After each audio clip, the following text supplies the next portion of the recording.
So good morning and welcome back to Newark Rugby Club. And we had Division 1 and 2 yesterday, where series deciders were played out with the Nottingham Hoods taking the overall series, but Galaxy Southwest taking the day. And now we're on to Division 3 and 4. To kick us off, we have another side from Nottingham, this time the Sheriffs versus the Nomads, a roaming team. A spattering of old experience and some young players looking to take advantage of their extra game time here on day 3. The sun will be with us later on. For now, it's overcast, almost suiting the early day. And this game will be with us in just 1 minute. And I'm very happy to say I have a co-commentator all day. England girls under 15s goes Chappers. Chappers, how are you? Yeah, very well, thank you. Exciting, first time on comms, really looking forward to it. It should be a great day of touch. It should be indeed. And to kick us off, we have the Nomads, Theo Edwards, Charlie Samball, two names that if you were tuning in yesterday, you would have heard me call more than a few occasions. And what are we seeing from this game? First game of the day, maybe just brushing off some cobwebs early, but both teams relatively even, I would say.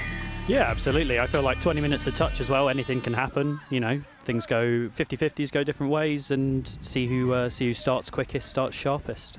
Yeah, and speaking of sharpest, well, Charlie Samball had try of the day yesterday for my money with a little salmon dive, picking off a lovely hole in between the mid-link. Wonder if he'll be trying to emulate that today. Oh, lovely finish round the corner. Nomads on the first time of asking. It's Theo Edwards. Rips that ball long. And it's a great score in the corner from the woman with no number on her back. The Chappers, that's a great start. That's fantastic. I mean, that's the way you want to start a day of touch, particularly in the overcast weather before it gets a bit too hot. Get these lovely tries in. That's fantastic. Yeah, it's almost a little bit of a settler there for the Nomads. You know, first possession, you get your try. And once again, this touchdown turnaround playing havoc. Oh, absolutely. At the start of the day while the brain's still waking up, it really does mess with the head a little bit. I think my favourite one was yesterday, just the refs all lined up on the wrong side of the pitch. Yeah, brilliant. No, they're the exact same way as well. Oh, here we go. Oh, great touch there. Fantastic. There we go, just after scoring as well. Yeah, numberless winger out there. We'll try and sort any sort of identification out for you. 32 short coming here we from go. Nottingham. That's try time. It's relatively easy. Fantastic. Most simple move in the book. And just attacking that short side. Running with intent. Oh. And there we go. Yeah, nice little bit of footwork to get over. A little bit of a shimmy. And we were discussing a lot yesterday when I had Ollie Holmes join me on commentary, that actually sometimes in these early games you do just run your known playbook, like, you know, ease yourself in to the performance rather than worrying about doing something overly spectacular too early. Oh, absolutely. You can get your head all in a spin trying to run everything perfectly, and instead just doing what you know. Here it is again, and that's Theo Hall in through that link hole. Yeah, and I've got to shout out one of the old players I used to coach, Sol Phoenix, playing with Luke Phoenix, who owns his trade playing rugby league, both sports in the red hats. And Sol is one of those players. He's just a wonderful character, great player, and a nice bit of opportunity for him to share the park with his son. Speaking of family connections, looking out at Link over there who just scored the try, Theo Hall, who's a England under-18s girls player, with her sister in the box, who you'll also see at Link at points today, Acacia, who's an England under-15s girls player. Amazing. And I suppose that's why we love touch, right? It is such a family affair. And realistically, it's one of those only codes of rugby that anyone can play at any point of their development or age, gender, doesn't matter. Absolutely, and that's why particularly Division 3 is so fantastic for that as well. That's a good doggies playing the link, trying to sweep round. Opportunities to go through the middle. There's a good bit of pace, and neither of the middles are able to make that touch. That's that same player again, I think, on a brace. Yeah, he's got some wheels early. It's number 78 or 79. Will Logan getting over for an early double. See if he can convert it into a hat-trick this morning. That's not a bad way to start the day, is it? Definitely not 3.5 minutes in.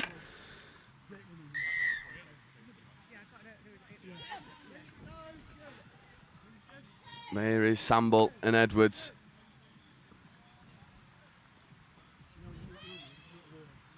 Working in the midfield there with Lyndon Hall. There is Hall. Doggy's option. Nice flat ball to the link. That's a lovely score once more. And Theo Edwards, no, not really threatening the line, just picking passes and finding the gaps in the defence. And this is just a lovely option here off the sweeper. Oh, it's fantastic. And this is Acacia Hall running that link hole and getting that ball down under a bit of pressure. So there we go. There's the two sisters for for Nomads getting tries on the board. It's a great start. And the run rate at the moment, the cricket's pretty on topic. Well, our run rate is huge. Yeah, we're showing them how it's done. Yeah, 4 tries in 4 minutes. Fantastic. That's up to the Sheriffs to up that. That's good momentum carried up towards the 7. Good platform here for the 32, Ooh. although had an eye for a gap. The door shut on him. It's just slowing the play down. Open side quickie. Fire up option is good. There's a 3-on-2, but Theo Edwards treading water well on the line. And that's unfortunate, but good defence there from the Nomads. Absolutely, and that stop's important to when you're in these ding-dong battles. Getting that stop is almost as big as getting a score. Yeah, and also, 5 minutes in, this is our first look at a transition here for either side. It shows just how fast the run rate has been. Absolutely. That might be off the mark. I think the referee's just saying, look, I've got it, you don't need to call. There we go. Referees do a fantastic job. Let's leave them to it. Definitely advice I could take myself, to be honest, when playing. Advice anyone could take, I believe. Any player in any code of rugby knows. Absolutely. And actually, though, there's been a few really lovely documentaries to highlight, especially in the union code, just the job that the referees do, and the touch, it's no different. Here's Hobson looking to orchestrate this attack. There's a sweeper player coming round at pace, just had to check the run. Ball on the floor for a little bit too long. Hobson feeds away to his middle. There's a 32 for Hobson. Opportunities for the dive. Ooh. It's a good touch. And that is 6 and turnover. But past couple sets, defence is out on top. Is it a case of both teams just feeling a little bit more comfortable now? Yeah, maybe. And when you get into this grind a little bit and you're a little bit more settled, maybe your defence is feeling a bit more comfortable. You're all talking after 4 minutes of waking up. Yeah, and we get into this midfield grind that is another great aspect of the game. Yeah, and it's one of those that can really, underpin a lot of success down the other end of the field, as we see Lees and Phoenix. And Phoenix. Best name in the business, Sol Phoenix. There's Luke Phoenix. There's a good bit of momentum. There's a 2-on-1 over on that wing side. Ooh. That'll be 6 more. That's really nice play to earn that. Now this line attack set, let's see if they can convert it. Yeah, and it's a dangerous pod out there as well with Theo Hall and the Phoenix father and son. Yeah, Lee's as well operating in the midfield. Lee's another one of those 45s that I had the pleasure of coaching for a few years. There's Lee's, there's Phoenix. Checking away. Now. Yeah, Luke Phoenix, he's so rapid, can set off way after the dump's been made. But that ball to Hall, just feeling a little bit out in front. And Luke Phoenix, no stranger to touch. Hot custard regular back in the day. That shows my age, talking of hot custard. And now they've forced the turnover. There we go. Let's see if they can convert this set. I think they just need to be nice and calm. I feel like that's what we saw on the scores that have happened so far. If you get things a bit too frantic, then you drop your communication. Mm-hmm. But the space is there to be found. Yeah, here is Luke Phoenix. Oh, a bit of fancy footwork. Yeah, I think just buying some time to get some fresh legs on. That wouldn't have been my recipe, taking off Luke Soul and Bill Lees, but it's a long old day of touch though. Keep the bodies fresh. And here we go. Here's Theo Edwards on.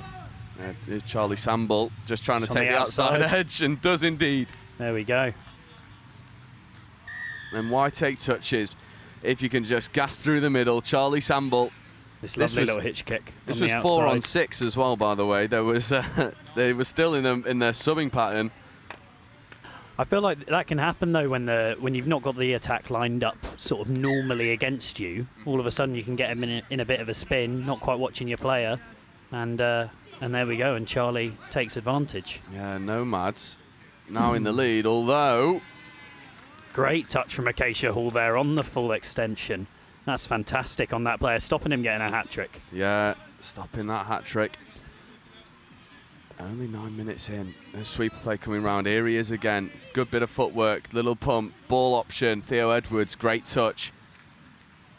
This is nice though from the Sheriffs, forcing these diving touches, because eventually one of those will miss. Yeah. And I think as well, the Sheriffs, any team coming out of Nottingham has the benefit of training and playing with some of the best players in the country. Oh, so much experience. And you were talking about one of those diving touches missing. Well, there's one as the Sheriffs go over and equalise. And they do find their feet once more in line attack. Number 70, just finding that name. Well, it shows the age of my laptop.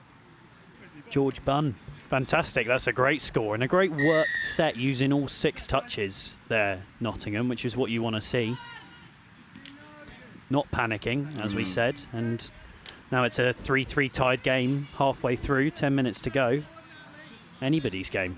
Indeed it is, as we see the Nomads now looking to try and rectify and re-establish their lead.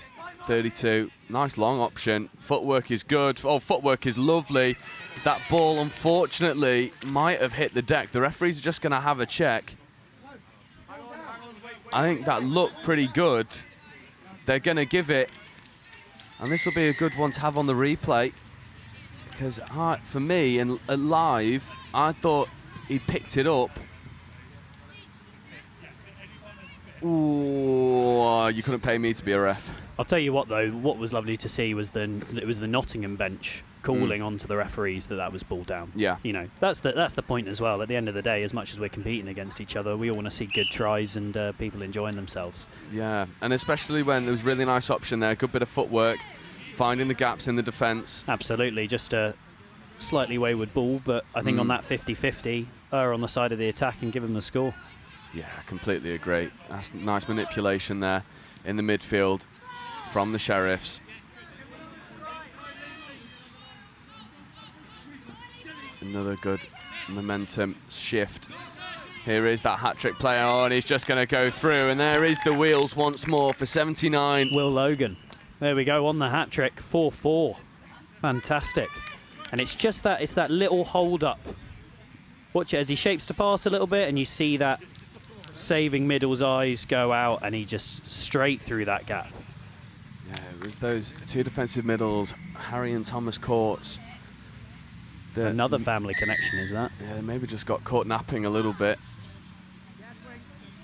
And speaking of family connections, the Phoenix, father and son, are back on the field working with Lees. There is Lees. Looking to get up to the line now. Yeah, sweeper's coming. You get Luke Phoenix on the run. It's danger. Nice step back option. Trying to get the ball over to the wing. It's a great catch and ground. That looks to be good. Fantastic. It is indeed. And Sol celebrating in the end goal. And a great finish from that winger. Right in the dead ball zone to get that ball down. Yeah, well, just wait. That's number 20. Hayley Smith. It's a great Fantastic finish. Work from her. Yeah, and what I like about touchdown turnaround as well, and I think something that we picked up on yesterday, is the amount of teams who score and then go and defend their own score. Yeah, absolutely. You just go, nope, you know what, I'm going to stay. I had one of those in the last round where I scored, really geeing up my pod to dee it out, and then all of a sudden I started to see stars because of where I dived too hard at the ground, and I ran off the pitch, leaving my mates on the field. Weren't best pleased. Some would say that's an educated decision. It is indeed. Yeah. The 32 platform. Nice flat one to the line. Ooh, bit of contact. Don't think anything. Looks like we're all good. Yeah, overly doing that. Probably not many people coming out best on a bit of contact with Josh out there. No, definitely not. And this is nice meters up the touchline now. Josh and Sol getting up to the halfway line. Acacia now taking it towards the 10 with 5th coming. Edwards Setting up a scoop for Charlie. Samble, this is dangerous. There's a good left foot step, but it's really good. Really well defended. Defensive spacing there on the line from the Sheriffs. And they needed to do that in order to keep this a one-score game.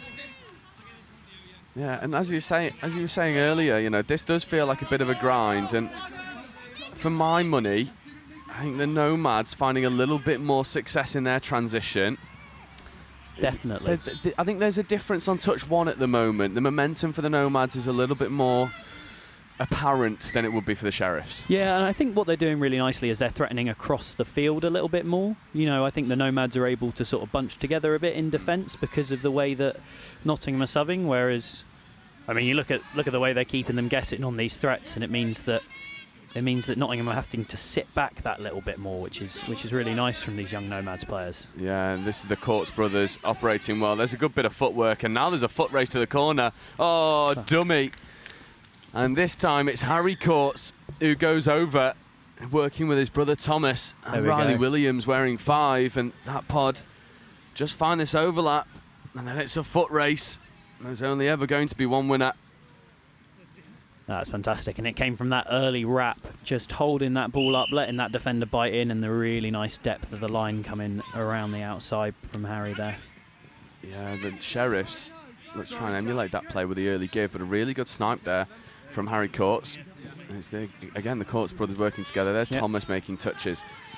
That's good momentum. All play on is called. I wonder if this will be brought back 4 and offside. It looks like they're just calling it a touch there. I think because they had the advantage and played through, and then he got back on side and made that touch. Yeah, Boardman in at half, picking up, trying to come over to the link. That's a really good touch over there on the far side for 18, Amanda Warren. That is 6-touch turnover, but Boardman threatening the line, forcing some last-minute defence. Josephine House as well at link there, just subbing off, working really well with these Courts brothers. Oh, and there's a bit of pace, and now it's Thomas Courts over to Harry Courts, and there's a foot race. Oh, lovely offload back on the inside, and they will go all the way. Fantastic. Look at that. Score, defend your score out, score again to take your team 3 points up. And I tell you what, that is the best subset. You take 2 touches, and then you go full length, and we'll have a look at this one from start to finish. So it was Courts, and we see the step to get away from one, offload here, and then look at this for a little offload out around the back. That is nasty. And then just the pace to finish it off. I mean, there's not much. You just got to hold your hands up to that and go fair play. Yeah, and you know, I was saying a lot yesterday. You know, yesterday really felt like a day of good players in good positions making good decisions, and you know, there was a lot of structure, but a lot of skillful moments while the Courts brothers putting their stall out in that conversation. Absolutely. And now the Sheriffs need to go and equalise, but I would be running away from Luke Phoenix, not towards his channel, because he has the wheels to defend 3 or 4 different spaces. And that's Phoebe Simon wearing 16 and at link there, just as part of that play. Talking about players playing yesterday, helping out the Sheriffs team. Yeah, and she took a bit of a knock as well in the game against Galaxy Southwest. So it's good to see her back playing and moving very well. Charlie with that scoop again, looking Switch dangerous. Option, and then does go. There was a really good spacing there, and I like what Theo is saying. There was an opportunity just to straighten and beat the opposite man.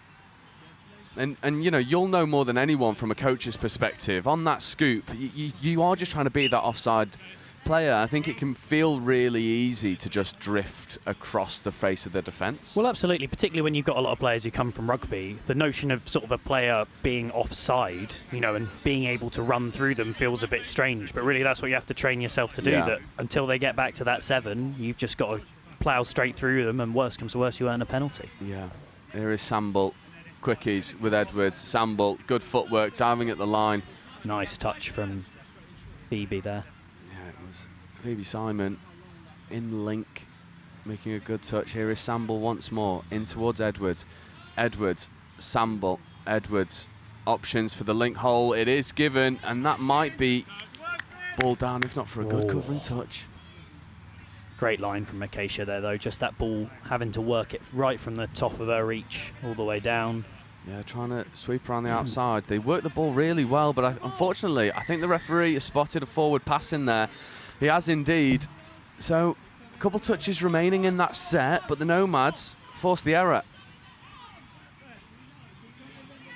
Here come Nottingham with their subbing set again. And as you say, I think that's just been the difference in this game. You know, we see the Nomads coming forward really fluently, although this is nice from Phoebe. Theo moving a little bit heavy on those feet. After a day out yesterday, you can't really blame him. No, also representing Nottingham and now playing against, and now Hobbo looking to go through the middle. That should be 6 more. It is indeed. Sideline ref has called it. 32 short. Hobbo. I tell you what, this should be a try. Oh, has he gone through the middle? Fantastic twisting dive there. I personally would have given it. I mean, I think you've got to give it. If he gets on the inside of Charlie Samble and the outside of Theo Edwards, well, that becomes that's a hell of a score. Hobbo, here is the danger. Oh, that's a good finish. Oh, Charlie just about make him. I think even though his feet were behind the line, snaking out an arm over it. Here we go. Still one more, I think 5th touch coming now. Yeah, they did get the 6 more. There's a good 32 short. Rapper is good. That is ball down. Is it? Oh. No, Hall makes a really good touch on the line, and it's a bit last ditch, but it's working for the Nomads. It is indeed, and I think we're last coming. Killing that ball over in the corner and then see if they can get a turnover from this Nomad sub off. Oh, it's a good defensive set, but unfortunately, it is not good enough here for the Sheriffs as they concede defeat. 7 tries to 4 to the Nomads. Theo Edwards not moving well at all, but no, he won't stop playing all day. And then that was a really good starter for the game. It was 4-4, just past halfway. The Nomads carrying away with the victory. Just felt like the Nomads had the edge in pace. Yeah, in pace, and I think in a little bit of composure as well, particularly as in those first 3 touches, and you saw the platform that they set. But that's exactly how we wanted to start the day, nice and close, but actually seeing those little differences work out over the course of 20 minutes. And if that's anything to go by, I think we're going to have a pretty good day of touch watching here. Indeed we will, and it will come thick and fast. Our last game at 4:30 today. We are here all through every single game, and coming up for you next at 10:25, we have the Oxford Goslings versus Staffordshire Stormers.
So, welcome back to game 2 of Division 3. We have the Oxford Goslings versus Staffordshire Stormers.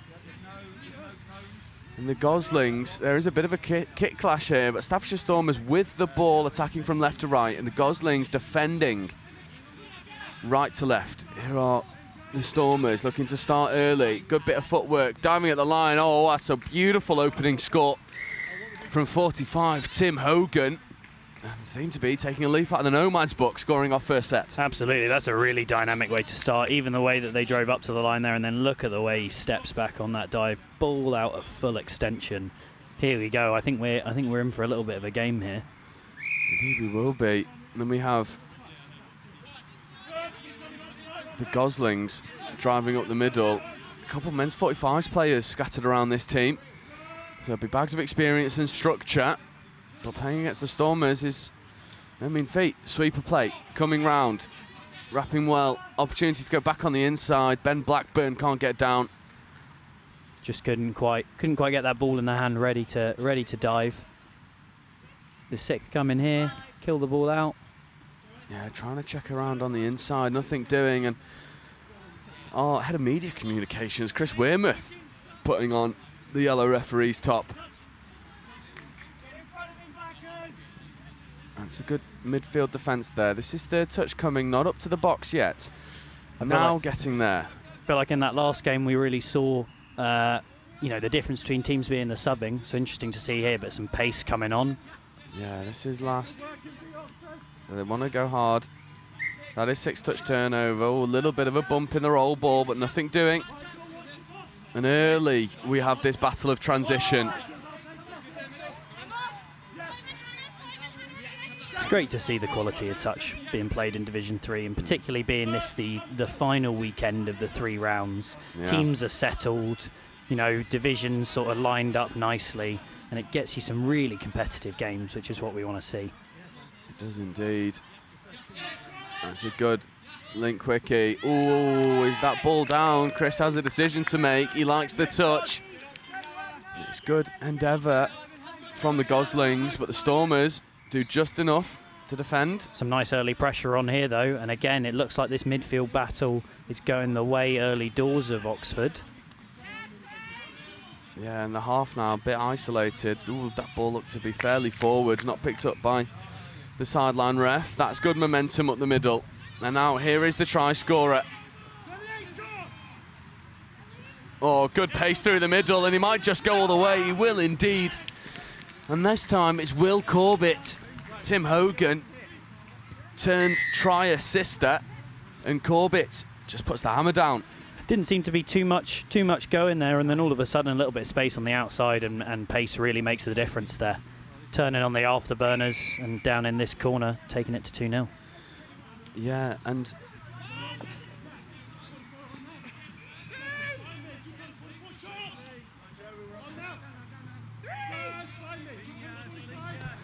that's a nice bit of endeavour from Oxford. Trying to get round. Ooh, that ball just drops down. That was nice there, the red rooster play. Dummying the 32 short and then running around the back. Managed to break the line, but passed just a little bit too high. That's nice endeavour though from Oxford. They're being threatening. It's just whether they can convert it into scores. It is indeed. And at the moment, I think Oxford are doing really well in this midfield press on touches up to 3. And then we get to 4, and we start to just retreat, and then 5th is again a little bit more passive. Just losing their shape a little bit, I feel like. I think particularly this sort of box side link maybe getting a bit more involved than they need to do, and I think that's why we saw that score happen through there. Yeah. Just need to hold a little bit of width. That's good momentum carrying once more. And they're well set now. Should get a strike at the line with 5th coming and some experience to do so. Nice wide 32 short. At the short side and gliding through. That's lovely. Just held the ball up a little bit. Let's watch this on the replay.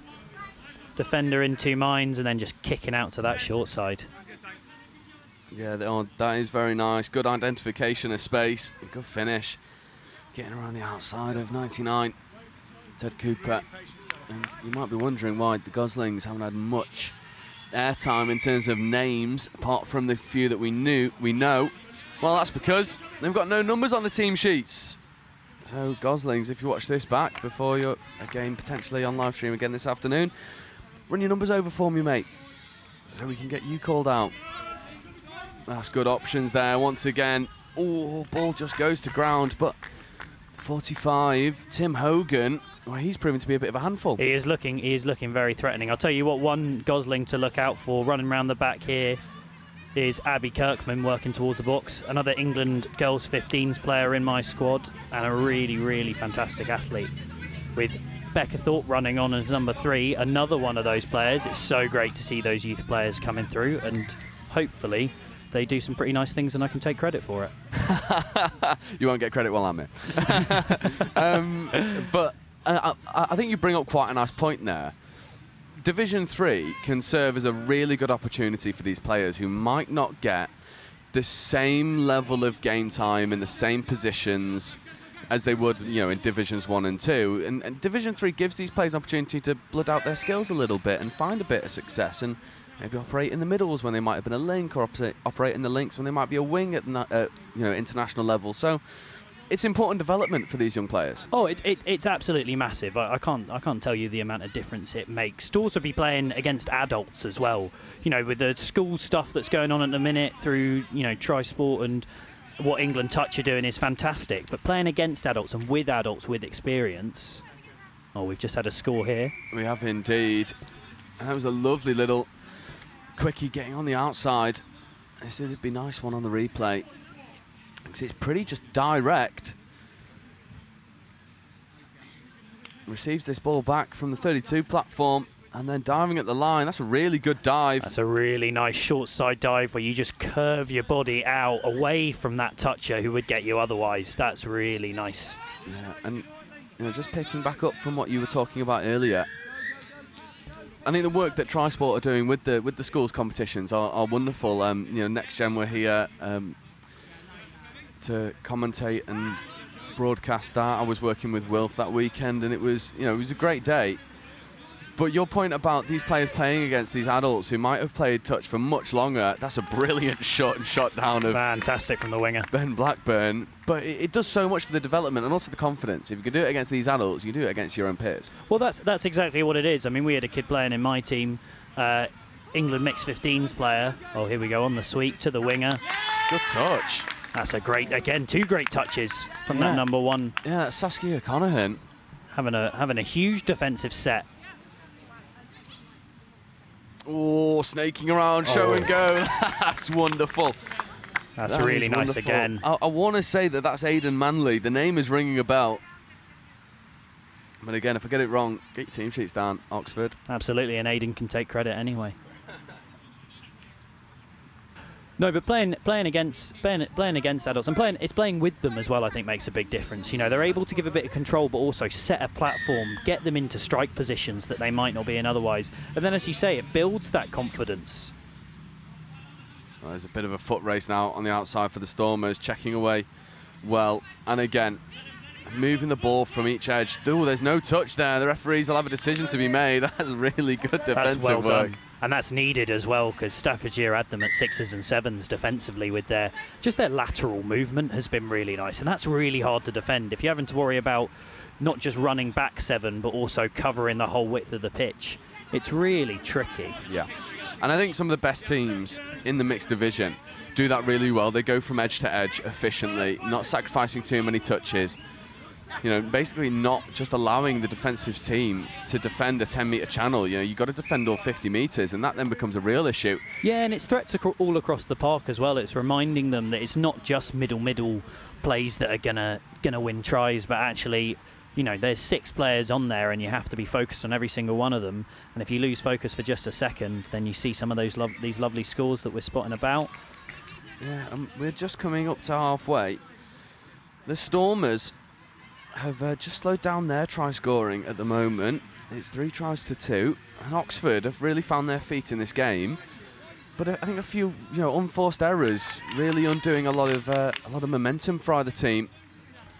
Absolutely, it might be our second game. You've got to remember it is the first game for these two teams, and while the last game was maybe a little bit slicker, You know, it is blowing out the cobwebs a little bit, and you see some of these errors. And actually, I think while Staffordshire feel like they should be dominating this game, Oxford are still right in it, one try down, and with 10 minutes to go, who knows what might happen.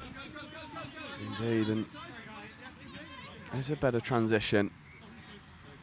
There's Blackburn, the big man in 42. It's a good 32 platform. Coming over to this short side, diving at the line, great touch. It comes in from number 95. That was that same play again, but that link really alive to it and just staying nice and tight to not give the man who might be Aidan Manley space to glide through that 32 hole again. So it's nice to see as well where a team adjusts to Oxford having a threat like that and actually going, okay, fine, we know you've got that, but what else have you got in your pocket to try and get some scores against us? Yeah, and I think sometimes it's just about forcing them to throw the extra pass. You know, make them go long, make them have to sort of connect on more than a few occasions. There's a bit of a loss of control at the roll ball, but not picked up there from the refs. Often find that if you get your half there quickly enough before the ball bobbles out, then you're just about able to get away with it. And I suppose a situation where we continue to play on is nice to see. Yeah, here's Hogan. Dangerous Hogan. Oh, getting around Blackburn well. And Hogan needs to find some support, and does indeed. And the Stormers get over that line, and once again, it is Tim Hogan, this time number 77 for the Stormers, gets over. 17 indeed. Oh, so it is Gavin Hogan. So there we go. Potentially more family affairs happening. And there is, I mean, we talk about the kids playing, you know, in this division. Just the families playing together. I mean, it is, as you say, how many other sports are you going to have that? And learning from each other as well. You know, being able to impart. Oh, danger. Oh, no width on the play. That link just tucking in a little bit too tight. A really good dummy show and go there. Absolutely, and now strikes at the line. Let's see if they can use them. Sweeper play for Kirkman here. Oh, that's a lovely inside ball into that gap. Just couldn't quite be held, but I'll note that for when we're playing out in Limerick, that Abby's got that in the back pocket. Well, I suppose that's another quite nice point that, you know, we can sort of talk about a little bit is, you know, talent ID is such an important part of the game, especially when you get to, you know, representing international and national levels. We know from the school series, was picking Dom Tripp's brain a little bit. He's saying that talent ID is so good, and they've already touted a few of those school kids to potentially come and play some regionals with their peers, and, you know, find their love of the sport at a slightly higher level. But it's the same in Division 3. You know, these players get an opportunity to show what they can do. Absolutely, that's exactly right. I mean, you know, having the pathway. Good dive. This could be. Looks like it was ball down just before the line on this turf that, particularly, even though it's not quite sunny just yet, it's sticky and dry out there. And sometimes if you get that ball down maybe half a yard before the line, it doesn't quite get all the way through. But you're absolutely right with that talent ID thing. Having the pathway we have from clubs to regions to then, you know, the high performance setups, and it's important here at Division 3. You're seeing those future stars and those, maybe a player who's just picked up the game but actually has a lot of potential. Oh, how has he got unbelievable. through? How has Hogan got through? He is half, so he needs to find some support. Unfortunately, that touch just comes in. The ball is to the winger, but if we could have a look at that on replay, that would be stunning, because I've got absolutely no idea how he's got through this gap. Here is Hogan. He checks away to Conrad Beach, and then Hogan just, there's one, see you later. There's two, you can have one as well. Oh my goodness, it's the acceleration, deceleration. Yeah, and actually it will result in a score eventually, because I think that's number 55, Charlie Scoggins, that goes over, but the damage was done from Hogan. See, Hogan once more turned a sister, feeding back to Scoggins. That's good ball down. It looks like actually the referees have turned that over for, I believe, a ball down at the ruck before, but that's another one of those short side dives where you just curving that body out. I don't know who's coaching that over at Staffordshire Stormers, but they're executing it really nicely, and it's very tricky to defend. Yeah, Stormers, in another region that's been finding their feet over the past couple of years and becoming a bit of a They're a powerhouse in this Division 3 game. That's good momentum at the box side. Much better transition here from the Goslings. If I asked you to remind me where Staffordshire is, that wouldn't be too embarrassing, would it? It wouldn't. It's in the Midlands. Oh, fantastic. Well, there we go. That's a region, I mean, already at strength. Ooh. And here we go. Somebody trying to emulate the opposition there. Gliding through one touch, but that winger making the second. And now the Stormers get through their transition once more. And I think this is what I really like about the Stormers in their transition, is they're always looking for this extra pass to beat that shooter, to not just surrender the touch needlessly, but unfortunately there will be a turnover. Tell you what, I'd like to see Staffordshire, once they get into their flow a little bit more, playing later in the day, I think they're going to be really tricky to play against. But in this first game, I think they'll be, you know, if I'm coaching them, there's a few little things to sort out, but there's a lot to be really excited about here.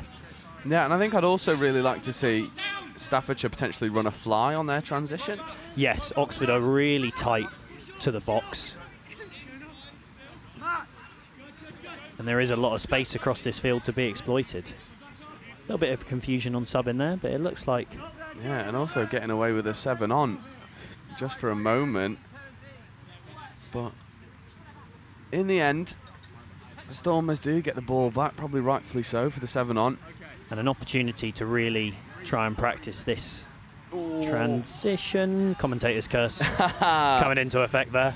It's your first one. Here's my first one. There we go. That's my first one. I can chalk that off the old bingo list. Yeah, well, it will come back and get you on more than a few occasions. I'm sure. I promise you. But in the meantime, there's Blackburn. And there's Manly wearing 10. And this is Oxford with an attack at the line now. There we go. Oh, good dive. That'll be finished. That'll be try time. And Manly on the hat trick. Single-handedly pulling the Goslings back into this game. There is 4 minutes left to go. There's a try. They're a try down. Stormers, that's a good platform on the 32. And Manly, just with the left foot, recognising that that defender's gone beyond the line, gets that ball on the line. And it's what he does really nicely. And what you want to see players doing is when they're running those shorts or any of these moves, just keeping that defender in two minds. They're not sure what you're going to do. You snap one direction and all of a sudden you don't have time to react. That's great to see. Yeah, it is indeed. And now the Stormers want to go and try and get that 2-try lead back. But here is Hogan. It's a really good touch getting up. And I heard someone say, well done, Noah. So where's Number Noah 28. on the team sheet? Nowhere to be seen, but sorry, that wasn't an attempt at a pun, I promise. I'm sure. Here we we'll go. get a few of those in later. That's a penalty, so let's see if they can use this. Oh, there's opportunities. Nice defence from the link though there. See if they can hold them out here, hold it as a one-score game. This will be tricky to do for Oxford. There's Hogan in at half. Coming over to this open side, finds the link. There's an opportunity to hit the wing, doesn't take it, but they will get a penalty for dropping early. And that's the second, and for those that aren't aware, 3 penalties on the line in touch does mean that a player is sent to the bin until the end of the attack set. So they need to be careful here, Oxford, and get up so that they don't go down to 5 players. Oh, well, there's your third. And that is exactly what you were talking about. Players sent for the rest of the possession. So this is 6-5 in terms of players on the pitch in favour of Stormers. And we'll see if the likes of Hogan can go make that count. Comes back over. Ball to the wing is on. It's a little bit wobbly. And that is ball down. So Oxford, with a couple of minutes left to play, well, that's a real morale booster. That's absolutely huge. Those are moments in the game that make a huge difference. And that was really hard work from this Oxford 6. And hopefully they're being clapped into the box now, and then we can see if Oxford can go and get a score up at the other end and tie this game up. As far as I'm aware, we're still in pool stages, so no drop-offs to speak of, but nice tight games like this are really exciting. Yeah, no drop-off as of yet. That will come in the afternoon. Well, Oxford will still look to try and equalise. There's a good bit of pace. There's a good ball to the wing, but another really good touch over there by Saskia Wilson. Absolutely, she's had a great defensive game. And now let's see if Staffordshire can get down the other end. 90 seconds to go, and it's just all about possession at this point, isn't it? Hold the ball in their hands for as long as possible. But also, they have got a couple speedy players now coming onto the field. And there is the final hooter, and that will be all she wrote. And the Stormers do take a 4-3 victory over the Oxford Goslings, and I think the damage was done early there for the Stormers. It was indeed, and then they managed to hold on. But I think there's a lot to be excited about for both teams. In particular, I wonder if we will see a bit more of Stormers in the final stages later today. Particularly that danger man in number 45, really causing problems for teams with his footwork. Indeed. We will see how that team develops going later on in the day, but for now, can't look too far ahead, because in 5 minutes we have another game, this time coming out of Group E. It will be Warwick Knights versus Cheltenham Tigers. That'll be with you in around 5 minutes' time.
Chris, come on.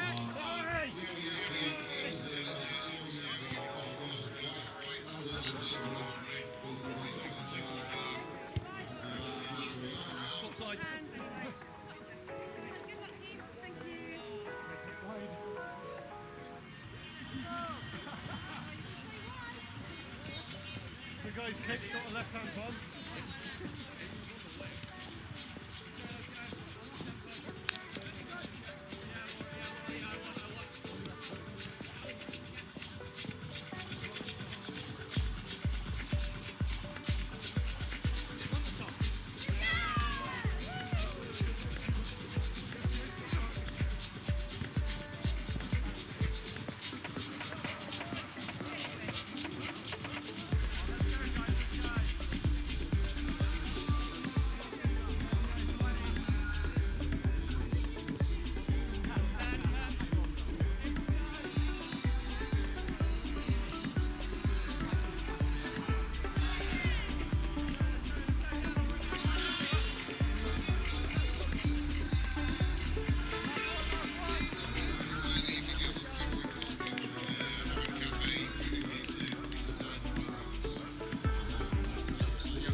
So here we go. Third game of the day. Warwick Knights with tap-off against the Cheltenham Tigers' second team. Tigers having a good showing yesterday. I wonder if the Twos can follow up suit. We were just having a brief discussion about one of the Cheltenham stalwarts, Marcus Evans. Well, we were talking earlier about the Nottingham team being able to play against some of the best players in the country. Well, Cheltenham also have one in Marcus Evans. So they do indeed. He's well, I played against him yesterday, and he is not pleasant to defend against. No, I think he's the cause of many a cold sweat of many a player throughout their playing career. And I've also got a shout out, as unfortunately there might be an early injury in this game. But like just a little bit of confusion in that line and maybe a hip to head, but yeah, looking like he's getting up okay. I mean, I know how that goes. I'm sporting a shiner from yesterday. Thank you very much, London Eagles 3s. Sorry, London Scorpions 3s even. Sorry, Eagles, you're catching us straight there for no reason. Yeah, that is my club, so I was going to formally apologise until I clocked it might not be right. No. Unfortunately, Scorpions, although it was very apologetic. The game's the game. It is indeed. But I've got to shout out a couple of the refs here. Libby Steele on that far side at the moment, earning a trade out of Loughborough Uni. That's a good bit of momentum coming over to this box side for Cheltenham, and there's a foot race in the corner, but that covering touch comes in well. George Gerrish just working across there, but that was really nice ball movement in the midfield there. We talked about in the last game threatening the whole width of the pitch, and that's what they've managed to do there, and that's a promising sign for this Cheltenham Twos team. It is indeed, and Cheltenham Twos sporting a breadth of experience. So there'll be a little bit of a tactical battle, I'm predicting, in this game. There will indeed, but Warwick of their own experience, number 51 here running at link, Kate Allen heading out to... Oh, nice switch. Oh, that's lovely. 3 on 2. Can the ball go to the wing? It does indeed. Oh, and that's a stunner. That is a stunner. And it is number 52 for Warwick Knights. And I will find the number, I promise. But just watching this replay there, just getting in behind that high link, and then that lovely ball over the top, and then a collected finish. I mean, that's one very nearly awesome score and one awesome score. Yeah, it was in the first 2 minutes. Owen Richards delivering the pass to Luna Kennedy-Pearce. Brilliant opener for the Knights. You know, that's a good bit of imagination. Great switch back on the inside, and then the execution over to the far wing. Stunning. But now Cheltenham Tigers will be looking to come back with a vengeance. To even up this scoring. Oh, gap appearing, trying to go through. Just closed on him for number 11, Jonathan Cotty. I've commentated Jonathan Cotty a lot, and as sort of any fan of American drama will know, John Gotti. That's a good touch there. It's a really good touch. And there we go, and that's what we talked about in this touchdown turnaround, being able to get the score, then D it out. Now all of a sudden, Warwick on the charge, 1 point up. Great release there from the far link, coming in to affect the play in the opposition sub-box. So this could be dangerous. This is forthcoming. This is fifth coming now. And the behind Knights, their 10 metre. Yeah, Cheltenham have done a really good job. However, once again, there's another bit of a foot race, but once more, it's crowded out well. This time, Luna Kennedy-Pearce can't go over for her second. This is fair. I think they've got the touch count slightly wrong, but it doesn't matter. There's a good tap back on the inside. That ball's gone backwards, so this is touch 0. That was nice work, though, from Kate Allen in the midfield there. And now let's see what Cheltenham's drive off looks like.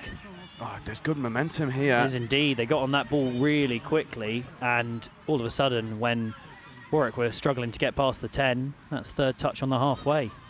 Yeah, done really well. A little bit of a bobble at the roll ball. Libby Steele picked up on that, and that's one of those you were mentioning earlier. If the half's there early, absolutely, and she scoops that straight up, and then you don't see it. But it's when it's left on the ground for just a bit too long.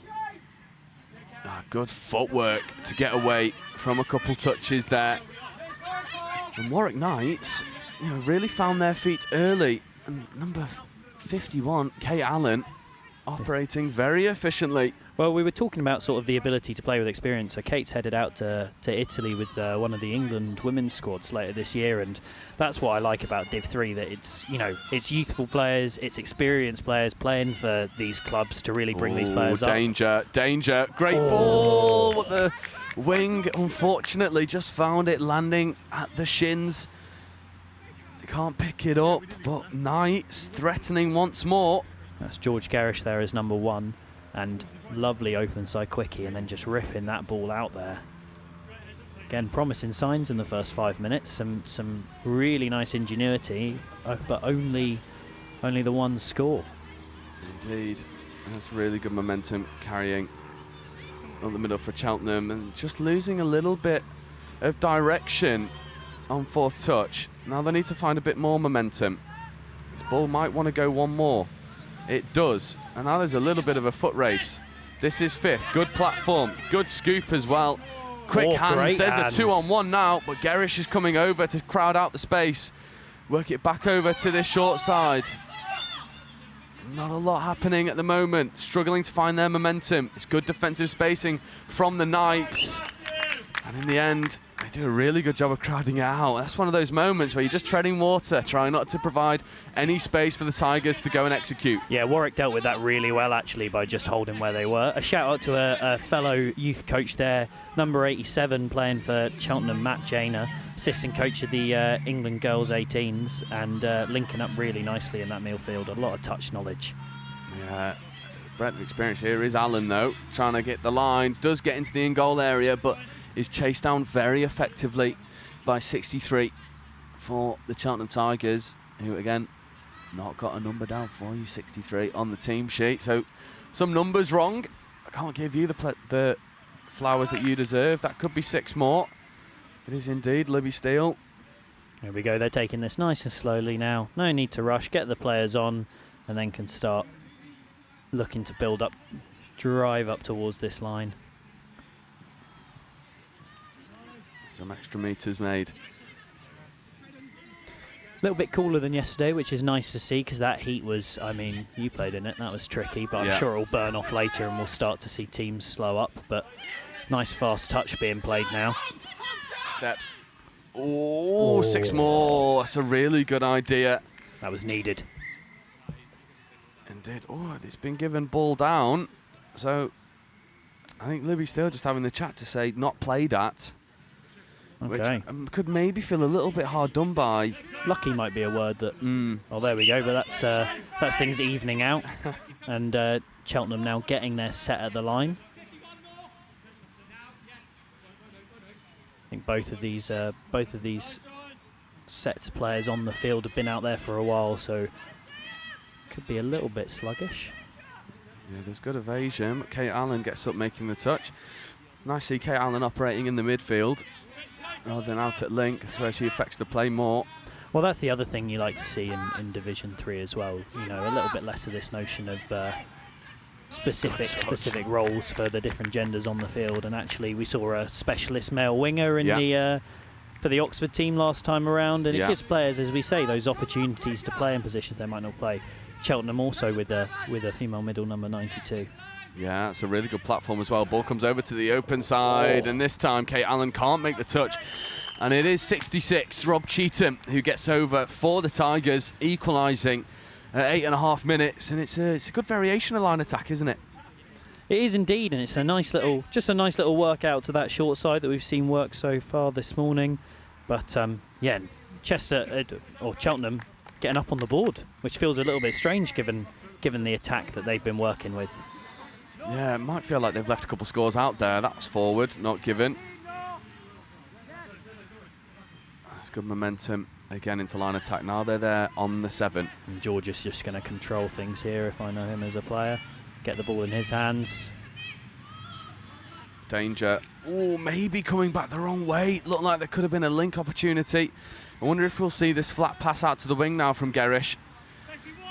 There it is. There is that wind up. Unfortunately for Luna Kennedy-Pearce, not reeled in on this occasion, but Gerrish is a threat on the line. He is indeed. He controls things well. I played with him at university in Loughborough in the UTC, and he knows what he's doing up in that area on the line. Just those little wing balls not quite landing on their mark, but when they do, it'll be try time for Warwick.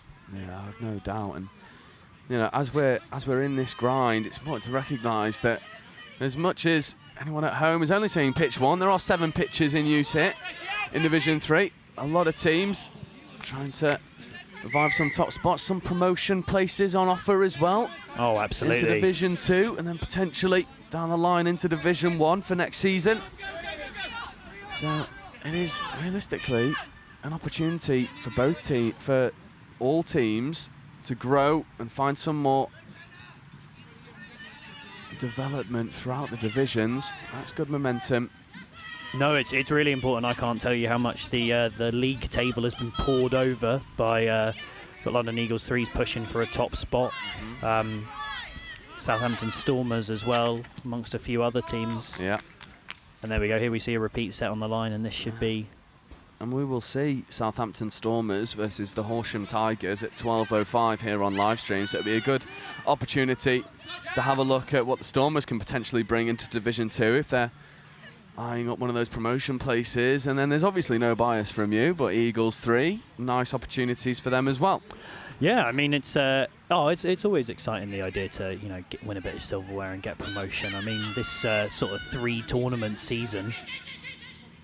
Okay, Alan, nice show and go. Decides to All just the try way and round. go around the outside, go the long way round. Absolutely, nearly using her teammate as a speed bump. That's one way to throw the defence off, if It you is fall over indeed. your own middle. Yeah. That's a good snipe. This is 5th. Ball's on the floor for a little bit too long, but there's good spacing. That's 6 more. 6 more again. There we go. George calling himself onto the field. We can see in the sub box. Yeah. See if he can link up with Kate Allen to get a score. Yeah, he wants this. He wants this set. The ball in his own hand. There's a nice splitter play. Oh, lovely. Splitters in Div 3. Why not? The one thing that I have noticed, I've done the past 3 of these Division 3s mixed series, back when it was NTS and DTS and Oh yes, of all course. those different. I remember acronyms. playing in those. Yeah. The caliber has improved so much. Oh, Like, massively the so. structure has become much more apparent. You go back 3 or 4 years. I think it was a case of the team that had the fastest players would just win because Yep. they'd burn through. Whereas now, I think a testament to not only the coaching in England improving, but also the infrastructure growing, because we have some proper teams playing proper touch in Division 3 on a lovely, slightly muggy Sunday afternoon here in Newark.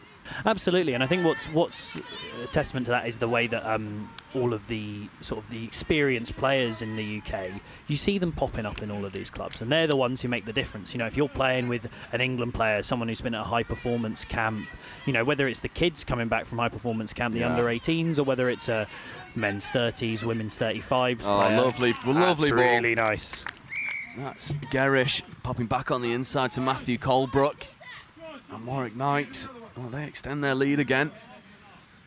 Nice little open side quickie, back to the half. Just flicking that ball back in, that was lovely. And then being told by their box they've got to D it out.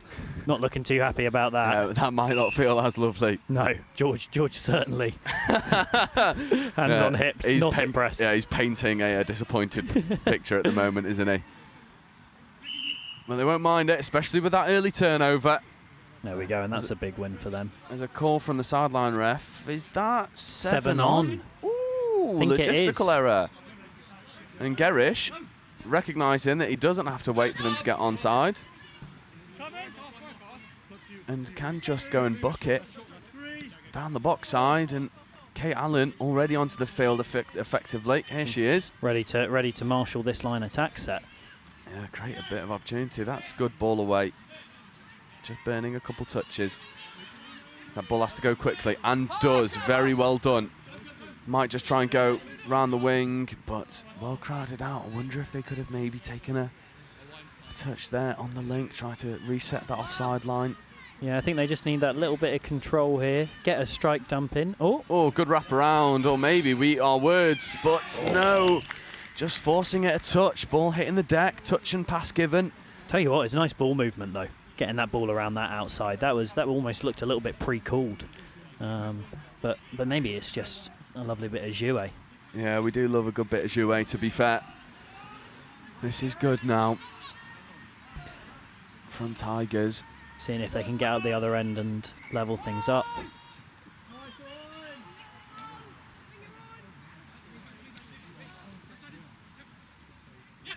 Oh, great touch that comes in. Just overplaying a little bit in the midfield. Oh, it's a nice floated pass. But well defended. And now, up towards their 10-metre line, Warwick just going to see if they can get down to the 7, camp out on it, and ooh, a little bit of contact in there. Yeah, throwing the body around is Jaina. He is indeed. Just making himself felt, and now they get the turnover off the mark. There we go. Jaina putting it in. And he knows what he's doing there. There's very little accidental coming from Matt Jaina on the field. Yeah, it's one of those where if you've been playing touch for long as Matt Jaina, you can't say that that's an accident. No, absolutely not. It's that'd be a diabolical claim. But you know what? It's worked out for them here. Got experienced referees who know what they're doing, and you know, if you're running in upright, then you even down in Div 3, you know, there's maybe a lesson to be learned. Definitely. That's a nice pickup from half. Oh! I wonder if that had gone half a second earlier. If they would have just been able to dive over there. It was 63. He's one of those mystery men that I've not got on the team sheet. This is nice from the Warwick Knights, just getting up towards their box. Yeah, good marshalling there from Gerish. Orchestrating this sub move. This is much better. That's a good platform. This is 5th coming now, so we'll need to get a good scoop in. This is 5th. There's a half-decent scoop coming in. There's Kate Allen back on the inside. One more, and again. Oh, and the link just isn't there. They worked it really well, found the space outside of Matt Jaina, but couldn't execute. A real story of nearlies in this game, isn't it, in terms of these scores? Because there's some really nice stuff happening out here. Again, I wonder if there's maybe a couple of tired bodies from yesterday. Maybe the odd sore head. From, yeah, potentially. I know a few people were kept up by the Chester Cheetahs silent disco at the campsite last night. Yeah, I'm hearing that Liam Lawton has some apologising to do. Well, not necessarily apologise, maybe for his singing. I might ask for apology for that. Well, that's what I mean. No Liam for a very, very, very long time at Chester. Oh, that's lovely from Cheltenham. That's really nicely worked, that. Yeah. Let's watch this again. And it's our man, Jonathan Cotty, who gets over once more for the Tigers to level things up with 2 minutes left to go. Just gliding through this. Ball goes back on the inside here, and yeah, it's a lovely check. Good ball on the outside of his link. Yeah, it's lovely. Let's see if Warwick can get back up ahead here. George Gerish on the field to do so. Good hands, and again good hands, but that'll be touch and pass. There we go, and that could be big. About 2 minutes to go. Yeah, well, I just heard a call from, I believe it's on the sideline refs, to say 90 seconds. So our clock's slightly behind the timings here of the hooter. I know they're trying to be a little bit more efficient with the hooter than they were yesterday. There was a couple of bits of confusion. Notably, we had one with a drop-off. It seemed like the drop-off was slightly short, but because they started slightly later, the game's the game. There's a good bit of momentum coming through, but Gerish, diving touch, half court. So the Knights might have one more opportunity. They might indeed, and you always wonder with draws whether one team's slightly happier with the draw than the other. You know, if one team might look to hold here, or whether Warwick are going to be really pushing for this score here, I think, having been ahead for the majority of the game. Yeah, and Gerish potentially getting away with a bit of a bobble at the roll ball, but the referee's calling play on, they're happy. This is 5th coming. This might be the last strike of the game. Kate Allen gets round the outside, but Jaina had hit onside and made the touch. There we go, knowing exactly how far back that 7 is. Yeah, and Jaina just looks to take off and potentially give a little bit of a foot race. And now there is an opportunity, but they crowd out the space very well. Do the Warwick Knights. That ball looked to have hit the deck, but Jaina's pretty happy just to pick it up. There's a good bit of hands, but no, Libby Steele does pick it up eventually. Jaina's not happy, but it is a good call from the ref. We could see it. And that's that sideline refs working in tandem. You know, we have 3 referees in touch rugby for a reason. You know, look at them. I mean, running around in this heat, keeping up with play and communicating the whole time. Yeah. So it's not just individuals, it's a unit that works so well. Indeed it is. But the Knights needs to go quickly because this hooter will be sounding in just a moment's time. Gerish.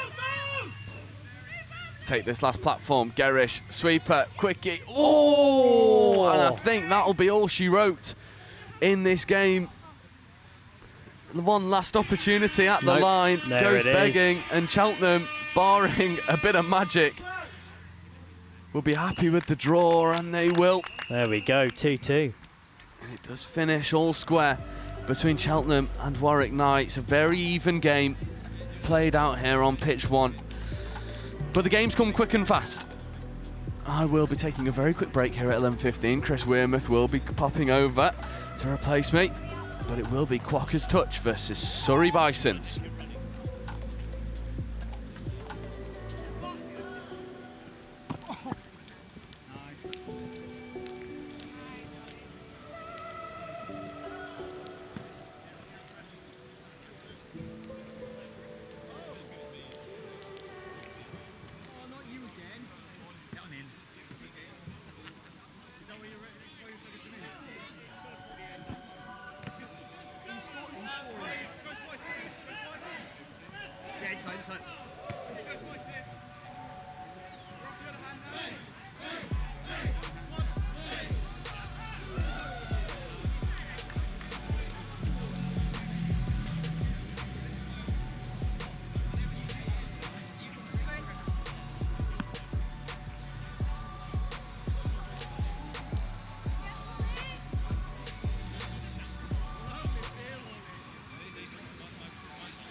Come.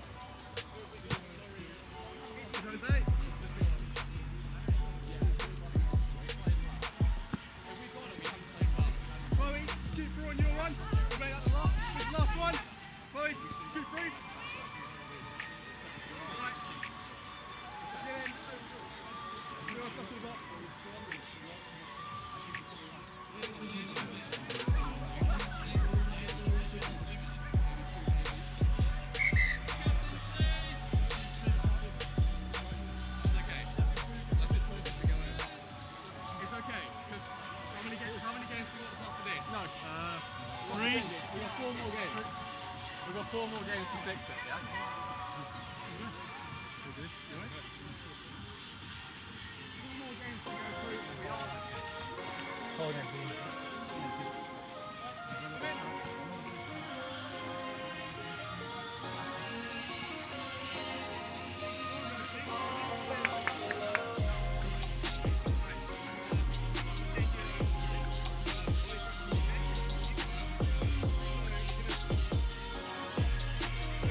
30 seconds to go until our next game here at Newark Rugby Club. It's the Quakers over on the far side, and we'll do a bit of kit watch in just a second.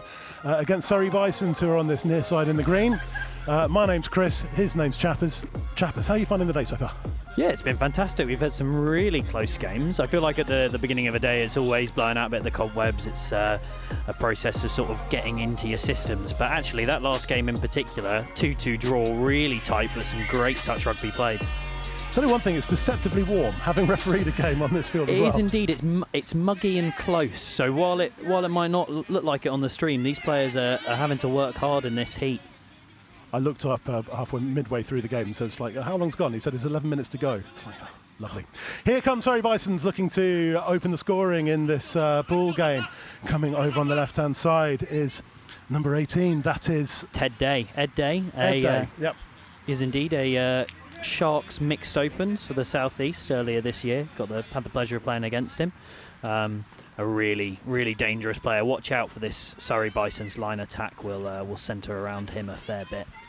But nifty kit watch in their dark grey, charcoal grey and fuchsia. Yes, I mean I'm not going to lie. I'm not seeing many better knocking about today. I'm very impressed with that. The numbering in particular. Nice and easy to read as the first dive comes in from Ed Day. And that score is given. Surrey Bisons open the scoring. Ed Day diving over from close range, just capitalising on that turnover from the Quakers as they were attempting to drive out. The far link dropping the ball, turning it over. Surrey Bisons score. Yeah, a couple of nice little pumps in there and then just getting low with that dive. Again, I think we will see a fair amount more of that over the course of this game. So Quakers will now get their first chance to attack. Hugh Walford takes the tap, and then the touch comes to the left-hand side to Emma Johnston. And now back to Walford. And Walford, there's a big old rip there.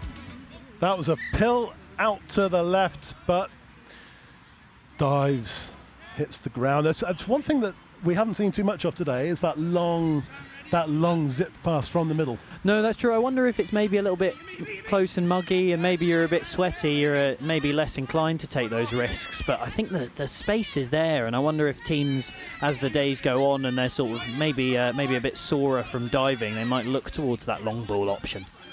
As Bisons get up over the halfway line through Jose Diaz. But it's a turnover, overstepping the mark, and Quakers, their real hard work in defence pays off there, because they'll get a run of 6 from the halfway line. I think the other thing as well is that if you were watching yesterday or playing yesterday, is that you'll have seen a lot of balls coming out from the middle, and it's also the difference in level between Divisions 1 and 2 and Divisions 3 and 4 and the less experienced. You might not have as much trust in the players outside. You're not at that level. No, absolutely. But something Joe and I were talking about earlier is that the other thing that this division allows is people to play maybe in those positions that they wouldn't be able to before and be involved. And that's another nice ball out to the wing, just not quite able to finish it off. But Quakers are looking threatening. I think they just need a bit more time with ball in hand. Yeah, Shannon Martin there. That was definitely more catchable than it was before, and just couldn't just get her hands on it. And that's another chance that's gone for the Quakers. That's definitely more of a miss than that previous one, because that was just right in front. They're begging to be finished off. Bisons get a drive on over the 10-metre line. Goes Ed Day. Going to scoop through. Try scorer. Bit of confusion over touch counts here. It does happen, particularly when the Boks are shouting a lot. But Quakers will get a chance to sub out from their line here. When you're a coach, you're an opens player at nationals level. When you're coming up against a team that you've not played before and you know absolutely nothing about, does it make it more about you, or are you kind of like got half an eye just going, okay, what are we actually trying to go and do here? You answer that question just after this. I was just going to say after this Quaker attack finishes, but there it finished. I think you've really got to just think about your processes, right? The idea is you play your game rather than being drawn into something else. Particularly in, you can find it in Div 3 and 4. You're playing against teams that different levels of touch experience. They do things that you don't expect, and so if you switch off or maybe start to play into their game, then it can actually make these games quite tight and difficult. Whereas if you play your game, your systems, and just sort of focus on what you're doing, then generally you'll come out all right. Yeah, I was watching Newark the host club, Yes. have got a team in Their Division first 4. ever, is that correct? It is their first ever, Yeah, and fantastic. they were playing in the game on the far side, and it was exactly that. You know, they're rolling the ball 1.5 meters, 2 meters out from the line, which you don't see at a higher level touch. No, absolutely, but because often as a defence you might assume something is going to happen, and so you switch off for a second, and then all of a sudden, you know, they're picking up that ball. Oh, here we go. That's nice. Yeah, just a little hop, step, and a jump from Chris Andrews. and Talking of mixed opens players, also was supposed to played last year for the Sharks, and then was supposed to play for the men's last year, except for an unfortunate concussion. But you can sort of see Chris's quality out there. And then Holly Waters, fantastic, straight through that gap. Well, this part of the world, you could have driven a combine harvester through that. Here come the Quakers. Here we go. They've conceded a pretty straightforward try that would be really disappointing to concede, given about where it was. But they set up a camp on the 7 meter line. Oh, nice little offload comes to number 7. That's Hugh Wolford. And he takes the roll ball, but they're coming to the left. Scoop comes in. Oh! Feet going out from under him, but do you see that around the back basketball style dummy? Harry Dean was the man with the scoop who created havoc in the Bison's defence.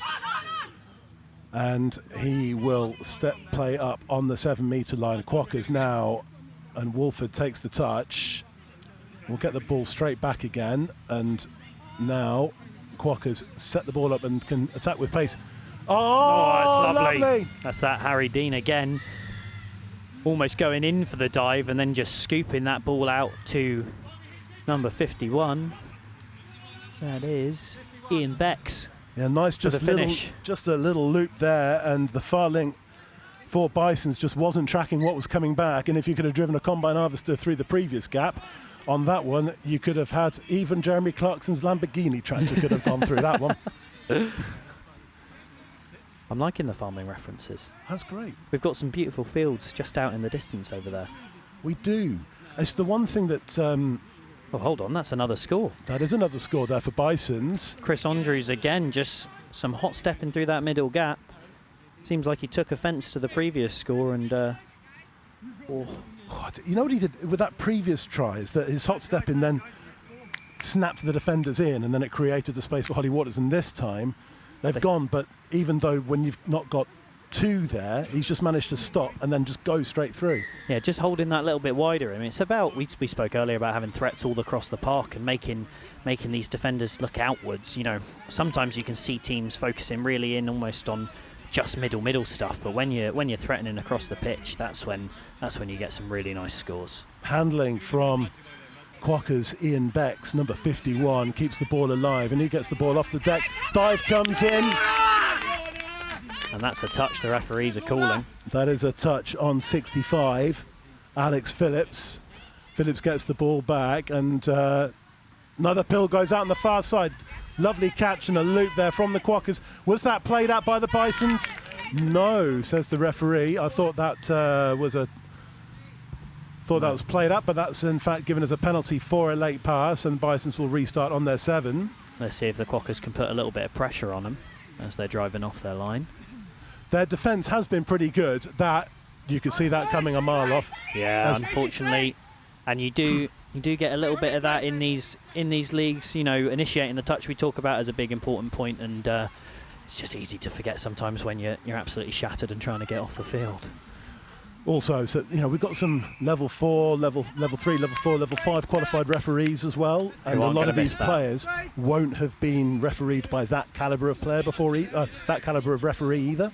No, and also, you know, it's a point of looking to teach good habits here, and it definitely betters in the long run, even if maybe it holds things up a little bit. But it's not holding up the Bisons, getting up the midfield just nicely. Just ground to a halt there, just before the halfway line. As Joe Diaz took the touch there, but he's come on the scoop. And here's Max Perez setting a nice platform, number 19. Here we go. Why didn't he just feed it short?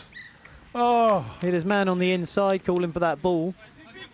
I did all the hard work, Joe Luis Diaz, and then it's almost like he was like watching Argentina last night in their game against England. You know, you float a long pass out when the short one's the better option. Anyway, hey. Well, this is what we spoke about as well, about playing your game. You know, keeping things simple. Sometimes, particularly when you're in these tight games, you're feeling like you have to force things, and really, you keep doing these small options and winning the little percentages, and then all of a sudden you're up the other end and you're scoring tries.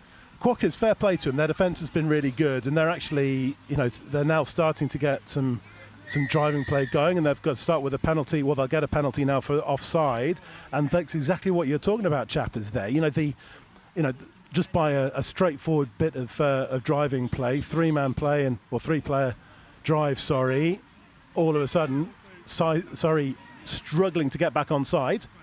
Yep, three cycle is what we're calling it now. Came out of Australia, which I like that term. But then, as you say, yeah, you do the simple stuff, and then all of a sudden you're in the line and you can start doing some fancy things here. Touch came in on the 38. That's Harry Dean. He's been Quakers' danger man so far. He has indeed, and he's going to get the ball in his hands here. I like that three cycle. Three cycle, yeah, it's good, isn't it? Yeah. Oh, and that's a good dive, and it looks like it was a ball down first. That's what Max Perez was calling for. Yeah, we had that in that game that we refereed. Sam Roylance, who's the middle referee at the minute, and I were both in that game. And we had that one at each end where the players are diving, and because the ground's so dry, is that they're actually losing control of the ball. Yeah, absolutely. Before the line. Well, yeah, depending on the surface. You know, we talk about slide dives where you sort of like use the ball. Hold on, here's Chris's pace coming into effect. Now, as a that's been given as a late pass, but it was one of those ones where it would have been a turnover anyway, I think, because he passed into the player. Yes, yeah. I mean, we talk about the difference of playing at the ball versus, I mean, you're physically allowed to exist on the pitch. It'd be quite tricky if you couldn't. And so if players are firing balls into your stomach, then you can't really be penalised for that. Unless you're Bill Shankly, in which case, then what are you doing if you're not actually getting yourself in the way? We'll go back to the surface in just a second. Actually, we'll do that now that there's a turnover. Yeah, because this grass, even though it's a bit muggy, the grass is very, very dry. Very dry and very, very sticky. It's like sort of rolling it across sandpaper at points. Yeah, and what we were seeing in the middle is that players were diving, and whereas the ball would normally go with them. Yep. And they just stretch sort of rolling out, under their hand. Is that they're diving, and then the ball just stops, and then it rolls out of control. And we had one at each end. It was really, you don't normally see that very often. No, you don't. And it's playing sort of, this last tournament. We're into the summer. There's this hard, dry ground. You end up having to do a little bit more of the slam dunk sort of dives, which can sometimes be a little bit trickier on the shoulder. But just to have that sort of safety on the ball. LeBron, we'll call it. Yeah, exactly. A LeBron dive. Yeah. Midway, just gone the midway point through this game. It's 20-minute games, straight through, no half times. And the scoring's just dried up a little bit as we get into a bit of a midfield grind, which I don't mind to see. As Bisons, the scoop comes in from 19. That is Dan. Oh, and that's a lovely finish. So I don't know if that's the team sheet slightly different, but it's Max Perez at 19 there. Yeah, team sheet is a bit different. But that's really nice and a lovely finish. Real gas to get through that link hole. That is one really for the coach. If you're going to watch back in terms of something to work on in training, have a scoop, attack the defenders as they're going, because they can't touch you. No, absolutely. But invariably, human nature is that they will then try to shut. Yep. They'll try to close it down. And then those spaces open up. And again, if this is your first game of the day or your first game of the season, if it's the first game of the season, where have you been? If it's the first game of the day, then we're playing what's called touchdown turnaround. So you then defend the end that you just scored at. Here come the Quakers. Unlikely to win this game, but they could if they get a try now. It looks like that's being called as a touch and pass there. So again, just falling a little bit foul of these, sort of maybe needing to let go of the ball earlier, having to force it a little bit, which is easy when you're behind in a game. But yeah, that touchdown turnaround is just because you're not having a half time, so nobody's penalised for being in a certain direction. Although it does cause a bit of confusion sometimes. I think we had a scenario of all the referees lined up on the wrong side of the field yesterday. So, not even our referees are perfect in that respect. Fantastic defence from the Quakers there. They really were absolutely nice in their face. That was like, well, again, that's like watching England against Argentina last night. Just all over them. Yeah, just absolutely just in the faces out wide, especially that man there, number 7, that is Hugh Walford. Yeah, he's been great. And as has Harry Dean, your man of your 2 straps. This time, if that's one thing again, just to work on for the Quakers going forward, Shannon Martin, that's the second time where we've had an eminently catchable ball, hit the deck on this near side. It's so tricky for those wingers because they're stuck out on that wing, sort of probably not being able to influence the game a huge amount. And then every time they're trying to catch that ball, it's the highest pressure sort of opportunity to do so. And it's but you got to hold on to those if you want to win games. And I think Quakers can take some real positives out of their defence. And if they tidy up a bit this line attack, I mean, it could very easily be 4-3 or 4-4. That's the score. That is a score. Hugh Walford there doing a LeBron. There we go, and that's what we talked about. Instead of trying to slide it in, you just pop that ball down, and it's that nice low dive under Ed Day. Yes, just gets himself in there, and there we go. Yeah. 4-2. So as we said, it could have been a really tight game, but I think as Quakers will be able to take a lot of promise into the remainder of the day. Yeah, Harry Dean there actually with the score 38 as the 2 playmakers. But yeah, it's also one where the least experienced players tend to end up on the wing. Yes. And and as you say, it's quite hard if you're not used. If you're not used to competing, you've also got you're not used to communicating necessarily. You've also got a sideline referee in your ear as well. It can be systems overload. Oh, that's a great score. And talk about systems overload. That's exactly what Joe Diaz has come. Oh, hold on a second. Is Brendan Harrington going to give this? Yes, he is indeed. But that Quakers just all froze up on the line there. Not sure. Oh, they lost the line, it looks like.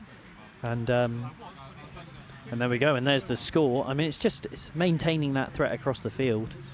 And now we're at 5-2, and it looks like Surrey will look to cruise this home if they can hold out the Quakers here. Surrey Bisons used to be Guildfordians, and now they represent the whole of Surrey rather than just Guildford, but that's where they train. Yeah, a team I play against a lot down in the southeast with the development series that we have at Horsham over the winter. Recognise a lot of these players, and they're doing great things in terms of developing touch around there. Lots of links with Surrey University as well in Guildford. And that's something that's happening a lot in England touch at the moment, isn't it? The sort of links between universities and clubs, meaning that we're seeing all of these young players come through and pick up touch so much earlier. Yeah, was down at Oxford Harlequins with the Opens teams that are going to Calvert-Cymru in a few weeks' time. And there are so many of them who, there's a few players there who just managed to develop themselves so quickly to get up. There's a great catch on that far side. Who have played university touch. They're all in their early 20s. It makes you feel ridiculously old, mate. It really does. It really does. But it just goes to show how important the university system is. Oh, that's nice. Little doggies play there, running around the outside, and Andrew Haslett just dotting the ball down. What we're saying from Quakers, they run this loop play really, really well, and that's textbook attacking the player who is having to defend. Squaring them up and then kicking out to that outside and getting the score. So again, Quakers doing some really nice stuff out here. Oh, here we go. There's a touchdown turnaround confusion as the defence need to get back in position. Nice of the referees to not just have Surrey tap off 10 metres ahead of the opposition.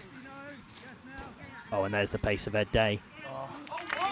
Oh, that's a little bit of a I think Surrey saw what I'm just about to say, is that Harry Dean there had a bit of a cheeky boot out there to try and make the touch. Ooh, which is not ideal. Hopefully somebody has a little woe with Harry after that, but I mean, understandably frustrated at the speed of Ed Day just gliding through the middle of your team after one touch.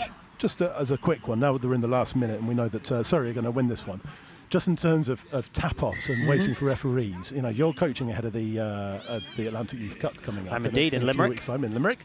Great venue, great city. You're going to have a great time. Oh, I'm really looking forward to it. But memories still fresh from those of us who watched the South Africa mixed 20s play against England mixed 20s. Yes. How are you coaching your team about extra time? We might see it as well this afternoon, given how tight some of these games are. Yes. Look, drop-offs are a really tricky thing, right? 4v4, it can come down to things like speed, who's just a little bit fresher, and sometimes it's just a bit of luck. Oh, that looks like ball down there.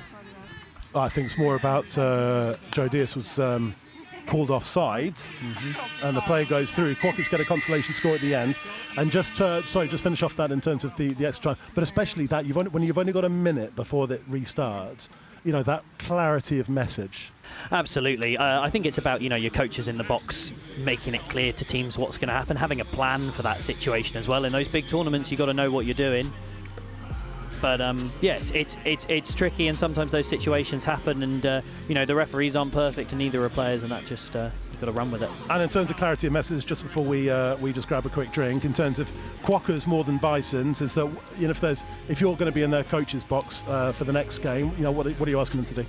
I'm asking them to calm down in line attack a little bit, actually. When they are running hard in line attack, they're doing some really nice stuff. It's just about using their touches, not flinging the ball away early, and then keeping up that defence as well, because they can put some teams under real pressure. Got East Coast Panthers warming up in front of us. They'll be on the field in just a couple of minutes' time. Chappers will be here with Joe. Don't go anywhere. If you're in the sun, don't forget to drop us a comment on the YouTube as well, and we'll stay in touch for the rest of the day.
So welcome back to our 11:40 time slot. We have the Liverpool Otters second team versus East Coast Panthers. Chris Weymouth, thank you very much for covering for me whilst I got to have a little bit of a run out with Horsham Tigers, who we'll be seeing after this slot. Once again, I am joined by Chappers, and what we're seeing from this game, do we know anything about these two teams, or is it a bit of an enigma at the moment? Both teams relatively new, I would say. Liverpool Otters, I believe, joined, sort of started about last year, playing around NTS, and I think East Coast Panthers are a sort of similar time. So I think we'll see a few more experienced players helping out with things here, but then maybe a little bit of so a few fresh faces as well. Number 2, watch out for number 2 for East Coast Panthers. As we'll see, marshalling things a little bit in the midfield. I'll see if I can try and find a name for... Yeah, well, it does help that we've got names on the back of shirts as well for East Coast Panthers. Tino Tender. Ooh. TT. Finally. So it feels like a bit of a story of two emerging clubs at the moment. Absolutely, and some areas where maybe we're not seeing a huge amount of touch before, which is what's so great. I think East Coast Panthers based out Ipswich way. Oh, lovely. And then, well, Liverpool Otters sort of does what it says on the tin, really, doesn't it? Here come the Otters. Trying to find a bit more momentum, but hips not square. That's not a call that we see all that regularly, especially at Division 3. It is indeed. Watch out for Danny Woodworth making the touch, number 28 there. Met him volunteering up at the World Cup in Nottingham last year. Yeah, I had the pleasure of commentating that all week, which was great fun, including the Men's Open Golf Final. Oh, fantastic, and what a game that was. I was sat there watching it in awe. Yeah, it was nice having the best seat in the house up on the gantry. Yeah, I bet. Working with James Preston. Pretty nice to be watching things from the from our view today. It literally is the best seats in the house. There's good line from Liverpool Otters, and it's number 7 who gets over very handily. That's Jack Slesser to open scoring for the Otters. It's a nice little run, isn't it? It is lovely, and it's what we've seen a lot today of teams doing simple things really well, right? And it's running that, whatever it is, 32 short, whether it is a sweep, whatever move, you're running at that offside player, and then just they're in two minds, kicking out in one direction, and then just getting that ball down nicely. That's lovely to see. Yeah, and it does open the scoring quite nicely. The Panthers, though, now with the ball, will be looking to make something happen in their line attack. Looking like a 32 setup. It is indeed. There's the short. That's nicely defended. That link getting high up off the line, shutting them down from having any time to do anything. That's great. Yeah, I think this might be a bit of a sweeper play coming, but that is unfortunately 6 touch and turnover. It was interesting there in that line attack. They definitely identified that the space was over on this near side, but maybe just struggling early to find the setup to go and ship the ball over that way. Well, absolutely. You can find in these divisions sometimes that sort of in terms of setting a platform is a thing that isn't easy to do, and some players are better at it than others, and particularly if you're new to touch, it might be that the players on the field can only really set a platform one way, for example, or it's balancing those things. But when that platform does get set, and you have people running into space, you get some really nice scores out of it, which we've seen already so far. Yeah, definitely. It'll be interesting to see how the Panthers adapt and maybe find a little bit of structure. It's just a bit stop-start at the moment for the Panthers, although there seems to be good setup here. That's a 32. Wrapping option is on, doesn't go, but it is played at, so that'll be 6 more. Oh, no need for that either. No, but that wrap looked really good for a moment. It did look really good. Just need to get that head up. But they've identified it for this next one, so hopefully they're able to utilise it. But I'll tell you what, that's if you're a middle and your link is flinging their arms at balls like that, I don't think I'm particularly happy on the line. No, could never be my link. I think I've had the very fortunate job of playing with some of my very close friends, and if that was Ollie Holmes or Dylan Fletcher throwing his arm at a wayward ball, they'd be getting it from me. Oh, absolutely. Saying I had no choice but to, as you're there sweating on the line, thinking about 6 more of players diving at your feet. Yeah, legs are burning, lungs are screaming, and your friend goes and does that. Far too easy to be a link, in my opinion. Here we go. This is a nice drive up from Liverpool. That's 4th touch, up on the 10-metre line. Oh. just losing it there. There's been a few times there where that ball from half is just, there's a bit too much venom on it. You know, that ball literally does just need to be a pop into space for your player to run onto. It does, and it's easily done because there's a sort of a panic to get that ball into people's hands as quickly as possible, and you know, not worrying about getting rid of momentum. But as we've said all day, you know, it's about keeping things simple. It looks like as well that Panthers are running with 9 players here in this game. We're seeing 3 quite tired bodies in the sub box, and that won't help things either. No, definitely not. There's another couple switches coming in. The referees were happy with the onside line, and it seems like for the Panthers, it's trying to create something from nothing at the moment. It's feeling like a little bit of a hard job to find that structure. Yeah, it is, and that's going to be the case when your players are knackered. And here we go. There's some afterburners going on here. Number 19 for Liverpool Otters. Here we got Janko Dreyer just gliding through that midfield, and there we go. As you've got 9 players, you're all a little bit cooked, and then get that turnover, trying to turn around and just waltzing through around that halfway line. Yeah, and it was just an easy foot race. I think you've hit the nail on the head there. Tired bodies. The heat is turning up as well. Now, we're not even halfway through the day, and already it's registering as around 27 degrees out there. In the middle of the pitch, which is not very fun. We've got the benefit of being slightly higher in some shade with a nice bit of breeze coming. This breeze that just started coming through, as you said, that is really helping things out. But also, just having a look at Panthers as well, it looks like they are playing with only 3 women in their whole team, which means they're on the field the whole time, which is, I mean, it's a mammoth day of work for them. So a shout out to all the East Coast Panthers women currently suffering through 120 minutes of touch today. Oof, don't remind me.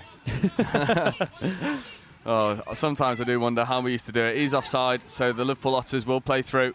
That's a good bit of momentum. Finds a spare player, but that touch comes in first. Oh, that is a good touch, but yeah, a nice platform set up by the Liverpool Otters. They'll be encouraged by that, and we'll just need to wait for those to actually come off. Yeah, and it is only the 2 scores at the moment. They will be looking to create a little bit more of those try-scoring opportunities as we go later on into this game. I suppose they might have identified the fleeting support here for the Panthers, sorry. And that's nice from the Panthers. But that is 6 touches and turnover. And I suppose it gives us a nice opportunity to talk about how important this transition is for each team, because the Otters do a really good job of saving touches and getting up to their box and fresh legs on with 3. They do indeed. For the Panthers, they're only really getting those fresh legs on at 4. So you know, that one touch makes all the difference. It really does, because then it's about having players on in the position to set up your 5th touch, and that's what we're not really seeing Panthers do. You know, you're setting up that 5th touch, whether it's to get some sort of strike on the line or get a scoop, but it's all about giving you the chance to finish down the opposition end, because ultimately it's pretty tiring playing touch in your half where you're having to work really hard. If you can play touch up in the opposition half and put the pressure back on them, then not only is it physically easier, but mentally, often it's easier to play in the opposition half. Yeah, there's less of that high risk, high reward, although that's a really nice line, and that's another good score. That's Janko Dreyer again, the one who just scored the player who just scored the length of the field effort, just putting on the afterburners a little bit there on a short, and again, attacking that space. Yeah, it's that spacing behind the offside defender. It's well identified, and Dreyer does hit those lines with incredible pace. That'll be a handful for defenders, and I think, you know, this game, 3 tries going for Otters against the Panthers. Panthers will want to turn that 0 into a 1 at the very minimum. But I think a bit of this game is managing fitness as well. You don't want injuries to then go and spoil the rest of the day a touch. Yes, exactly, when you're already so low on players. Well, I think this is the really nice thing to see in Division 3, that you have, you know, players with a little bit of structure, but actually touch is a game about speed and agility, and there's a lot of athletes knocking about with speed and agility who can really add stuff to touch teams. And the more players we get playing, the more we're seeing nippy, quick players running around, you know, using their footwork and scoring some really nice tries off the back of the platform set by your more experienced players. Yeah, and Division 3 has improved in terms of finding that structure, and I think touch across England has improved as well. I mean, the University Series, you know, we've seen stuff like Redlands being played and double switches, sweepers, screens, doggies, anything you like, as we see the Otters go over for one more. That's Danny Woodworth, as mentioned earlier, number 28, and again, almost exactly that same score, right? It seems to be that Panthers have a little issue with that touching player just turning their back a little bit, and it just means that that short side hole is a little bit open, but it's nicely executed. Far too often do you see that, get a little bit of option paralysis, and you're chucking a ball away when the space is in front of you. But no, you're bang right about the UTS series, UTC. Can't remember. They keep changing the name. UTC. UTC. All right. I'll use the proper branding. But I remember back playing it. I played it my first year in 2019, and yeah, the level now is just fantastic. And a lot of that is, you know, your high performance under 18s players coming in. You know, you've got players who go to university already, England players, big names, and step into sometimes already, you know, pretty impressive setups. Your Bath, your Exeter, your Loughborough, but also, you know, rising powerhouses. Oh, jeez, there's the wheels. Absolutely, that's some nice sprinting form from number 7. Jack Slesser there. I think that's his second in this game. It is indeed. And just kicks through. Decides, actually, we're just going to put the hammer down. He identified where the space was. And then, as you see here, just in that moment... There we go. Off he goes. Ponytail in tow. Absolutely. Flapping in the wind behind him.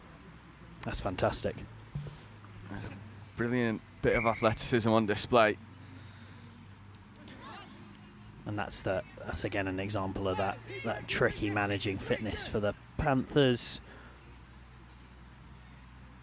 No, but the UTS series, yeah, you've got some mega stars. Nottingham, a team that I'm sure you see a lot. The Pennicid twins, tearing it up there. Sam Dixon, top try scorer. Absolutely, Nottingham Trent, Trent. He's awesome. I remember when hearing about him going out there, and then you've got sort of players. I remember when Anna Crosley went to Manchester and turning that team into, you know, they go to unis and go, right, touch isn't quite here yet, so I'm going to make it happen.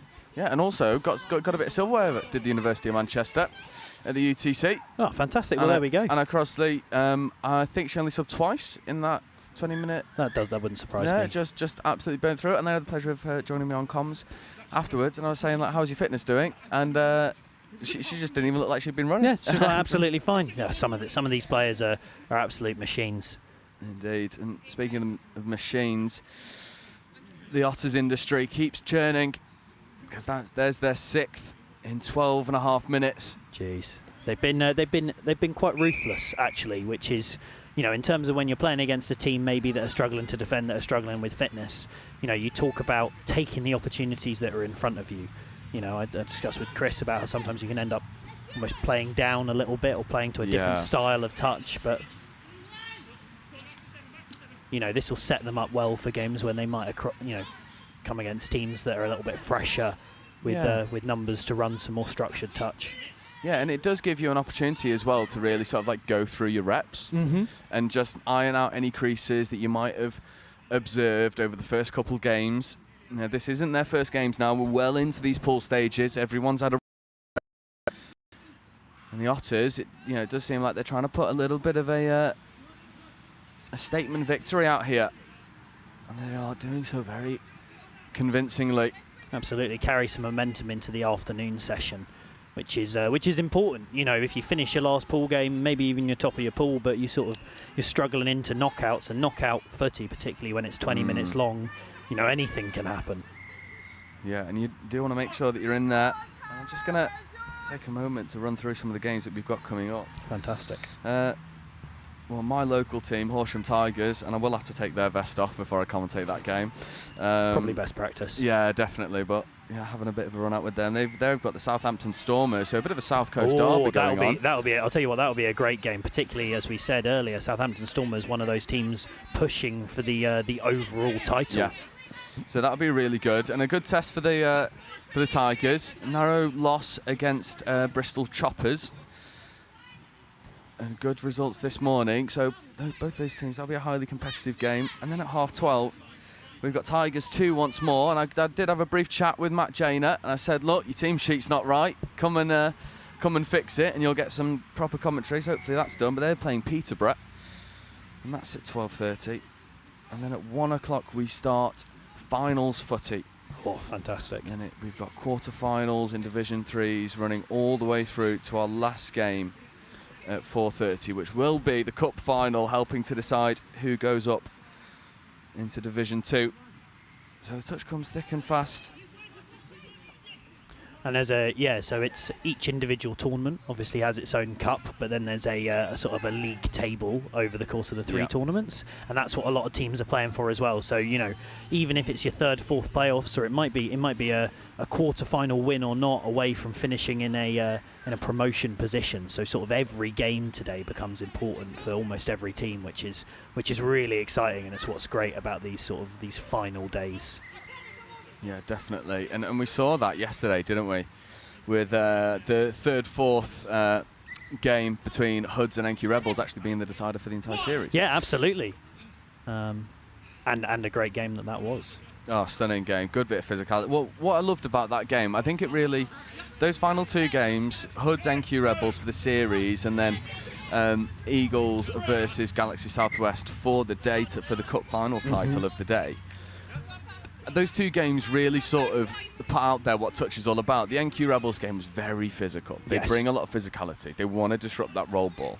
And Hoods just navigated that really well. It was really smart. Well, those young players, they know how to deal with that. They might be losing the physical battle a little bit. Actually, they're able to get around the touches and... Oh, good line. That's a great score. Although I think it's going to be given forward. Sideline ref's got his hand across his shoulder. It will depend on whether the on-field ref sees and identifies, but the sideline's coming over. Well, I think the right decision's been made. So calling it a touch. Touch has just been given. It sounds, from the looks of things, like she almost grounded it on her leg instead of actually over the line. So they're calling that touch, but they've got another strike here. Running that 32 again. Danger. Good touch. Great touch. It looks like it might have been ball down first, though. Trying to manifest some defensive score. victories for the Panthers. They were working hard in a tricky game today against Liverpool Otters team, who lots of subs in that box, rolling them on and running some hard touch. Indeed, and it is difficult. It becomes a little bit, your legs feel like you're running in quicksand for a moment. But just to come back to some of the games we had yesterday. Yes. So that NQ game, really physical. Hoods did a really good job at navigating that.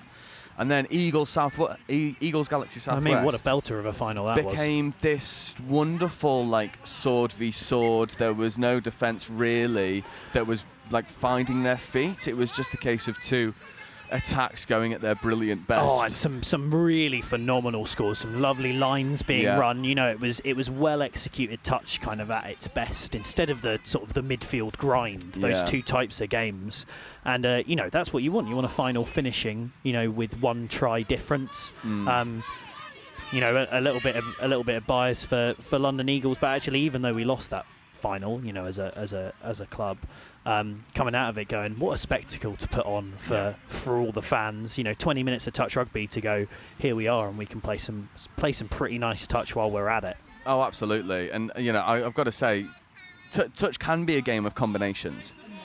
These pods, they train together, they play together, and I thought the pod of Cross, Coombs and Clackett for Eagles yesterday they all just complement each other so well. And then you've got them going up against Louis Treyas, Josh Henderson and Cole Graham, and it's like... That's what you want to see. Those 6 are England Men's Open players easily on their day. Yeah, they're magnificent. I mean, I'm lucky enough to know Will Coombs very well. I actually live with him. Oh, nice. Yeah. Pass on my plaudits, because he was my pick of the bunch. The way he worked with Sam Clacker and Harrison Cross playing out in Italy this year, but also in the men's 20 squad in Limerick. So still a huge amount of time to grow. And Sam Clacker playing for Sharks Men's Opens, normally a winger in men's, but actually stepping into that link position and running some really nice touch. Oh, it's a nice over the top ball. Panthers! Ref, give it. That's a ball down. It's ball down. It's ball down. Yes, Fantastic. Panthers will get their score. And well deserved for putting in a shift in this game, actually. And they've done some nice things in line attack that haven't quite come off, but it's a little bit of a knuckleball over the top, but a really nice finish from the winger there. Is it number 29? Yeah, I've got down here for the East Coast Alex. Panthers, Alex Merriman. Wonderful finish. So very happy are the East Coast Panthers that they do turn that 0 into a 1, and well stayed in the fight, especially with the low numbers. That's difficult, and that is full time. So well done to the Panthers for getting over and staying in it, but the Liverpool Otters just rolled through their motions oh so well, and it became a little bit one-sided, and Otters will take that victory going into some finals footy later on. But before we talk about finals footy, we have Group D Division 3, Horsham Tigers versus Southampton Stormers, and for me it'd be an interesting one to see how the Southampton Stormers go. I see them warming up on our right hand side, finding their feet, finding their rhythm, but that'll be with you in around 5 minutes time here on Pitch 1.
I had pulled out and I had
So here we go. Our 12:05 slot, Horsham Tigers versus Southampton Stormers. The Stormers, as we've been saying all day, looking for one of those promotion spots, an emerging region that have really sort of grown and found their footing, benefiting a little bit from Southampton University also now having a bit of a touch series. And Horsham Tigers, a more established club with some great youth. And this is one for me that I'm really looking forward to. On both sides of the ball, very talented players. Yeah, agreed. I think this is one of the more exciting games of the day, to see how sort of a team pushing for that top spot deal with a team with a lot of experience and a lot of youth. You know, can they get through these 20-minute games? That's the questions to get really asked. Maybe. Yeah, Southampton looking for that 32. That's a great shot. Ball goes down. Wing. Not number 84 over there. Molly Brown, who surprised me. So I train and play at Horsham Tigers. I know quite a lot of these people very well. That's a great line cut off the ball there from Daisy. But one thing I've noticed about Molly is she has got wheels. She is so fast. So I'm the Southeast under-17s girls coach. She's in my squad. Oh, and Kinley finds some space, goes through the gap. No touch called, is it? Oh, looks like he just caught his foot maybe, but that's some pace to burn. That's I'm sure Southampton will just have taken notice of him. Yeah, Kinley Canham also plying his trade for Harlequins Academy at the moment. Little scrum off. Brilliant player, great long ball off both hands, and also, as we've seen already, electric pace when he wants to turn on the burners. But stopped at the first time of asking. Now the Stormers go through their transition, a little bit isolated. Good midfield pressure hit for Horsham. And again, that's Josiah Yun getting up, making touches. Stormers checking away. This is the danger pod. Good scoop coming through. There's a good bit of pace, trying to get around the outside of Josiah Ewan. Does. Oh no, great footwork, but Molly, he is half. So I wonder if the refs will pick this up. They have indeed. That's our great referee. That's Seb Conahan running around number 6 there, and I think he might be one to watch out for. Do you reckon? After maybe. After that? Yeah, there's something in there. I've also no Seb Conahan. As in, his name rings some bells, and now there's a brilliant little show and go. From Leela Batchelor. Good carry.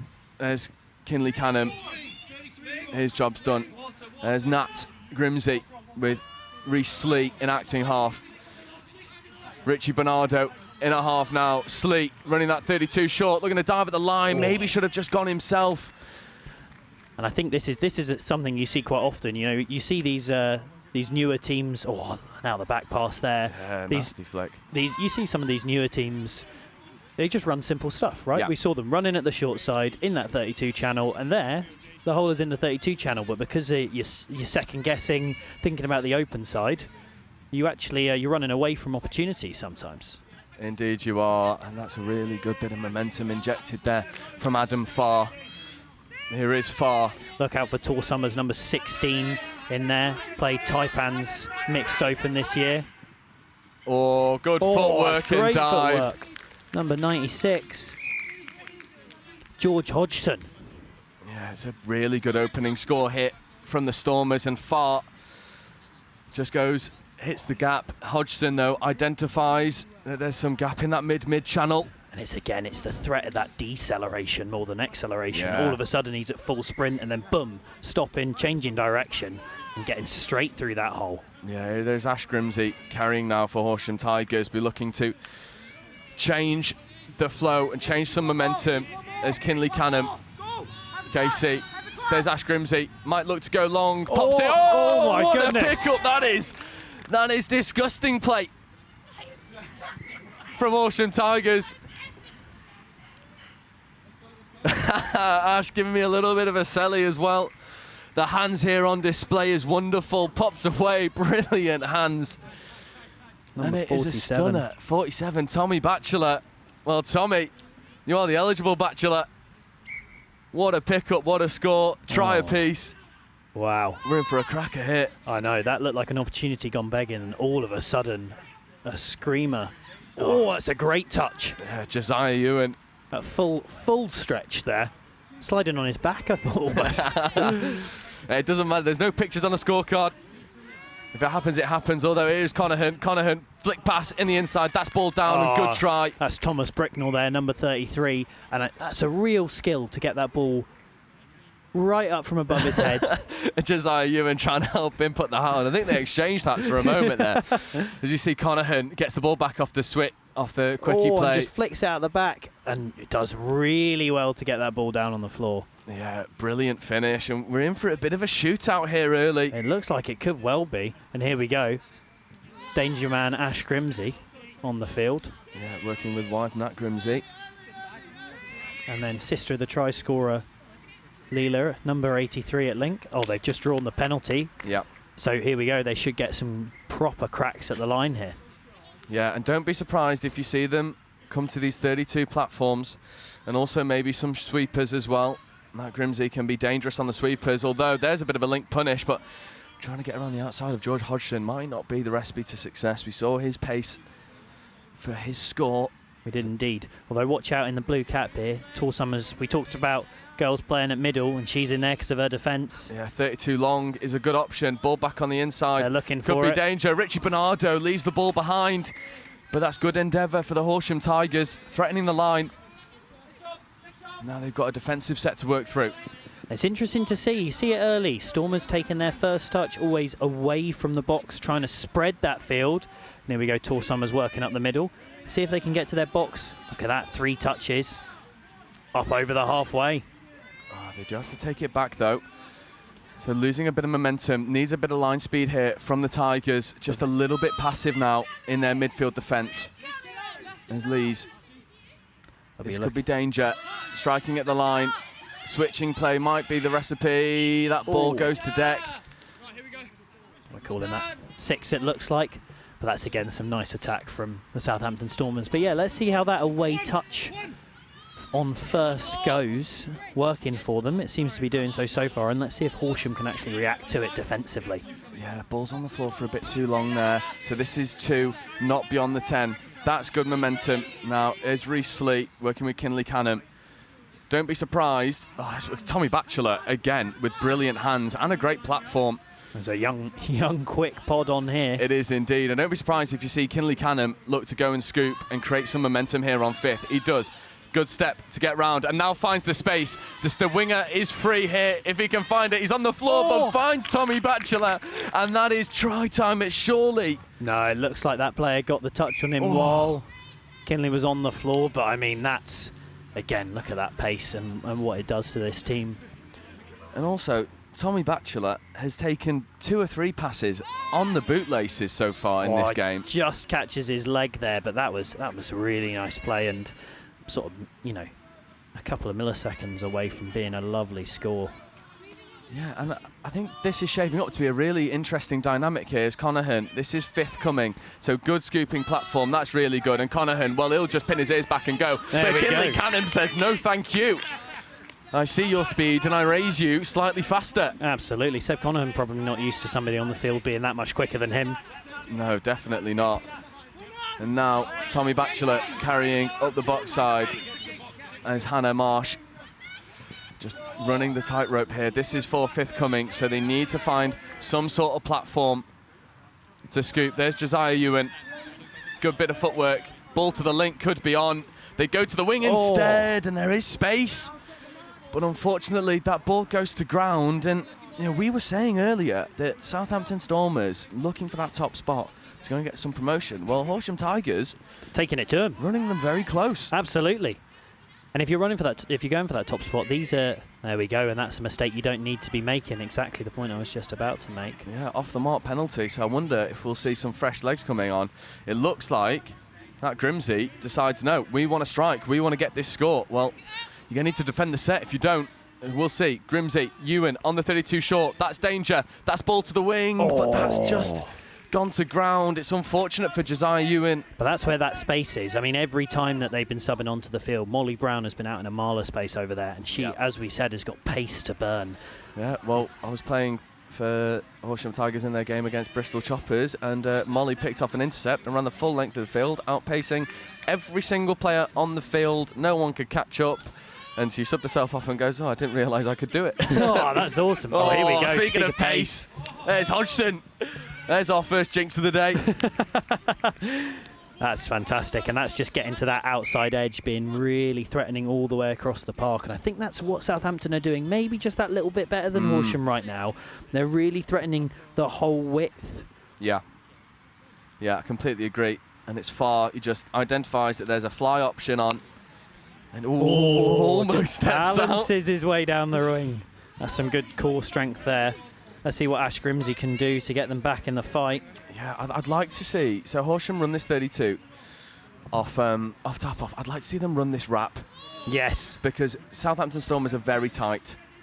they are indeed. Grimsey, link hole is on. It's a nice pickup. Switch Grigsley, those ball. Oh, lovely. But Looks that like might it was be. just caught first. Yeah, there's a bit of a shake of the head from Ash Grimsey. I'll tell you what, though, he's doing some nice things on the ball, isn't he? He is indeed. He's fighting the old dog yet. I feel like I'll pay for that one when he listens to this later. Yeah, you're always better you than me. This is better midfield defence here from Horsham Tigers. It's Molly up making touches. Molly Brown doing well. This is fifth coming, but again, it's just rolling in defence. And now there's an option here on that short side. And that'll be try time. Seb Conahan plays the extra pass back on the inside. And again, down that touchline, threatening that whole width. That's what they're seeing them do. And I think Horsham just need to work to flood across to the side that they're threatening that little bit more. Because currently they're leaving players like Molly out on their own to defend a little bit too much room. Yeah, completely agree. And it does seem like, and yes, we've got the perfect vantage point. Of course, yeah. But it does seem like they're just defending as 2 units of 3. Yes. Rather than a whole set of 6. Yeah, that's absolutely correct. And that can be really difficult. Oh, of course it can, particularly in the heat. You know, after playing 2 games this morning. There's Kinley Canham. See what this danger group can do. Yeah, there's Josiah Ewan. Open side quickie. Ewan, Step back. Looking for Canham. Canham. Oh, just held up a second there. What are we calling that? It's that 4th touch. Okay, so they've got a strike to use. Let's see if they... And look at that space out. Penalty ball. Nice. Okay, now a whole 6. Look at that space out on Molly's wing over there, and see if they can work the ball across the field. Yeah, Canham. Open side quickie. He will go. Trying to evade a couple touches. Kinley Canham. Last couple tournaments, been carrying a bit of an injury, lower back. Bless him. He'll coming through. There's another open side quickie.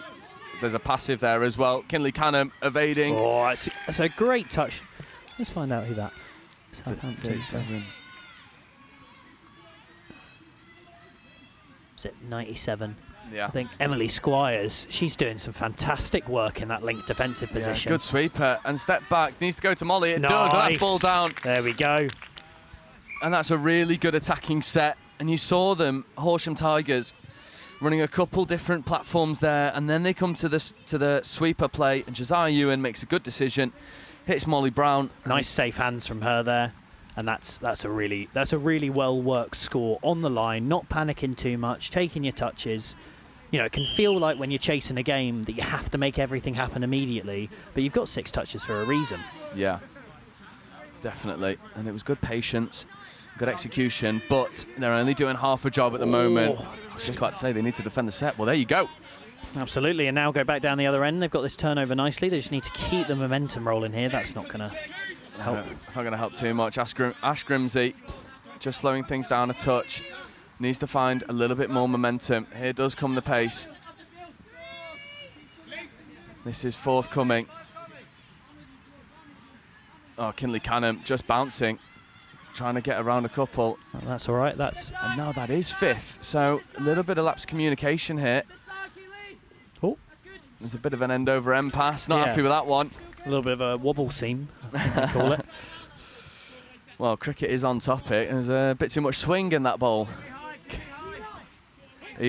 Stick to rugby. He'll hate me for saying that. Yeah. 6 are sprinting through the middle of the field. I think that's where. No, you could see the space he was identifying there. That's nice defence from Molly over there to just crowd them back in. But this is an important set for Stormers. If they can stay up this end and even get a score out of it, then they might be able to put this game to bed. Indeed, and it's good manipulation there, managing to get onto the middle. This is 5th coming, so looking to go and strike. That is 5th. Kinley Canham in the midfield picks it off. Looks like it was a touch and pass first there, so that'll be a penalty. Yeah, Kinley loves an intercept. Oh, I'm sure he does. With pace like that, you wouldn't mind it. That's a good bit of physicality in the ruck. Just throwing a couple dummies. Horsham, it's becoming a little bit leggy getting off the field. That could have been off the mark, not given. That's better momentum coming onto the field. This is fifth coming, so they'll want to give either Josiah or Reese a scooping opportunity. There is Josiah Ewan looking for the switch. Does try and go through the gap. They kill it in a good place. They just need to put the pressure on here and see if they can get a turnover now. 5 minutes to go. There's still enough time. Only 2 scores in it. Indeed. Reese Lee now trying to get up and put some pressure on, but Southampton Stormers with Heidi Yeoman on more than a few occasions have just found that outside edge a little bit too easily. They have done indeed. I think it's when players are tired and they come away on that first touch. Really what these defensive teams need to be doing against them is putting loads of pressure on, and instead you're sending up one-up runners. That's a great touch. That's really nice. Seb Conahan, even his feet can't get through some staunch Horsham defence there, and they're in a good position now. It's a good call there from the ref. That is off the mark, and it's unfortunate for Tommy Batchelor, but testament to the defensive pressure here for the Stormers. Only 2 tries in it, 4 minutes left to go. A little bit stop-start, but also not only have you surrendered possession, you've given the ball to this dangerous, very dangerous pair. Conahan and Thomas Bricknell. Yeah, Bricknell already with a couple. Conahan, step, back to Bricknell. That's some really good defence from the link there. Noticing that threat. And I think even though they've been attacking in the middles, I think the space they're going to find now is out wide. And let's see if they can use it. Here we go. Link punish, look for the step back. They do, they fire it up. That's a really good step. Oh, flick pass out the back if this is a try. No, that's well defended by Grimsey and Grimsey. Grimsey squared. Absolutely. Used to defending in the midfield together. That's good. That's overplaying. Just losing momentum. Just needs to carry hard and go straight. That's a really good touch coming in. That is indeed. From number 7, Stephen Lines. And now there's Josiah Ewan. Kinley Canham looks to just find the gas through the middle. That's a good roll ball, although the referees aren't happy. And again, I think that's maybe guilty of that overplaying a little bit that we spoke about. Need to use those 6 touches to set up a nice fifth to give players like Kinley the chance to really use their gas. Yeah, and I think on a few occasions, if I'm going to be hypercritical, I think on a few occasions Horsham Tigers have maybe got a bit of their roles wrong. Yeah, I think that might be right. Kinley, Kinley, Reese Lee, scooping through and trying to really make something happen. I think on a few occasions with fifth coming, they've been the platform. Aces in places, I believe, is the term I've heard before. Yeah, aces in places, horses for courses. Exactly. Those are the 2. Yeah, and yeah, I think when you're tired and people are trying to force a game a little bit, you can end up trying to do almost every role at the same time, set a platform and strike, and it doesn't work like that. That's nice good. Though. Ooh, Jake, I'm not sure about that one, boss. Yeah, I think our sort of simultaneous oohs told you what we thought about that. I think a little bit of a call of let the boys play might have felt more appropriate. But let's see what Tor Summers and Horsham can do coming up here. That's good. Defensive Not pressure. Southampton. Goes to the commentator, man. It's going to get you. There's Farr. Hodgson in at link here at 99. 2 female middles here, which is wonderful. And this is a little bit of game management that we're seeing here. No Sweet. need to overplay. That's nice. Oh, that's a great touch. That's a fantastic touch from Leela. Leela Batchelor making a really good touch. That ball should have gone one more to Hodgson, but it doesn't, and they do get the 5th touch turnover. So with a minute left to go, Horsham could definitely make a bit of a game of this. That's good from Ash Grimsey. It is and indeed. That's the best subset we've seen so far, but that's a really good snipe. Just comes from running hard. Working really hard. Yeah, it does indeed. And here's Kinley on, going to kick outside of this link, but that's a great touch. That's a complete momentum killer. Number 99, Heidi Yeoman. Yeah, she's been great. You know, I've called her name on more of a few occasions. That's better. That's a good platform. Although Forward pass. Ball's been given forward. I think a few of these ones have been potentially a little bit harsh, especially considering that actually especially today and yesterday, we had some diabolically forward passes that were given as flat, or French flat is what I've heard them called. French flat. Brilliant. No, I think the calls have gone sort of either way, and I think Stormers have ridden this well. Yeah. But you know, if I'm one of the teams coming up against Stormers in the coming matches this afternoon, then I'm looking at what Horsham are doing and going, there's some space to be found there. Yeah. You know. Yeah, definitely. It's a really good performance there from the Stormers. 4-2 the victors, and it was the likes of Connahan, Bricknell, Farr, Yeoman, who were really sort of making it all happen, and Hodgson, who got on the scoreboard on a couple of occasions. Horsham Tigers will be pretty happy, although they're leaving a couple of opportunities out there. There's learning for both teams, but Stormers, well, they are storming onto potential promotion into Division 2. And we'll take a very quick break, just 5 minutes.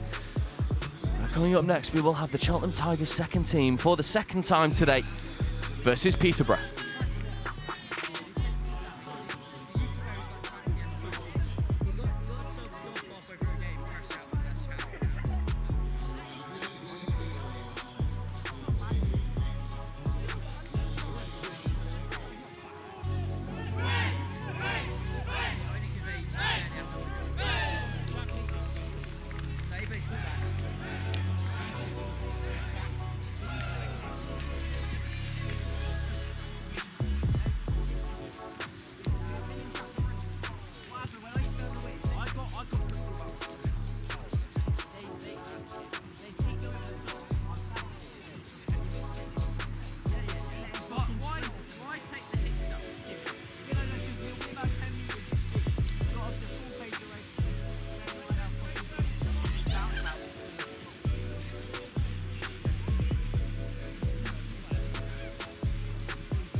So welcome back. Cheltenham Tigers 2s versus Peterborough. We saw Cheltenham earlier. We think they probably would have been happier with the draw in their game before. But our first time looking at Peterborough, and I've got to say, I'm a sucker for a tritone kit, and Peterborough's is very nice. It is indeed. That grey stripe through the middle is nice. Let's see if they play as well as their kit looks. Oh, and that's a nice diving touch to start the defensive set. Yeah, and I'm liking the just sending that far link off in transition. Absolutely, get a fresh player on. Now that player is nice and wide. Well, that's a good defensive touch there. Number 9, Lydia Mills. And this Peterborough team, well, it's a bit of an enigma for me.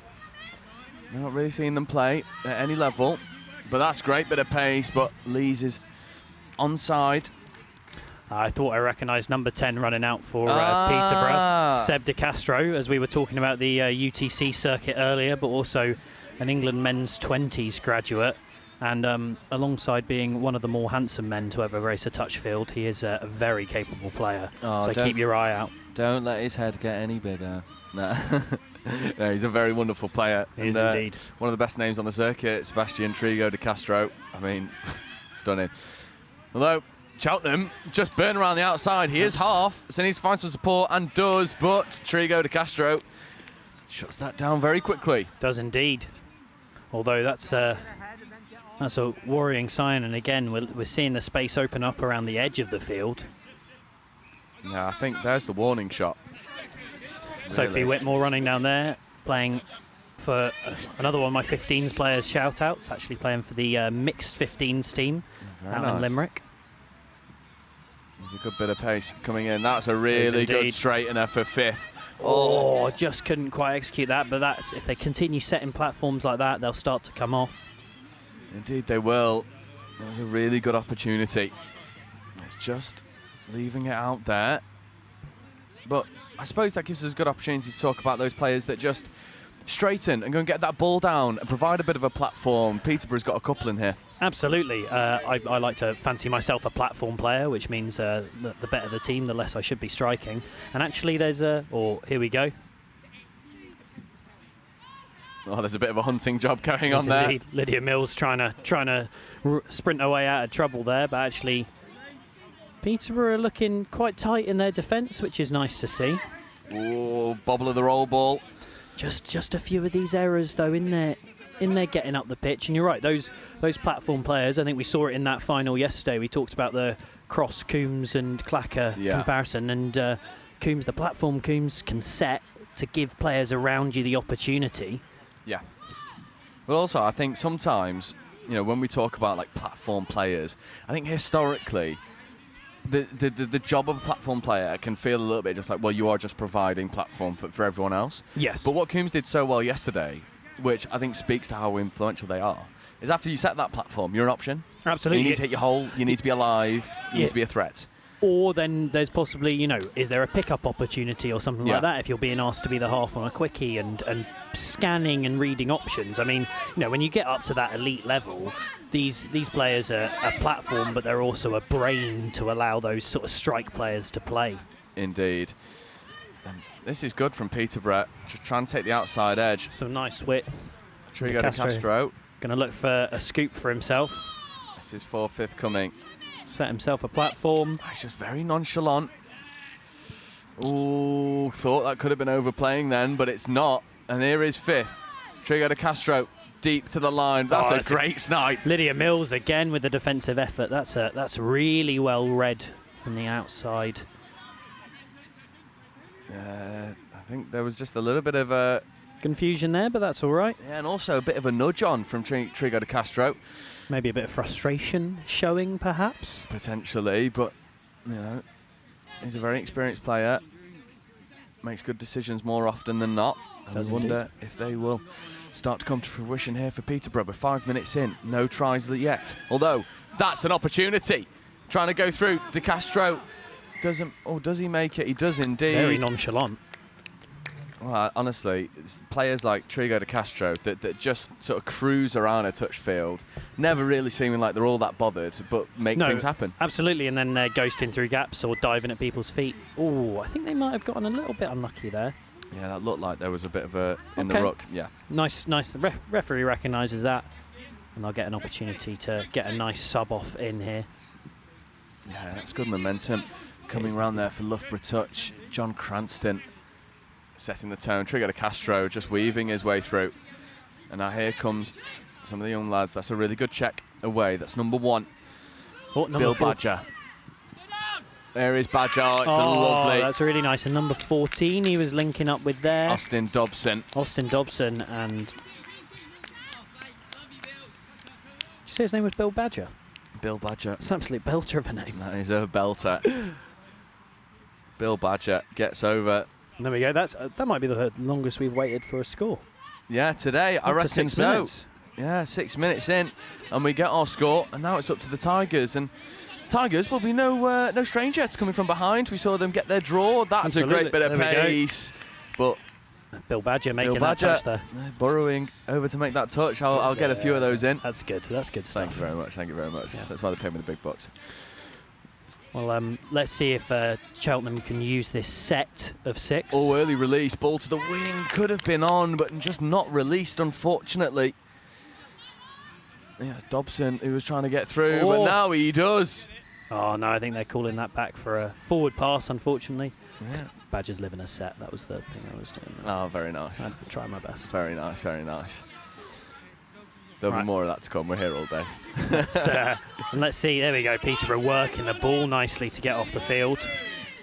Yeah, and that's a really good momentum. That's settler. really nice. Up the box side, wait for it to turn around. That's number 3, Donny Carpenter. There's some names here. There are indeed. And here we go, setting this platform now. 7 and 8 working together. Oh, no, that's well defended. Number 47 for Cheltenham, Ewan Morrish. Yeah. Just identifying where he needed to be and making that touch. And now I think we're into maybe a bit of a midfield grind unless Cheltenham can get up the far end. Yeah, it was Hamish Wayne who was trying to go through a bit of a gap, but just nothing happening. Good hands there. And that's good momentum. Passing around that player. Check back in. And a scoop. Great platform, but they're all onside, but they do find Cotty. Just not quite recognising the touch count there, but that's all right. And Peterborough on this ball quickly. Oh, good hands. Very well done. Caught it with his hip there. And this is a little bit more just conservative of a transition. It is indeed. Whilst just they bring those fresh legs on. settling in. That's really good playing away, and it'll go back inside. That's forward, ball down though. So the right decision in the end, turnover. My own shout out to referees in the white cap in the midfield, Mr. Will Gaines, running out there. Flips between being a player and a referee with aplomb, which is a tricky job, and particularly when he's reminded by referees that he's not actually refereeing when playing. We've all been there. We have indeed. We've all been there. This is nice pressure in defence from Peterborough, not quite letting Cheltenham set their platform that they want to. And that's a forward pass. And there we go. And that's where that pressure shows. That's obviously maybe something they've targeted, that particularly in this division, you put a little bit of pressure on teams and... Oh, Trigo de Castro, just a couple little stutter steps. Then takes the ball back. Strolls into the box. That's job done for a couple of minutes. It is indeed. I'm going to be back on. Cotty's got to be careful that he's not running through that ruck after the touch. It does indeed, because he might get punished there, but that's a nice setup. Oh, and just gets his feet caught in it. Yeah, it's unfortunate for Austin Dobson. It is indeed, but there's some nice things in there, and while 1-0 up as well, just need to hold out here. Good work between the link and the winger. Yeah, here's Carpenter flying off the line to try and make some touches, but this is good. Coming onto the field from Ian Spencer, wearing 70. There is Ian Spencer. Played yesterday as well for the ones, if I'm not mistaken. He So a did 2-day indeed. shift. Back on the inside. That is played out, so it'll be 6 more, but it shouldn't be ball down. I think that touch was made. So they're just calling it 6 more for now, but now they have their set on the line. Let's see if Peterborough keep up the pressure. Here we go. Yeah, you can see them getting up to them. Ball to the wing is good. Oh, it's just too tall. They might live to regret that one, Will. Particularly on first touch. Yeah, a bit of a coach killer, and I mean you'll know that more than anyone, right? Yes, very much so. Use your set of 6 screaming onto the field from the box, but I don't know, when you see spaces on, it's tricky. You back your players to make the right decisions, right? And sometimes execution actually. Oh, that's some nice subbing. Carpenter. That's twice now he's done that, and actually their transition operates the best when Carpenter just trucks that ball up the middle. That's Lydia Mills making another huge touch, defensive MVP of this game already. Do you think she's bored and just decides to throw her body around for a little bit of fun? I think she could have made that touch standing up, but maybe Newsweek more likely to mention it on the live stream. Yeah. At least you get some nice photos in or screen grabs. I think maybe for the Instagram. At least that's what I used to do anyway. Oh, good turnover. So actually, we're out of the grind now. We are indeed, and this is Pete. Oh, forward pass there. Oh, it's a shame. Again, off first. Errors creeping in. It does happen when you're tired in these games. This will be the last pool game that they're playing, so 3rd game of a day of 6, and I often reckon this is where it's, it can start to kick in a little bit. Particularly, you've had an early start, although. But some nice touch being played here. Cheltenham just settling a little bit, getting Matt Janer on to run the show. Can see him setting something up here. Talk about platform, that's nice. And then some real gas through the middle there. Ooh. 6 touches. Getting back and set. Yeah, and I'm just having a look beyond this game as the schedule starts to be updated as the final pool stage games are being played. This is the final round of pool stages. Seems like at 1 o'clock we've got quarter final of Division 3. Eagles versus Staffordshire Stormers. And that's an interesting one. Oh, Trigo de Castro, apologies, but de Castro just finds some space, flows the ball to the wing, wing great scores, finish. And he is the most nonchalant player on the pitch. But that doesn't mean he's not affecting the game. Easy score, Peterborough. Very happy. Try and find the 16 for Peterborough. Tony Matthews. Really nice put down there after the work of De Castro. Yes, so London Eagles versus Southampton Stormers. Completely unbiased game for me.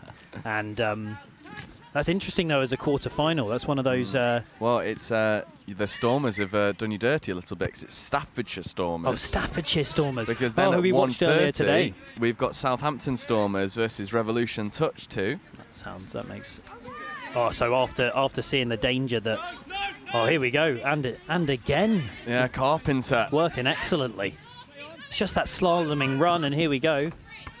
Bill Badger making some nice meters down the touchline. Still can't get over that. I'm still not getting over that. The Badger. Absolutely. That's a good checking back against the grain, but there's a really good touch. And once again, Lydia Mills just... flinging herself about, body on the line sort of stuff. Moved into mid. Obviously, they've realised they need her defensive security. They're trying to run some sort of doggies. Oh, that's forward, unfortunately, because it would have been in the corner. Nicely floated as well. Yeah, there's a few giggles in the Peterborough sub box here. They know that was on. It's just a shame it's drifted forward. We are 14 minutes into this game, and Cheltenham yet to get on the board. Peterborough 2 tries to the good. Just Peterborough's midfield really carrying them through this game so far, despite Lydia Mills' best efforts otherwise. She's, I think she'll be, you'll be hard pressed to find someone else in this Peterborough side, this Cheltenham side for MVP other than Lydia Mills. She's been wonderful, affecting the play on both sides of the ball. Cheltenham almost getting through, but caught there for 6 touches. And I do just think I'm in a bit of admiration of this subset of Peterborough. It's really nice. They look to play around nicely. Oh, Trigo de Castro. Gliding through. There's the nice inside tip on the fly. Number 9, John Cranston. And those two have been working really nicely together in this game so far, haven't they? It's that combinations we were talking about earlier. 2 players, you get them playing together more often than not. They start to understand each other's play and position. Absolutely, and it's understanding the dynamic between the two.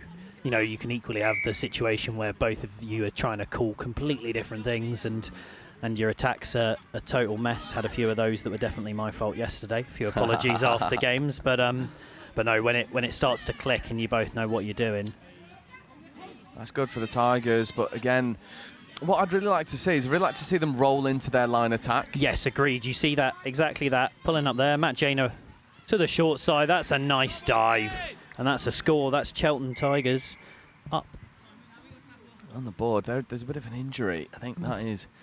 Number 47, Ewan Morrish. He's had a good game so far, working with Matt Janer. He has called his name on more than a few occasions, but for Peterborough, there is a bit of an injury just coming off the field. And we hope that that's nothing too serious. Fingers crossed. It's Austin Dobson, who's been putting a lot of work in so far this game. Yeah, a lot of work. Really bright spark. Also very young as well. Loads of bags of potential in this Peterborough team. Well, and this is what's fantastic to see, right? Peterborough Touch, maybe not a name that's been bandied about a lot before, but actually... Oh, great hammer. Just made the touch there. Not a team that's played a huge, been around a huge amount, but, I mean, looks like it's going to be around for quite a few years. Yeah, definitely, definitely. And what's really nice as well for Peterborough is, in this pod specifically, you've got a couple of younger faces here. You know, you got number 2, Ewan Rorison. And Jack Hughes as well at number 8. And then you've got Seb Trigo de Castro over on that far side, almost just providing a little bit of guidance to some of these more emerging players. Odd to him to think as the older head. It's crazy, right? 21 years old.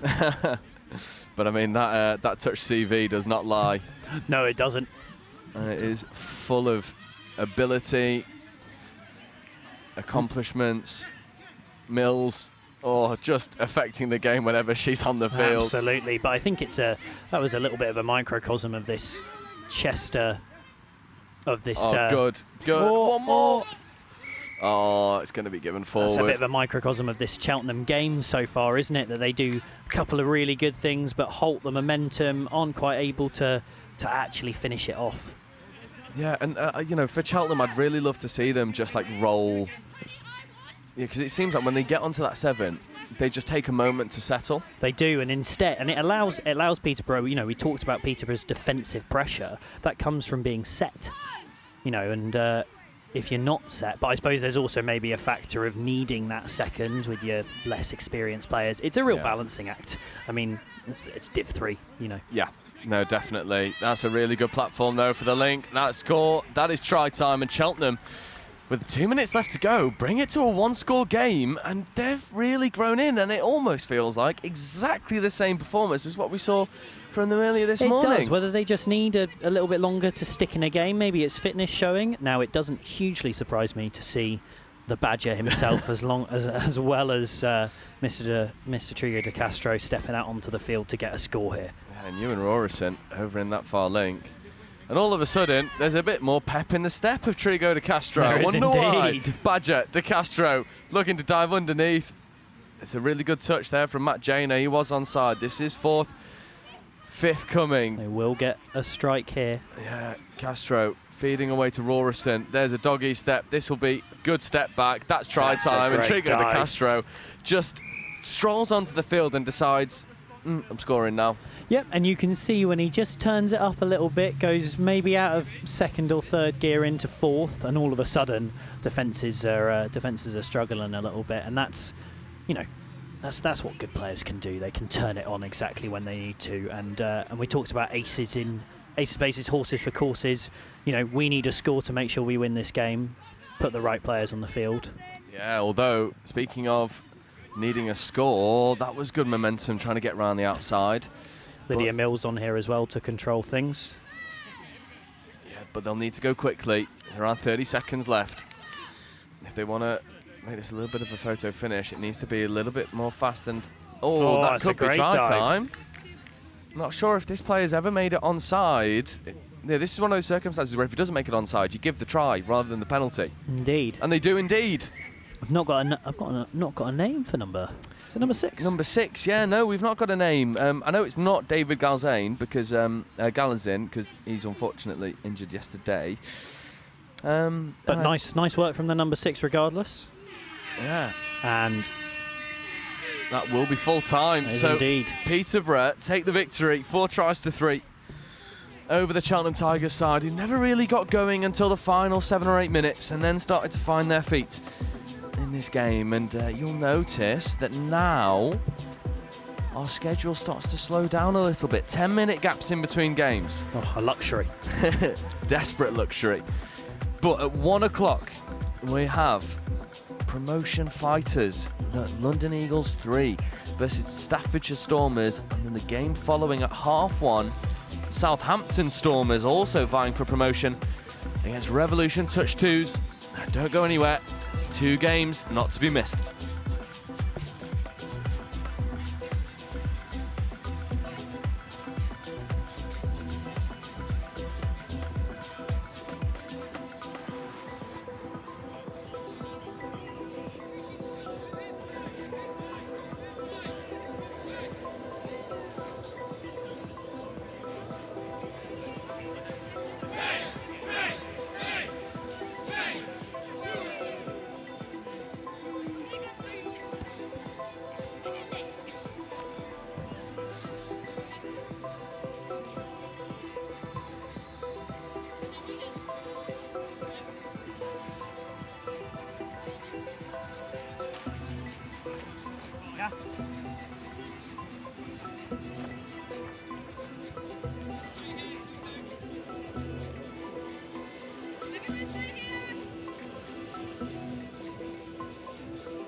So welcome back to Newark Rugby Club, where we have the England Touch Mixed National Series.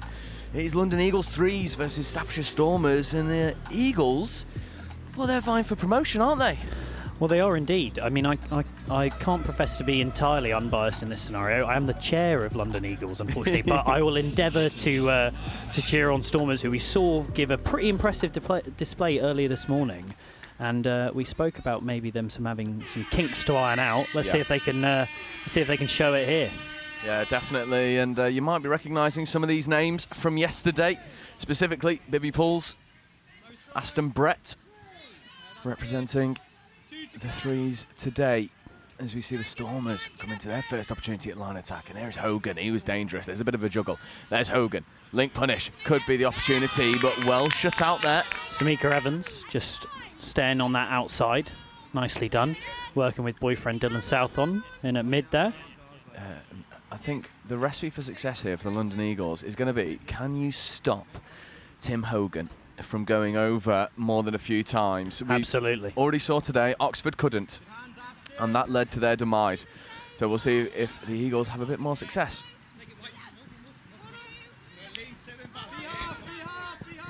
That's a good transfer. It's a good touch coming in Yeah, there. it's well done from Hogan. Just holding things up a little bit. Is this Bibby Pulls in the midfield? It is indeed. The classic boonie. Rarely see her not in it.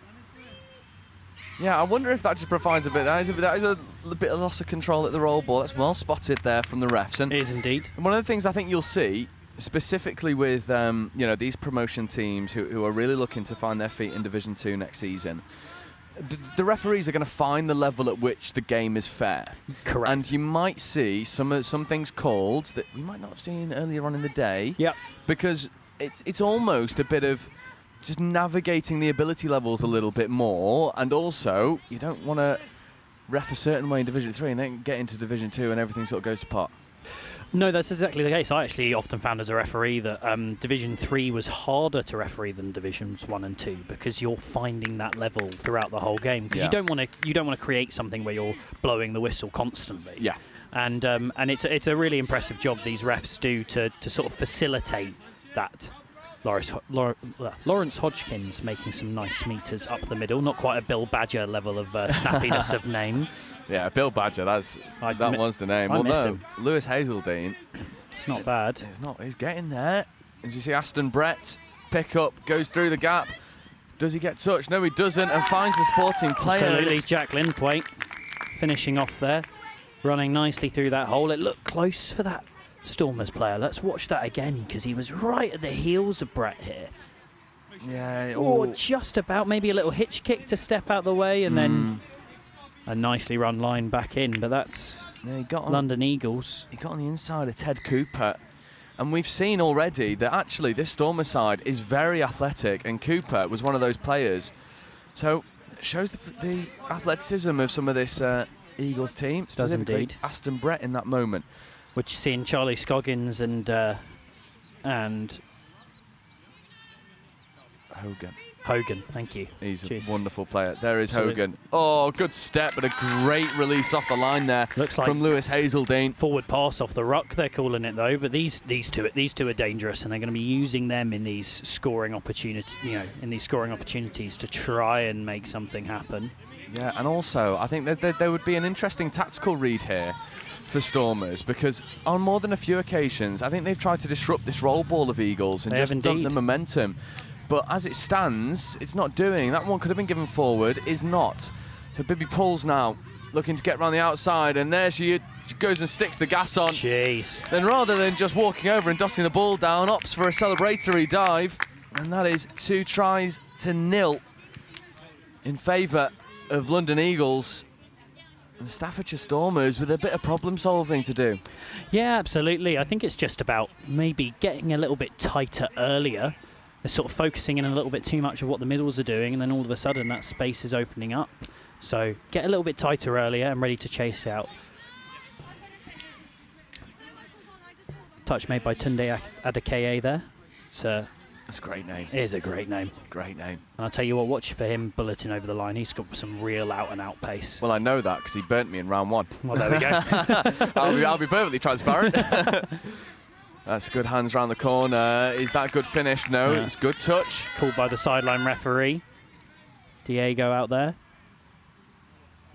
One of our full-time referees at Eagles. Loves pulling on the yellow jersey. That's good from 99. Oh, it's a nice round the back pass. A little bit of... he has got something, hasn't he? He does indeed. A little bit of flair that can cause some problems. Yeah, Ted Cooper, we saw him in game 1, and there is Tunde Adekeye. Oh, and he's gone. He is gone, and no one's going to catch him. And that is a wonderful score from back to front. Wow. Just sticks the wheels on. From the far side of the field as well.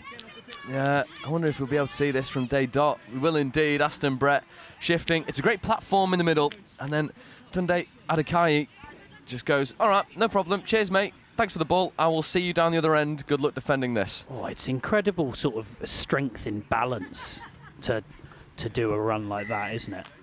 Yeah, and also walking that walking the touchline effectively.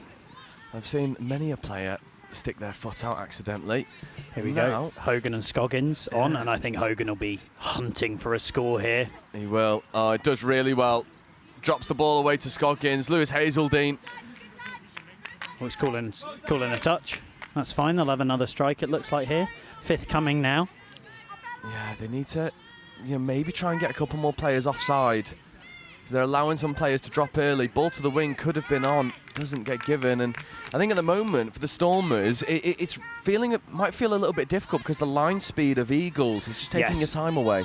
Well, I think it's that thing as well that we spoke about, having threats all across the park. When you have a threat who is so potent, like Tim Hogan has been so far today, that actually you end up only playing to that threat and sort of limiting yourself from the other ones. Oh, great wheels, great hands. Oh, that was lovely. Really deft bit of work from Linthwaite there, and the pace of Southon as well. Yeah, and unfortunately for Stormers, it seems like they're going to get trapped. Whoa, that could have been a bit of a nightmare scenario. It could indeed, but looks like they'll be able to get off their line, and hopefully... Just looking a little bit leggy are the Stormers. Oh, they've been run relatively hard so far. Yeah, this is 5th coming. Now making some decent momentum. Oh, that's There's a nice show and go. That's good from Cooper. Oh, have they got one more touch? They might have. 99, Ted Cooper. He's got some skills on him, doesn't he? Yeah, and you know this Stormers team, Ted Cooper, Tim Hogan, and also we've not mentioned one of the most effective defensive players is Saskia Conahan over on that far side. So it shows the calibre of the Eagles, and Aston Brett now picking up, looking to go through. There's a good delayed pass to Hazeldine. Hazeldine over the top. To Anna Willis. And that is pretty straightforward. However, they're calling it back, it looks like.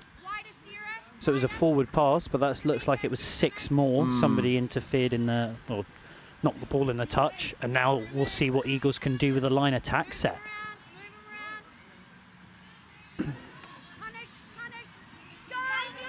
Oh, he's over nice again. Dive. Tunde Adekai doubles his personal tally and extends the Eagles' lead out. And it's a nice link punish here, just getting on the outside, and then it's a foot race to the line, and realistically there was only ever one winner. Exploding off that 7. Yeah. The Eagles really putting themselves out there, almost laying down a bit of a marker. And absolutely. I wonder what this cup final could look like later on. Could it be Eagles and Southampton Stormers? Oh, that'd be exciting. That'd be a good game. There's a lot of teams as well we haven't seen so far today that I'm sure are tearing up. I need to have a real trawl through those results, because you get some fantastic results. Here we go. Hogan.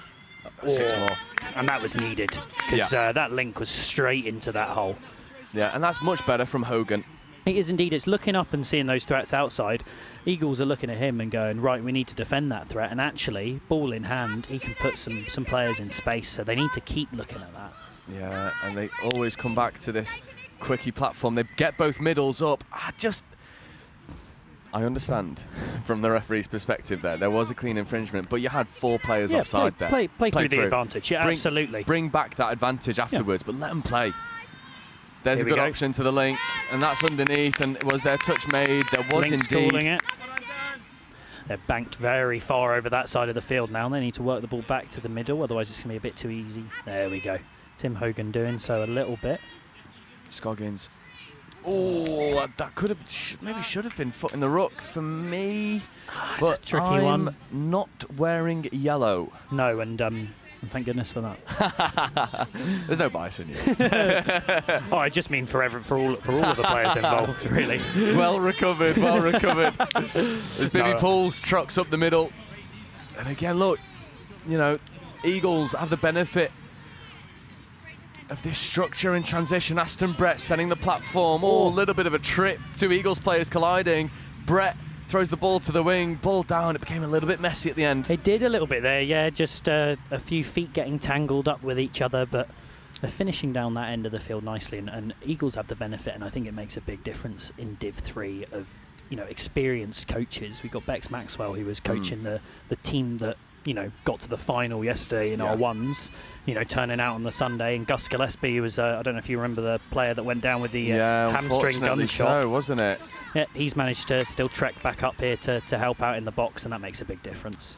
Yeah. Any update on Gus Gillespie? Is his hammy all right? I think it was just a tweak that he sort of, you know, when I'm actually just going to go down in case there's any injury. But smart. Yeah, I don't think it's anything long term, which is good, because it was, you know, you panic on the sideline seeing it. Yeah, there's a AJ of the Manchester Foxes, Alistair Chadwick, was asking me about Gus Gillespie, and when I told him he went down with a hammy, his face painted a very miserable picture. Absolutely. Saying, oh well, he's in my 30s. Yeah. No, I need him.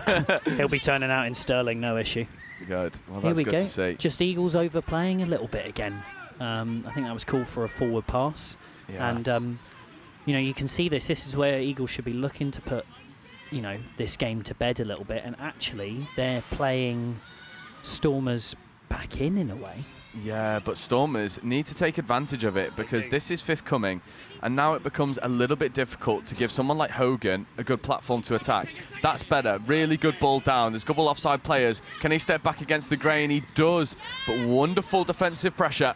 Samika Evans again in that link channel, like a brick wall. It's been very good defensively. Not necessarily seeing her too much on the other end of the pitch. And that's what you're saying, isn't it? Overplaying. Exactly that. And now, look who's on the field for Stormers, and look at where they are.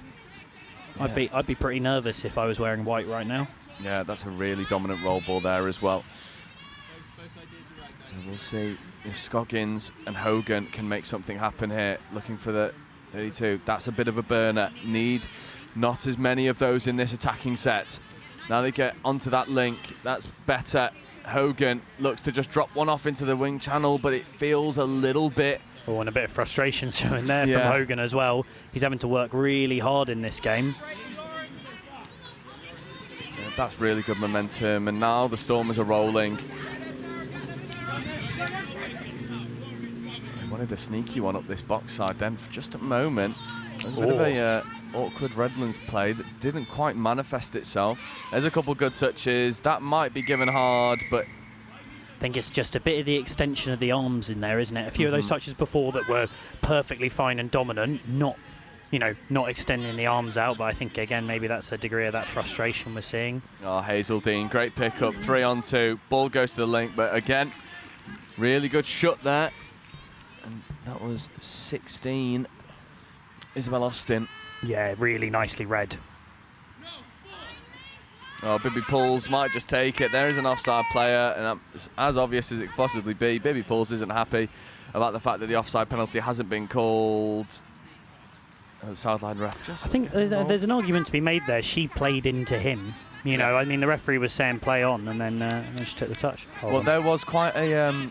I remember at Nationals, there was quite an annoying figure in one of the men's open categories. I want to say it was Taipans, where the player is offside, and actually he's run past and touched him with his hand, and the ref said, well, you've nominated that touch, so you've got to take that ball back, half-court turnover. And there was a real discourse afterwards in some of the group chats knocking around, talking about, well, how fair is that? If can you not move someone out of the way? But the letter of the law says you can't. You're absolutely, initiating that touch. And that's what the referees are officiating to. Yeah. And it makes sense, right? We talk about this, players have to be able to get onside, and if they're getting shoved about all over the place, then you could probably take a few liberties. Yeah. Pretending, oh, I was just moving this offside player out of the way, as they lie flat on their back looking up at you, sort of a bit aggrieved. Especially some of the bigger players on the circuit. It gives them a bit of an advantage. But speaking of, will the Eagles extend theirs out to 5? So there's a nice simple play here with a quickie that just looks like this ball goes out to Anna Willis on the wing and gives her a second. And it's a nice bit of evasion to get around that winger who was hustling out there for Stormers. Yeah, and has had a real good showing out there as Isabel Austin, but on that occasion was left to defend a little bit too much space. And we see that quite often at sort of the Div 3 level and Div 4, where wingers given just a bit too much work to do. Yeah, and I think this is one of the key differences that we're seeing at the moment from Staffordshire Stormers and London Eagles is Eagles are moving very tightly as a 6. But here is Hogan, Scoggins. There is Hogan. Hogan goes to the wing. It's a good ball. It's a lovely rip. It just hits the deck. And you know, for the likes of Tim Hogan, it does become much more difficult, doesn't it? Because you're trying to manifest something from nothing, realistically. And you're playing against a very set defence. If I was, you know, if I told you to put your commentary hat down and pick up your coaching hat, what would that feedback be looking like at the moment?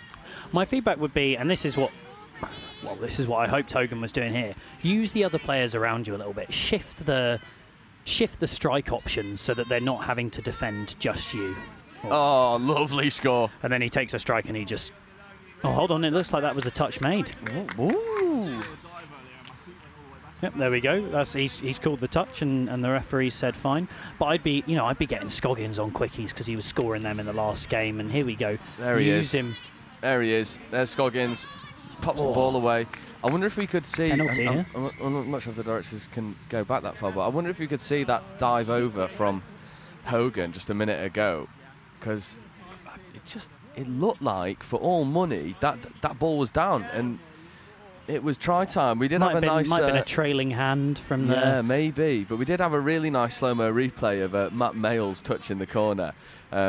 Off the back of an intercept, and me and Ollie lost a bit of composure in the commentary box because it was definitely a touch.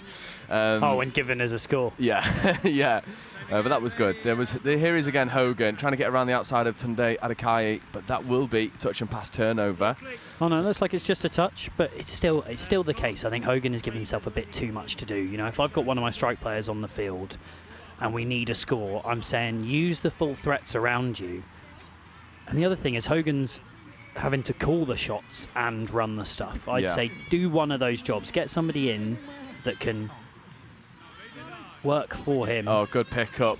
Ball goes to the link. There's a 2-on-1 here if they can take it, but not.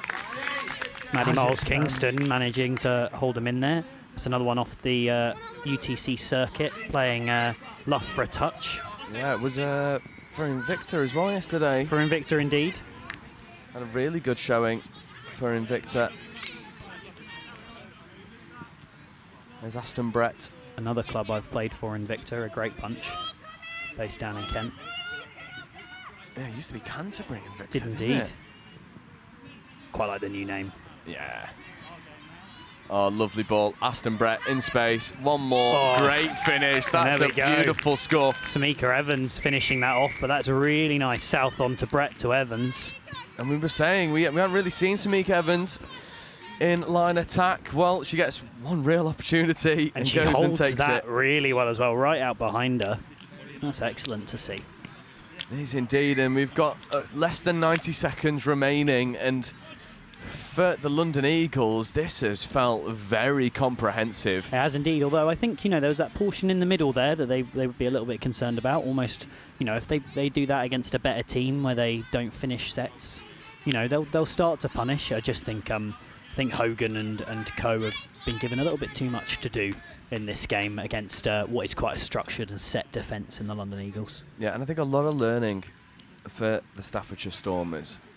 You know, Division 3 is about learning. It is about development and creating, you know, opportunities to grow as a team and as players. And I think the Stormers have great potential, but maybe have just come up against a team that has just a bit too much in terms of attack and defence. Shout out UOS. Yeah, I think that's definitely the case. As we see them try and set up here. Long ball to the wing is on. That That's a nice dive. Hits the ground. The referees are happy that Hazeldine has made that touch. Throwing his body around. Taking a leaf out of Baby Paul's playbook. Absolutely, well, they work together as two middles. That's a really good setup. That's this nice. is danger. That could be try time. Kingston Mills getting the touch there. And this is last play, so I might just try and come round.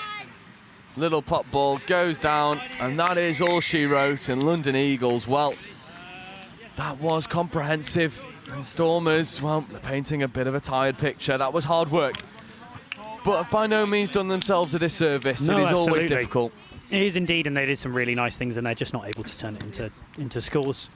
But if that's our first knockout of the day, then it sets us up quite nicely, particularly given that we have Southampton Stormers up against Revolution 2s in 10 minutes' time. Indeed, we do.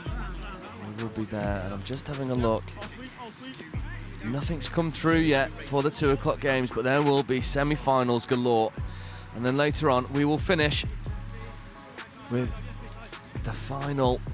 And I think we are going to have to do a bit of research, have a look at that overall table, and see who else is vying for these promotion spots. But we'll be back with you in around 9 minutes' time.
Long, Hardy, long.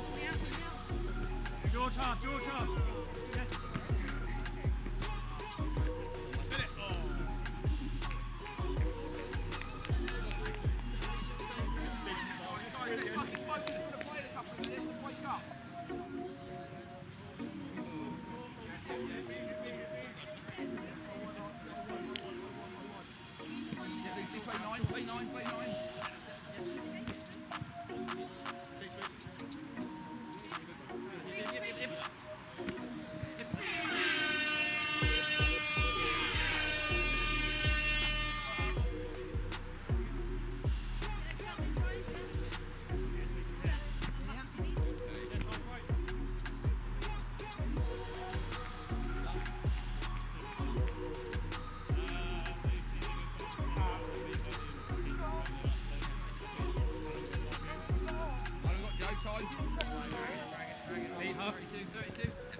Option.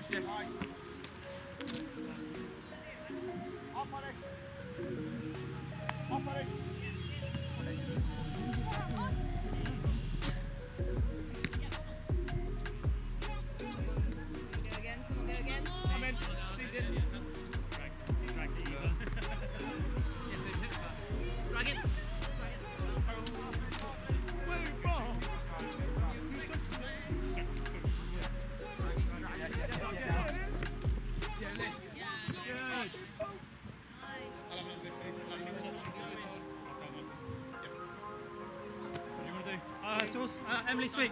Down.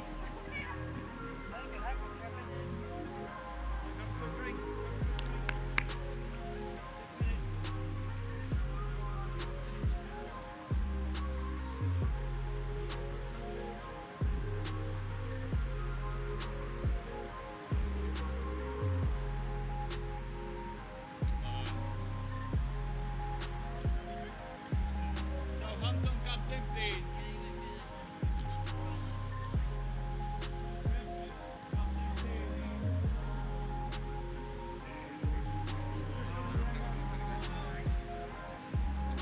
Brian.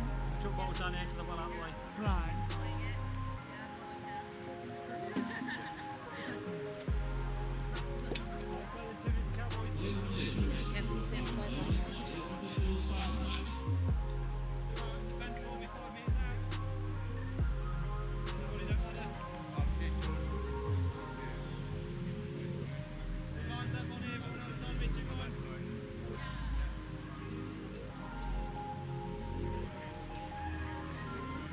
Let's go then, guys. Come on, let's go. Cowboys ready.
So here we go. After a bit of research, both of these teams fighting for promotion. Revs 2 is currently standing in the overall standings at 4th. Southampton Stormers nestled up there in 2nd. They meet in a quarter-final, and I mean, this could not be set up any better. No, and we talked about it earlier that it's such an interesting aspect of these days because these games mean a lot, you know, and 6 points behind Revs, you know, it could make a big difference whether they win or lose this quarter-final, regardless of what happens after. Well, obviously, you've got Southampton who are probably wanting to fight for the not just the overall title, but also today's title as well. Yeah, indeed. We'll see if Southampton... Oh, there you go. That's as easy as you like. You just kick through the burners, find the gap. Ghosting through. And what an opening score that is. Number 3. Archie Lees. Really nice. Bit of evasion. Yeah, just finds his space, finds his gap, goes and executes. And Revolution touch. Well, there is a child on the field. There is indeed. I actually, I'm aware that it is one of our England 15s coaches, mixed decisions coach, Neil Chalmers. I believe that's 2 of his sons working amazing. out on the field there, which is, I mean, we spoke about that's what's fantastic about this. And here we go. We'll get a link quickie here. Go on, get over. I'm begging for it, man. If he scores. There's no Revolution bias now, but there honestly might be. That's really good play. That's fantastic play. That's play through and try time. That is wonderful. What an open side quickie. There's a bit of a laugh between 2 players who obviously know each other. Yeah. And a nice little celly.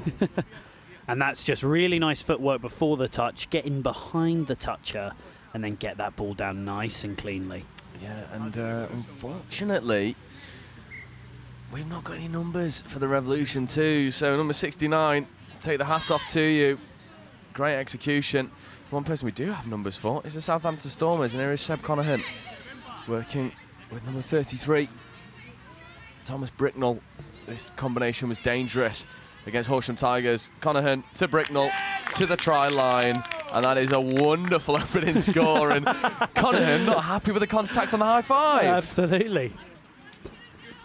Hope that doesn't affect him for the rest of the game. Yeah, tell you what, that would not be a good way. I hope this replay rolls through long enough. It unfortunately doesn't. But Conahan, well, you wouldn't want a broken hand off celebration, would you? No, you wouldn't. That's a big celly to make that happen. But no, that was really nicely scored, and that's identifying maybe when you've got links who are just sitting a little bit wide. We've got Neil Chambers here, out at number 74, 14. 74.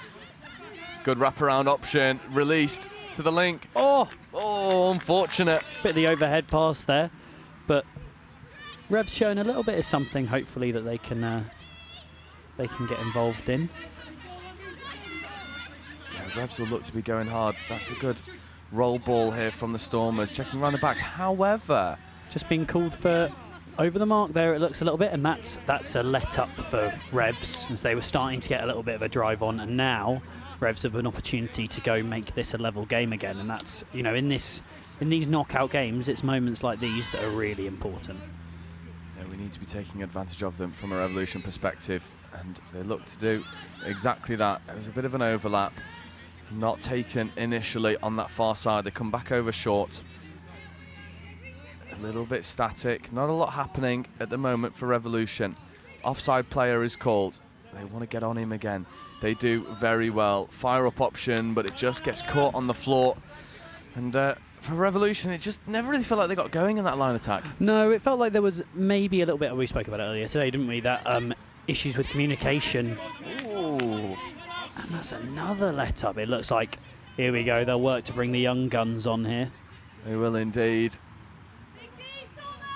Looking to check around the outside.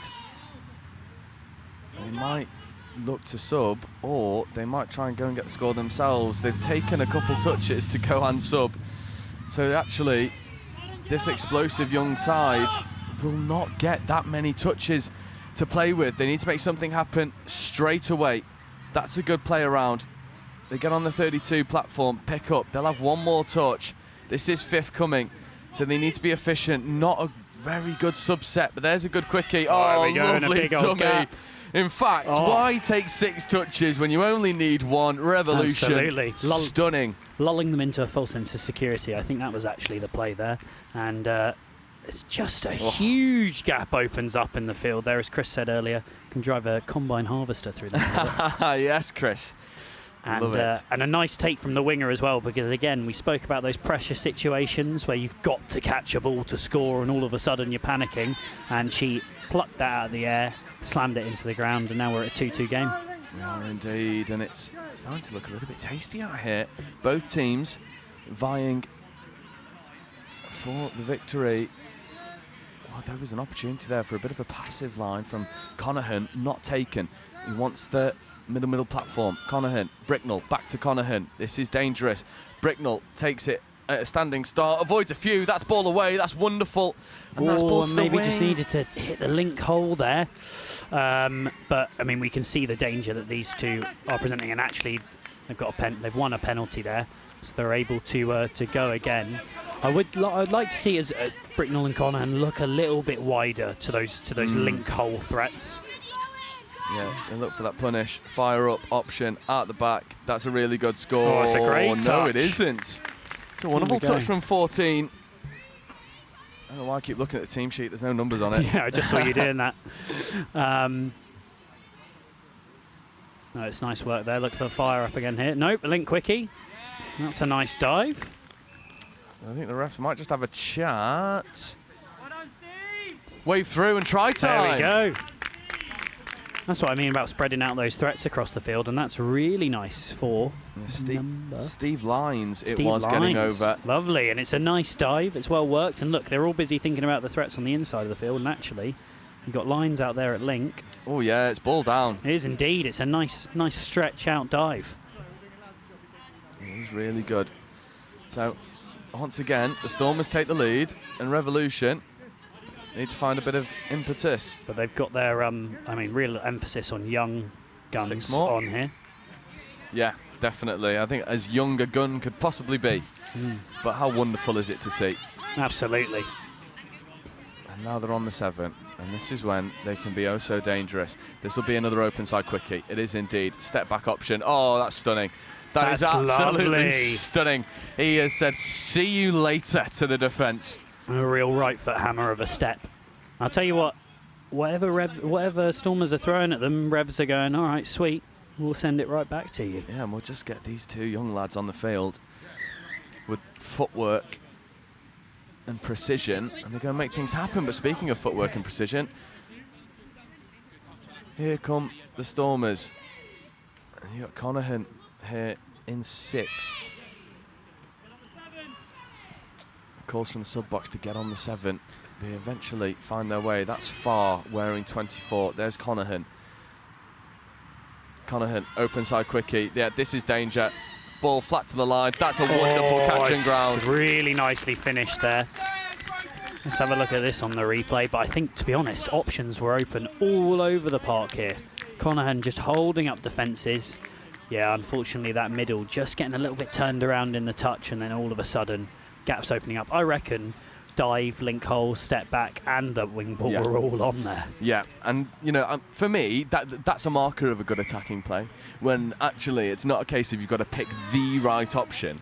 Is when there's not really a wrong option, because you've created that space for yourself. And it's players working nicely off the ball as well that makes a big difference too. You know, I think we see a lot of these teams with one fantastic player, but actually, when you've got players, you know, running important lines and hitting their holes and stuff like that, and being able to catch and ground that kind of ball, then it means that you're threatening everywhere. Oh, good pickup.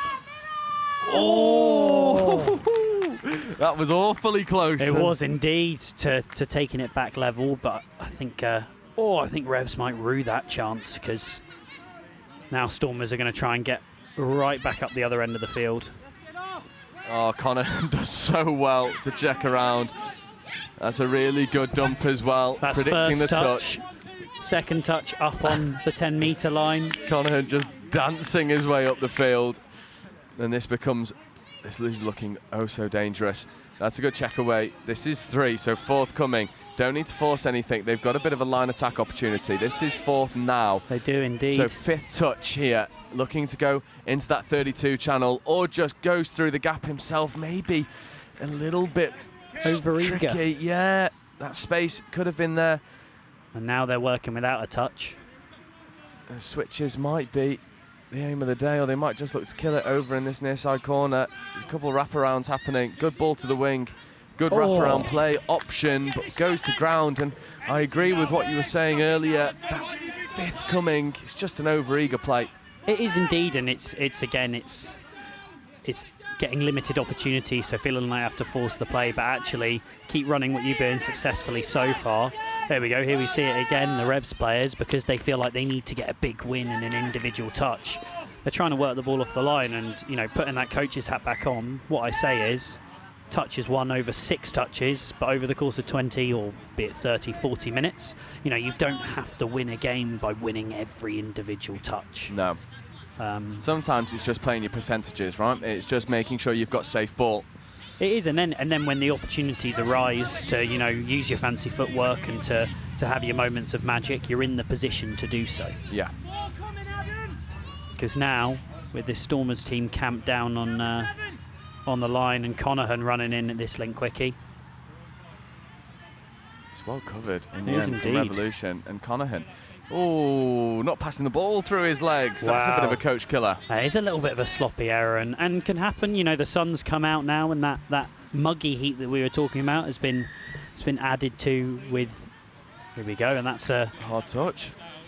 Oh, Connaughton, maybe a little bit of frustration creeping in, giving away the tap penalty. Absolutely. And let's see if Revs can actually get down the field and then threaten that line again with some of their young players. Connaughton making up for it there with a dive and touch, though. That's what I love about some of these young players. You know, I'm very fortunate to be able to play with Kinley Canham at Horsham Tigers. And one of my big, you know, compliments of this breed of young players is they work so hard in defence, and they've got this bit between their teeth, and it's, you know, it's make touches at reckless abandon, and absolutely whatever it takes, you just go and get them. I suppose it's that taking pride in everything you do on the field, isn't it? You know, touch isn't, the wins aren't just stepping people and big scores and gassing round people. You know, it's, you can feel just as good making those big defensive touches. Definitely, and this is what we're seeing at the moment. Oh, that ball looked to go once more. Good defensive pressure from Revolution. It is indeed. I think both teams may be at risk of going a little bit too laterally at the moment. Connaughton wanted that platform to scoop, but now there's not a lot on. The ball goes to the wing. Inside ball might be the play. It is indeed, and you saw that manifest from as soon as Connaughton put his hands on the ball, and this time it's Bricknell getting over. Almost looked like he'd given up, but actually that was the perfect ball, and really nice back inside. Number 97, Emily Squires, we're mentioning her name a fair amount earlier in the game this morning, and that's some really nice identification of space against a Revs team that are maybe looking like they're sort of struggling with the pace of the game a little bit at present. Yeah, and I think it's one of those where Stormers have really sort of grown into it, and they were able to defend a few sets. The other thing I'm noticing is that dangerous strike pod for Revolution has been trapped in defence on a couple of occasions, and it's just not really what you'd like from a Revolution perspective. No, and it's that issue when you can't get out of your own half. You know, all of these players who are... Oh. Is that ball down? See, the referee's conferring over there. No, it is ball down. There we go. Okay, well, this is the point that we talk about. You know, when Revs are up on the line, they've got players who can do dangerous things, and actually, that's a lovely finish. Almost the winger dummying to hold the players up and then just getting the ball down, but they need to be at the line to do it. And if you're only ever relying on the opposition scoring on you to get field position, then oh, there we go, a great little celly there as well. You love to see that. And this is why we play touch, right? You know, one of my observations from doing the National Schools Cup, I was talking to Dom Tripp about it. I think sometimes at the very top of the game, we can forget that this is just a game. You know, we started playing it because it was fun, and I think sometimes that fun aspect can fall away. And actually, this Revolution team, just having a good down time on the scoreboard, but they are enjoying themselves and enjoying running with their friends and family, and it's you know, it really is a joy to see. Well, at the end of the day, like, we're all amateur athletes, right? Yeah. Even at that top level yesterday, you know, with players who are, you know, England players and putting an incredible amount of time in. I mean, we have to do it because we love it. Yeah. Because otherwise, what are you turning out for? It's not money. No, it certainly isn't. It's also certainly not the sort of 3 to 4 hour drives on 6 o'clock on a Saturday morning. But you come out because the community's great and because you have a laugh with your mates. And at the end of the day, that's the point. And if you win a national title, if you play for England, if you do all of that other stuff, then that's pretty nice as well.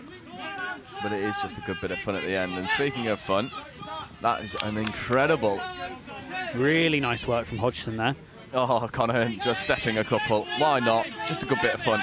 Absolutely. Oh, little Redlands, go on. And now Bricknell's gone. And that's It's gone forward, unfortunately. Oh, but Squires and Bricknell linking up again. That's excellent to see. Well, that's really unfortunate because they'd run, and we'll see it on the replay, they'd run this wonderful little disguised Redlands play, but that ball from Squires just drifting forwards.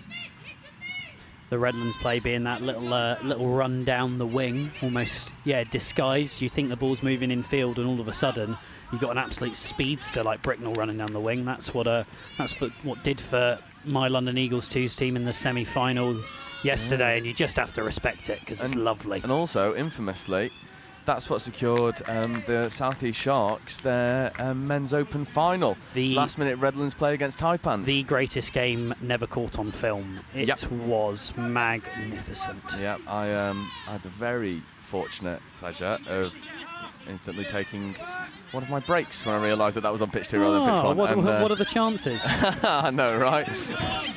But it was a wonderful, wonderful game, and we are seeing Redlands more often than not now. I mean, we're seeing it in Div 3. We saw it in Div 1 and 2 yesterday. Absolutely. And it goes back to that thing of, I think, touch is moving in a direction where we're looking to threaten every single, touch pitch is 50 metres wide for a reason. We're not there to play in 10 metres of it. And actually, when you've got players with the skills of passing, the speed of thought, as well as the actual pace on the field, then you can make things like Redlands happen. Yeah, and what's nice as well, I think, as touch is growing, is you've got teams. So like Revolution have 2 teams, Southampton Stormers it's just the one. So Revolution will be feeding off the back of the likes of Adam Sale and Martin Bunn in their first team, and growing and learning, and always sort of repeating that cycle. So players start to upskill from their own teams, from learning some of these platforms and these structures. And we're seeing that in Division 3 as we see Conahan just with a couple little hitch kicks, but this time chased down. He's reeled in seemingly easily by these young Revolution guns. Well, it's not dissimilar to what we saw with Conahan's offside. So they'll just run through, and this is better. Not dissimilar to what we saw in that Horsham game earlier today as well. Was it? All of a sudden, Conahan's speed being matched by some of these young players, which is awesome to see. Yeah, and Revolution now. This is 5th. That's a good bit of explosion. Is that ball away? I don't think the referees will say it is. Touch and pass given. Conahan affecting the play on both sides of the ball. 2 minutes to go. Yeah, just chases down nicely there, but what he has as well is really good pre-touch, getting set before that scoop so that he can do that. I think maybe, again, just those threats in terms of moving the ball around that Southampton have are allowing them to get those positions. Yeah, it is dangerous as we see Bricknell carrying Conahan on the outside. It feels like Conahan's not subbed in the last 10 minutes. There is Conahan. Bricknell back into Conahan. Stepping away from one. That's a wonderful platform. Bit of a bobble at the roll ball, but nothing doing for the refs. There's the link hole. There's the ball down. That's try time. And that is a wonderful combination. Hold on a minute. Looks like there's a call. Yeah, no, it's good. That's try given. I was thinking there can't be anything to stop that one, but it's Conahan to Bricknell and then to Squires. And that's relatively easy finish in the end. Having a fantastic game, Squires. Yeah. Couple of really nice touches in and around these dangerous players in Bricknell and Conahan. Yeah, and this will, I feel like, with under a minute left to go, that might be the final say in this game. Although with this pod on the field, I don't think anything is certain. Oh, good evasion. A really good platform there from the young fella wearing 51. Good platform. This could be try time. The referees have got a bit of decision. Was he onside? Seems like they're pretty happy with the onside. Yep. That's 5th coming now, so they've got no touches. Yeah, 10 seconds remaining. And they just fizz one long, and that ball just drops to ground. So it will be Southampton Stormers advancing through the division. And also putting themselves in that strong position for promotion next year. Indeed, they have been, and it's been a wonderful game. Both teams putting themselves out there. The young guns of Revolution contributing to 4 of the scores, but it was a combination of Squires, Bricknell, Hodgson and Connahan that did the damage for Southampton Stormers. Lot to be excited about in that Revolution 2's team though. Some really, really exciting young players, and as you say, with their ones playing on the Saturday, I think we could be seeing a few of those names knocking about next year. I would not be surprised to see, and I'm going to take a last break of the day here at the 2 o'clock slot. So Chris Wearmouth will be back with you in just a moment to commentate over the Nottingham Sheriffs and Quakers touch. I'll be with you in 10 minutes.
Oh, my banana's dropped out. Oh no! No.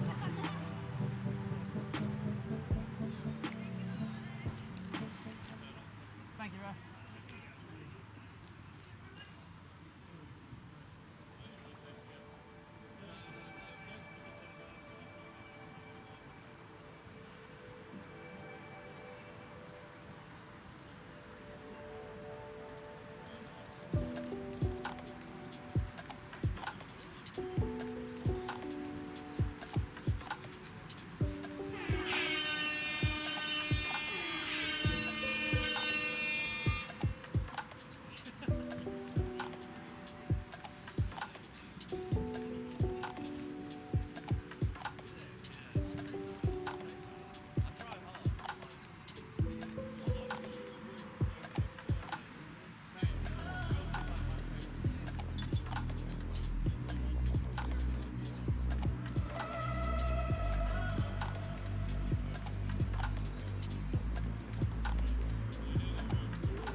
Break now. Chris Wearmouth's going to come over. So, yeah. Cheers, mate.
And we are back underway here, just dealing with a little bit of technical difficulties as Nottingham Sheriff take on the Quakers. My understanding is this is a Division 4 semi-final. He's Chappers, by the way. Oh, I'm Chris. Chappers. Hello. And here's Chris. Yeah, back again for our second Quakers game of the day. So it's going to be interesting to see whether they've improved on the things that we were talking about in the previous game. Absolutely. It's nice that Quakers have paid you to be their full-time commentator for the day on live stream. Paid. That'll be the Harrod by my rucksack. Or they can get me some sunscreen because somebody thinks somebody thieved my sunscreen. Oh, which is problematic on a day like today. I've got a bit of warm skin going on, but that was Nottingham Sheriffs not quite getting over the line on their first attack. And let's see, Quakers, this is a nice sub-off to start with. Playing the ball around really nicely down this touchline here. And getting into the Nottingham half. Really nice there. Okay, and let's see if they can turn this into a little bit of upfield pressure. That's fourth. We didn't see the 33 in the last game at all.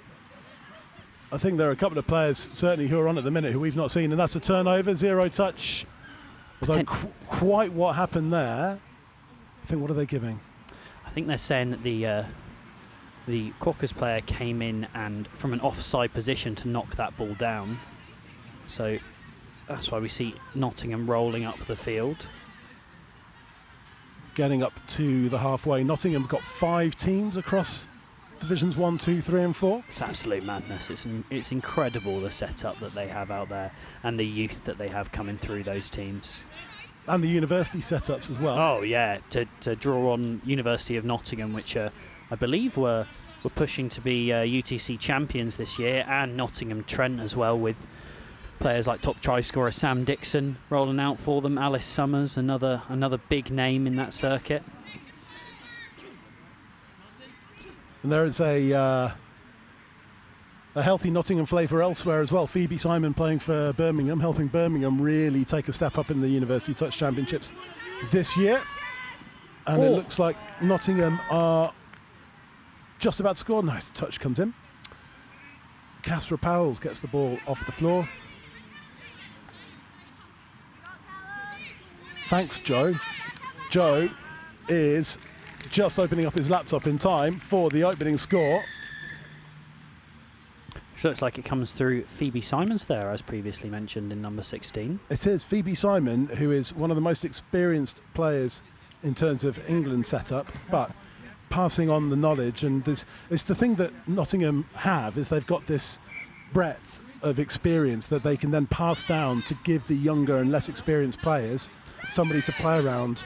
Absolutely bang on, and that's what's really important about, we talk about Div 3 being able to give the chance for those experienced players to play with some of those newer players and really learn from them in a competitive environment outside of training, where you do learn a lot. Oh, it's just nearly a score there for Quakers, 27.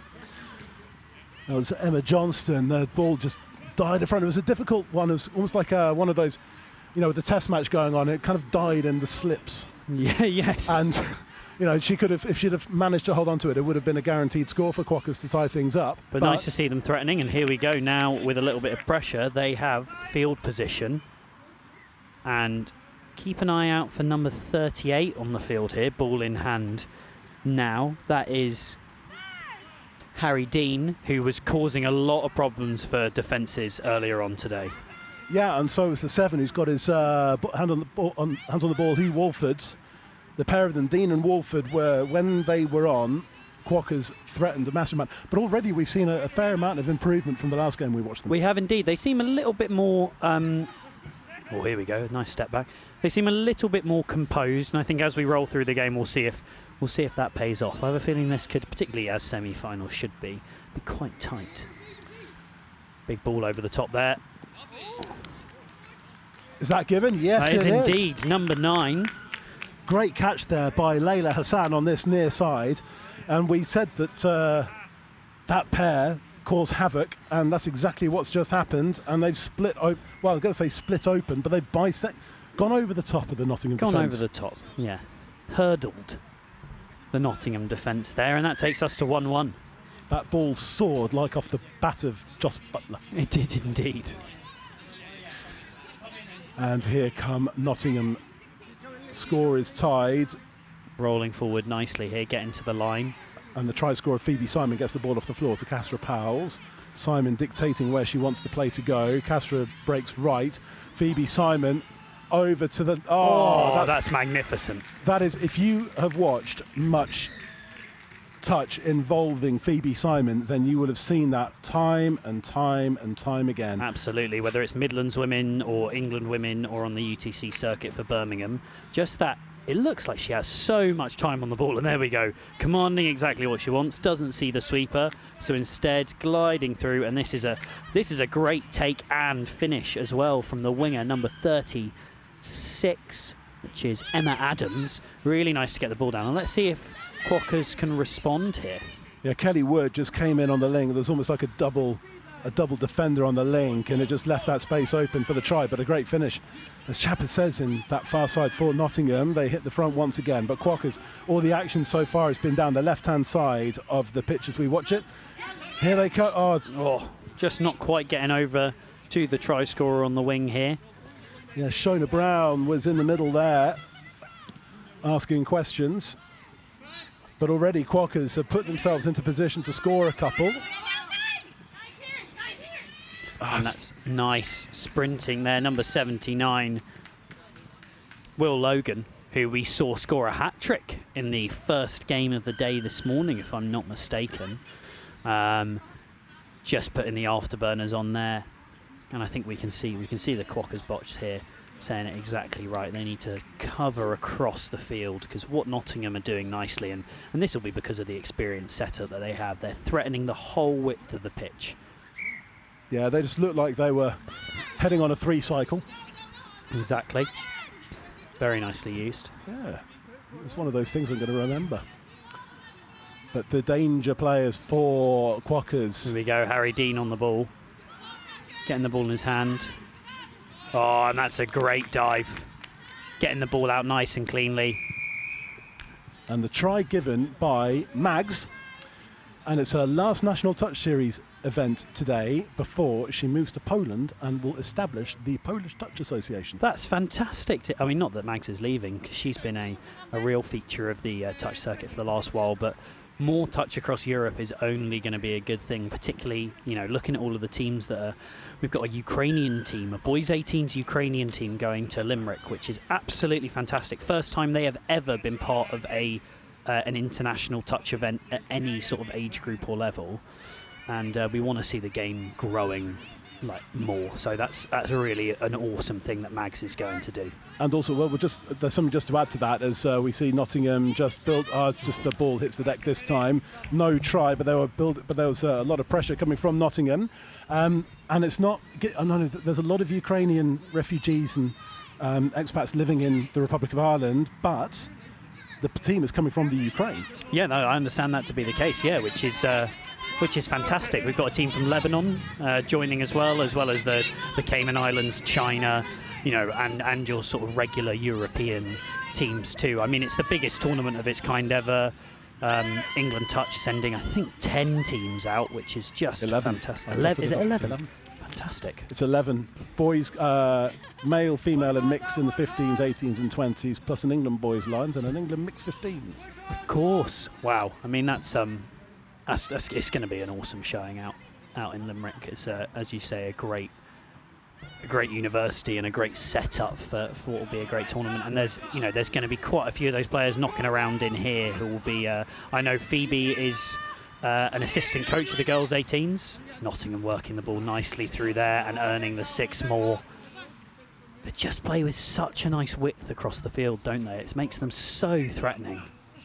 Yeah, and their first team won the national title, the national mixed title, yesterday, and were cup finalists in the men's and the women's in at Leamington Spa in June. Yeah, or at the end of May.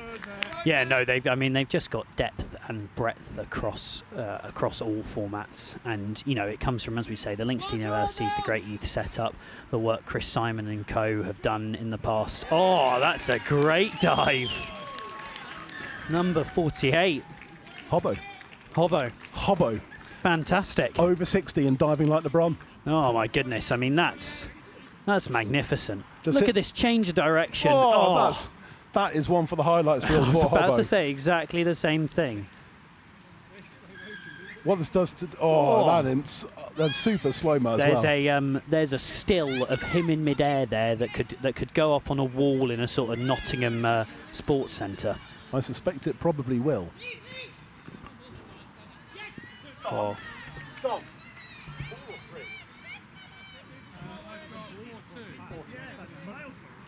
Yeah, and that's made the score 4-2 to Nottingham. And the Quakers wind up for a long one, but that's gone way forward. Saw that a bit from Harry Dean earlier in the day. Some of his passes are absolute beauties, and then sometimes he's trying to put so much power on that ball that, again, if we look at the cricket, it's a bit of a wobble seamer out to that winger. But also, this is what we were talking about a couple of hours ago, is that the sun's come out, the pitch is still dry. It is indeed. But it is very, very close. It is, yeah, very much so. I mean, it's sort of, not that there are any unideal conditions to play touch in, but this has got to be close to it. It's pretty tricky. And they might be lucky to get away with that, a little bit of crossing there, but still, play on, says the referee, and Phoebe just can't quite hold it as they get in behind there. Touch and pass, Manx is calling, and so Quakers will get a chance to work towards their box and get their danger players off the field and some new danger players on. Yeah, it is as Santana, well, it wasn't Santana singing, was it? It was Rob, what's his face? But as the song goes, it is a hot one, like 7 inches from the midday sun today. It is, it really, I mean, it feels like even closer potentially right now, and we're sort of in the shade of the lovely scaffolding unit of the comms area. But well, that's a nice doggies play out from the Quakers. Oh, just looking for that trailing hole. Yeah, I think what we've seen is, the first 10 minutes or so, we've seen a considerable improvement from the Quakers just in terms of structure and asking questions, but it's starting to fall apart, not fall apart, but starting to become a bit more fragmented, shall we say, as Phoebe Simon gets play all the way up to the 10 and works off. As Nottingham gets some fresh legs on, they still get them on, while the ball just gets recovered by the Quakers, and there's a restart on the 10-metre line. If I'm the Quakers, I'm looking to slow the game down a little bit here, and just get up to the line. They've got some really dangerous players. They don't have to worry about doing everything at 100 miles an hour or doing everything exactly right. And you see they're doing it here. They get into the line nicely. The play getting dictated by... That's like a ball fired into the chin of number 16 there, but Hobbo, maybe it may be due to a little bit of impact from his magnificent dive. Being called offside there, not able to get back to the line. We've got Andrew Hazlitt working with number 65. Alex Phillips in the midfield there, and let's see what they can make happen. Plenty of touches to play with. It's quite common to see the play be at walking pace around this time. It's just as the Quakers ask some questions, see what's in front of them. Tom Grantham there with a touch. That's a beauty of a ball. Not quite able to be held, but they were doing some nice things there. I'd like to see them use their touches a little bit more. They're still burning things, I think, as they comms, but it looks like this pass is being given as forward. There we go. And so we'll see Nottingham look to work off their line, and at 4-2 with 6 minutes to go, Nottingham will just be looking to hold this lead, really play a bit of field position game now and territory. Grantham gets found by Hobson. He with the magnificent dive. And that's nice work. Making second, third there, 5 off from the halfway line. They play around with the ball really nicely. They do. Yes, everybody knows what everybody else is going to be doing. It's a club, they get 70-odd players to training regularly. It's magnificent. Oh, that ball hit number 50 on the Quakers, but it's whether he played at it, which he didn't. So it's theft, although there's an infringement here over the mark, unfortunately, and that's a bit of a killer for the Quakers, who were looking to drive off quite nicely there, and instead Nottingham, threats across the park, will now look to see if they can extend this lead to 5-2. and kill the game off in the process, although you can't really see Quakers coming back from 2 down at this stage. It's just, you know, they get to the right positions and then it just hits the deck, as we see 34 just dictating play. Finn Braber-Jackson. Oh, and there we go, and it's the same Finn getting the score there. Although that's really nice. Given, but that's going to be given. Forward pass. Oh, there we go. Sharper eyes than me. You can see him dictating the play. Finn on the field, it was like watching Finn Russell. It's a good comparison, and there we go. And he's over quite nicely. But the score wasn't given. It's still 5-2. So let's see if Quakers can work off their line now. Going nice and direct. Running their sub move, getting some speed up to the 10-metre line, just losing a bit of momentum there. That's all right, they can get it back now. That's third. That's something that Eagles work really hard on your subbing play, isn't it? It is indeed, yeah, and sort of sometimes in the mix it's a little bit more structured, sometimes less so, but actually our big thing is just about going forward. You know, that's a lovely finish from the Quakers to make it a 1-point game, and Nottingham will rue that chance miss. That's number 51. Ian Becks. Ian Becks, who I remember mentioning earlier on in the day. Ian spelt correctly. It's always nice to see with 2 I's. It's my middle name, so I take it quite personally. Yeah, little pump and go there from the 13, just to hold the defence. Callum Costello, and you can see how happy, we could see anyway, just in front of us, how happy the Quakers box was with that.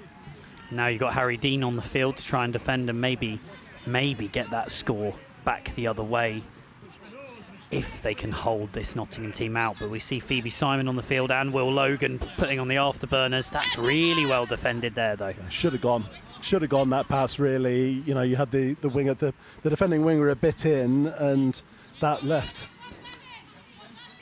the Nottingham 4 off, you know, completely on their own. And that's being taken back to a touch and pass. Well spotted by the referee, but that's good defence by the Quakers. And Harry Dean there, we saw him get really high up off the line to cut off the ability for Phoebe Simon to strike, which is a really nice example of sort of making sure you're couching against the dangerous players. That's a killer, though, with 2 minutes to go. Yeah, although they did the intelligent thing and carried on running the move to get some fresh legs on, even if they're coming on into defence. But the Quakers now are going to have to hold out Nottingham if I think they've got any hope of getting something or pushing this game into extra time. As LeBron Hobson. Running a little fly play there. That's all right, just to spread the defence out nicely. Grantham takes the touch. That's 5th touch that they've burnt. Follow your player. On your player. Nicely defended by the Quakers. I would say it's a bit of a missed opportunity for Nottingham. And now, about 90 seconds to go, Quakers an opportunity to work up the field.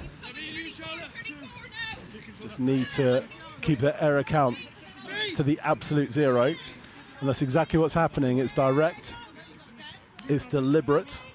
And Quakers will have a couple of touches inside, deep in the Nottingham red zone. 5th coming now, 5. Oh, that was really close. I think he had Hobbo a little bit on the back pedal there.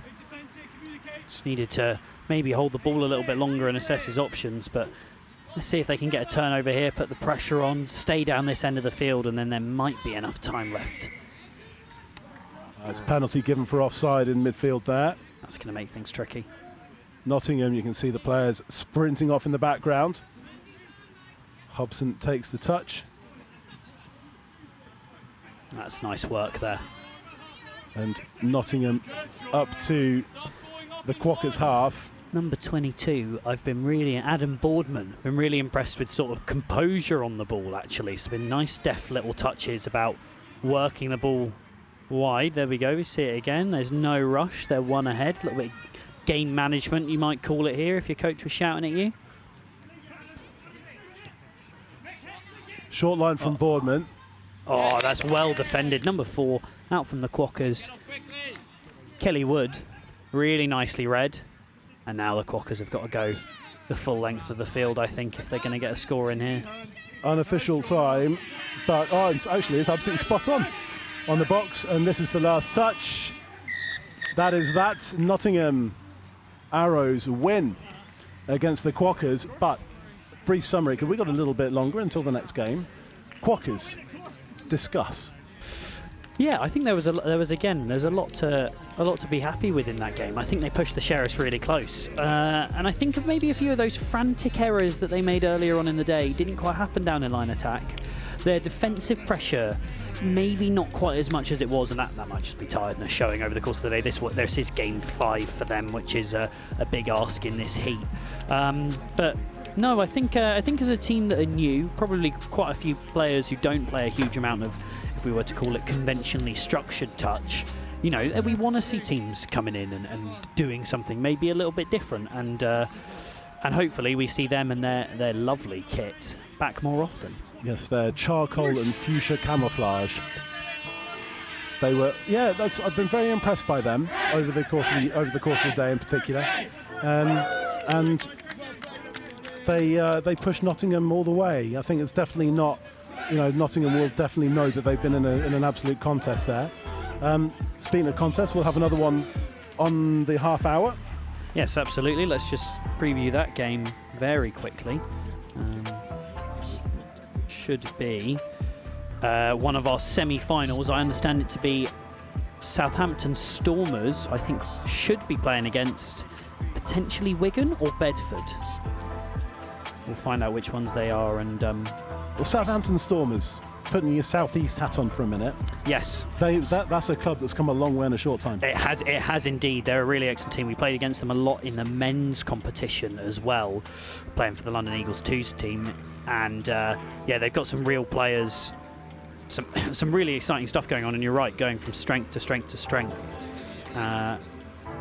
And it looks like, it'll be Southampton Stormers versus Bedford Eagles. And in the context of the actual overall league standings, what this basically means is, because Wigan and, my understanding was it was Wigan and Revolution who were sitting up higher in the top spot. This basically means whoever comes higher out of London Eagles and Southampton now will be the overall Division 3 winner.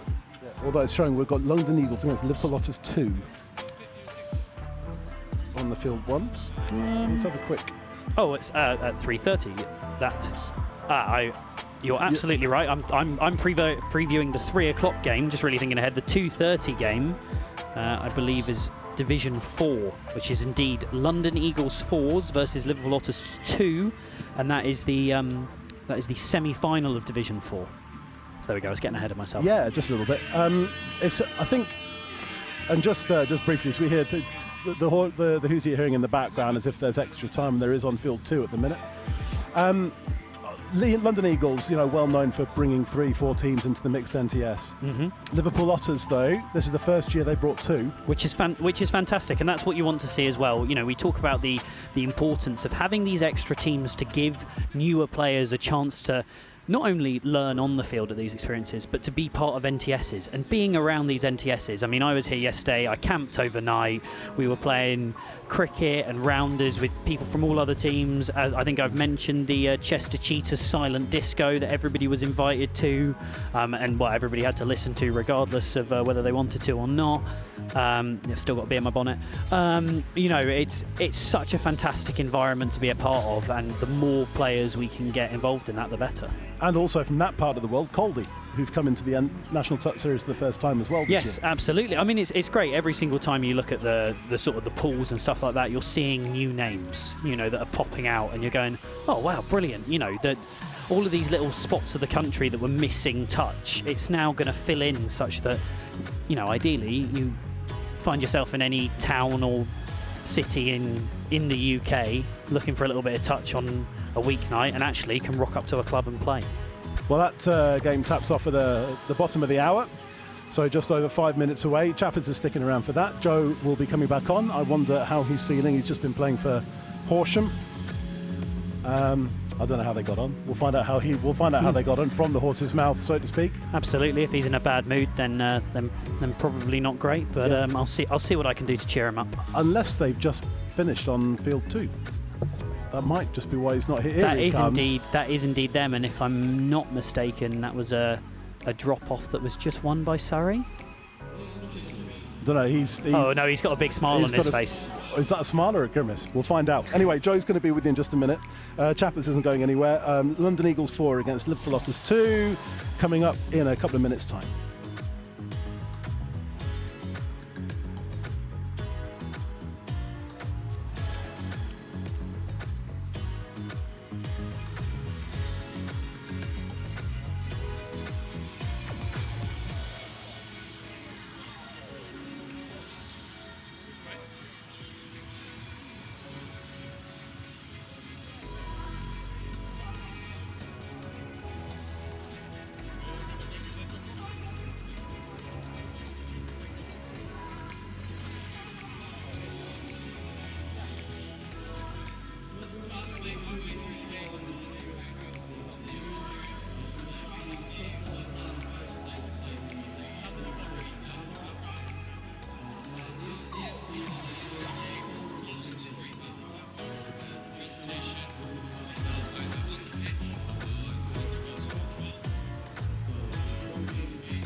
And so here we go.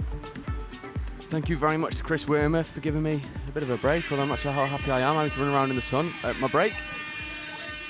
But we have a Division 4 semi-final, knockout footy. Liverpool Otters 2s versus the Eagles 4s. And chappers, it shows just how deep this Eagle team has quality, because, well, we're potentially thinking about 2 promotions for the 3s and 4s today.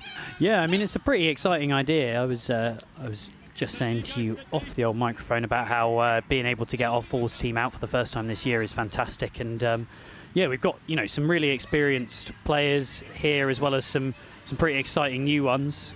Beth Chaplin-Dewey out on the wing there. That's a real battle of pace going down that wing. And actually well reeled in there from the Otters link, who has actually come from all the way over this near side. He's now over on that far side, but Eagles, well, let's take the advantage. They've got touches in the bag.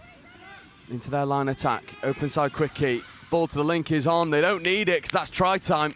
Absolutely. That's Archie Penniseed there, working with Max Gardner in the middles and just causing a few problems. We see here they're nice and calm, and then he just gets outside of his opposite middle, and we talk about a lovely short side dive, and that's a pretty textbook example of one. What's Archie doing in the force? I believe helping out some of these less experienced players, these newer folk. I say, part of the ones yesterday. That one's team who took Galaxy Southwest all the way to the end. As it stands, we've got a very athletic Otters team. We'll be looking to emulate some of their success, and he just carves through the middle, but it's a great diving touch coming in. Keep an eye out for Jack Slesser, number 7, who a nice length of the field effort to go with as part of a brace of tries. Yeah, it was a very impressive Otters performance against what was a fairly depleted East Coast Panthers side. This is, I think it's fair to say that this is a completely different calibre of opposition that they're coming up against, and that's great momentum up the middle. Nice work from John Grant there, working to Elliot Russell. My predecessor as chair of London Eagles. That's a lovely line. It's well shut down in the end. The link makes a very good read, and that'll be turnover ball. Looking to use her pace here, Beth, and she is lightning quick. Yeah, and we've had our fair share of rapid players on live stream today. We have indeed. Some real athleticism being shown in Divisions 3 and 4 today. Yeah, Slesser just has to go and hunt for that ball. The half was a bit isolated, and once more isolated again. There's a good bit of pace injected, and now there's a 2-on-1. Well, that ball just a little bit wayward. Creating some nice opportunities there, though, out on that short side wing, causing the Eagles to sort of collapse in. And if they can just look to get those passes away. Yeah, there'll be opportunities out there, but as it stands, Eagles still a try up. There's Archie. Max Gardner working with him as well. Keep an eye out for him in the future. First time running out with Eagles in this force team, but you'll see he's quite nippy. Yeah, very springy on those heels, isn't he? Good step back the other way. There's a 3-on-2 there. He gets into the in-goal area. Can he find the spare player? Yes, he can. And that's an easy double early in this game for London Eagles. Rach Bateman out on that wing, just collapsing on the ball, making 100% sure. Yeah, and I'm always a fan of that as well. When someone scoops through, I feel like everyone can have a tendency to just crowd that in-goal area, and it takes a good bit of touch IQ to just hang around on that try line. Right on that try line, and you look at the way the defenders start to crowd inwards, and actually all of the space, all of a sudden, right on that white line. Now the Otters have a bit of work to do. Here's Slesser. He's one to watch. Trying to avoid a couple touches, but nothing doing for the time being. 4 minutes in, 2 tries down are the Otters. They look to ship the ball width to width. It's what they did so well against the Panthers, but it's not quite sticking early. A lot of time still left in this game, though, for them to iron those things out. But Eagles just looking to play through a bit of that structure that we saw the threes playing with as well. You know, all of these players train together, and so it's a process of, you know, that everybody knows where we are on the same page. I think it's, you know, not to say that we're quite at the level of the Nottingham prowess yet, but that sort of the way that the club all plays the same way as you see often with your 3s and 4s teams. Yeah, definitely. And I think, you know, Eagles, previously, CSSC have a good bit of pedigree in the touch scene. One of the biggest clubs for a long time, also boasting some very, very, very talented players. Thank you. Who have then gone on to potentially play in different teams. But enough about past and present, well, past and future. We are in the present, and that's a third in 5 minutes. And well deserved for Beth, who's hit one very nice line and one line up the field, and that's just nicely weighted. Elliot Russell there. Yeah, well, he bounces on the outside of his middle, so that Otters link has to slam, and it leaves that 2-on-1. And then it's good awareness just to spot that that's where the space is. Drop the pass off, nice and safe, and you get an easy score. Liverpool looking to drive up here, the Otters. Number 1 for Liverpool, Meg Austin. Some real pace on her as she gets into any sort of space. Yeah, she also gets through an insane amount of work in the game. She does indeed. We've seen some, I think this is something you see in sort of Div 3 mixed touch a huge amount. Female links, the amount of work that they are asked to put in on the field. Yeah. You know, we've seen some really impressive performances today. Yeah, we have indeed. But Eagles roll through that turnover very quickly. There's a good snipe there. The ball to the link is a little bit wayward, so Otters get their reward for the midfield pressure. And nice to see as well the Eagles box pushing them back onto the field, saying, no, stay. You messed it up. You you keep going. Yeah, there's a bit of retribution out there now. I'd love to see Otters just, for me, they're just burning a few too many touches. Be a threat from each and every one of them. That's a good line. That is a nice dive. Danny Woodworth, not quite able to get in, but threatening. I think if they look towards that short side like they were able to do against Panthers, then That's unlucky. It was a good attempt at the pick-up. There's just a bit messy in the roll ball, so Eagles will have another opportunity to go through their transition, and that's a safer first touch. It's a better second touch. A little bit static though. Archie Penniseard has to stay. And this is a little bit better. Oh, that's good pace coming on. That's to steady the ship and take that ball back. Fifth touch, scooping from deep. That's a big task. Switches, looks decent, but it's number 19 for Otters, Janko Dreyer, able to get over and make that. And that's Tom Flanagan and Mike Kelly, a couple of Eagles old guard, I would describe them as, combining well in the midfield there. Mike Kelly used to be a big part of the club, captained Taipan's mixed opens team, then moved out to Spain, and is now making his first appearance for Eagles in a couple of years, and it's good to see him back in the shirt. Well, I know which country has the better climate, Yeah. England or Spain. It's not really competition, is it? No, it isn't, although I think he came back paler than he left, which was quite impressive. A man of many talents. Oh, lovely nice evasion. Again, Charlotte Kenyon there. It's really good work. Only picked up touch in the last 3 or 4 months or so. But wow. That's the point of sort of having your Falls team to be able to run out with these newer players. Well, also, it's part of the way you build a club, isn't it? You just get people to love it. Absolutely. And then they stick around. Yeah, and they're so bought in, and all of a sudden you go, I can't remember the last time I went to a training session without Charlotte at. Yeah. Which is fantastic. Oh, a little splitter play. Oh, it's nicely defended. Jack Slesser there making the touch.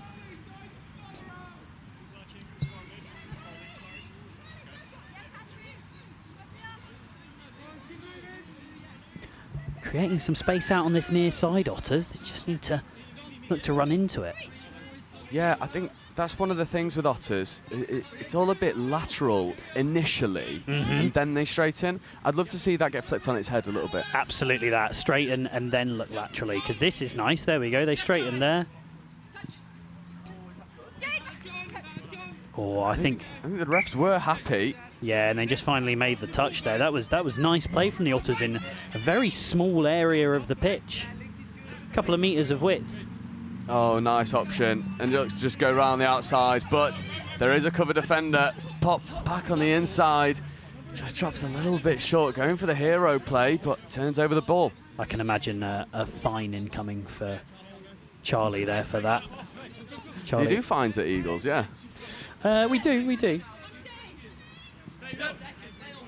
Particularly for making a break up the side of the field and then chucking the ball on the floor. That feels appropriate. It does feel very finable, and then getting called offside.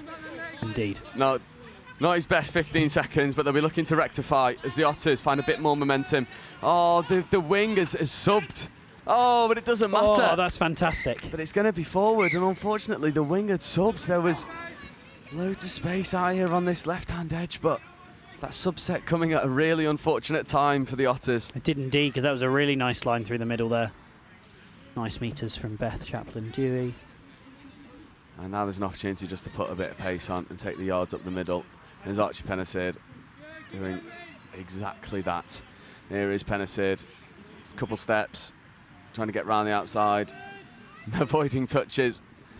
I mean, that's how you get from A to B efficiently without taking any touches. Pennicid, that's a good ball, that's a good step, that's a great score. And it's 2:08. Max Gardner, that is filthy footwork. Kind of hard to believe these two boys, 17 years old.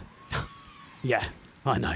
They're going to be doing that to people for many, many years to come. Yeah, that is. That might be a bit of an ominous picture for the future of England touch. Max Gardner, big right foot whack. It's the right foot whack, and then that's not easy to say. And then the ability to sort of pull your body in like that. I mean, yeah, it's a level of athleticism that sometimes feels unattainable when you're watching these boys.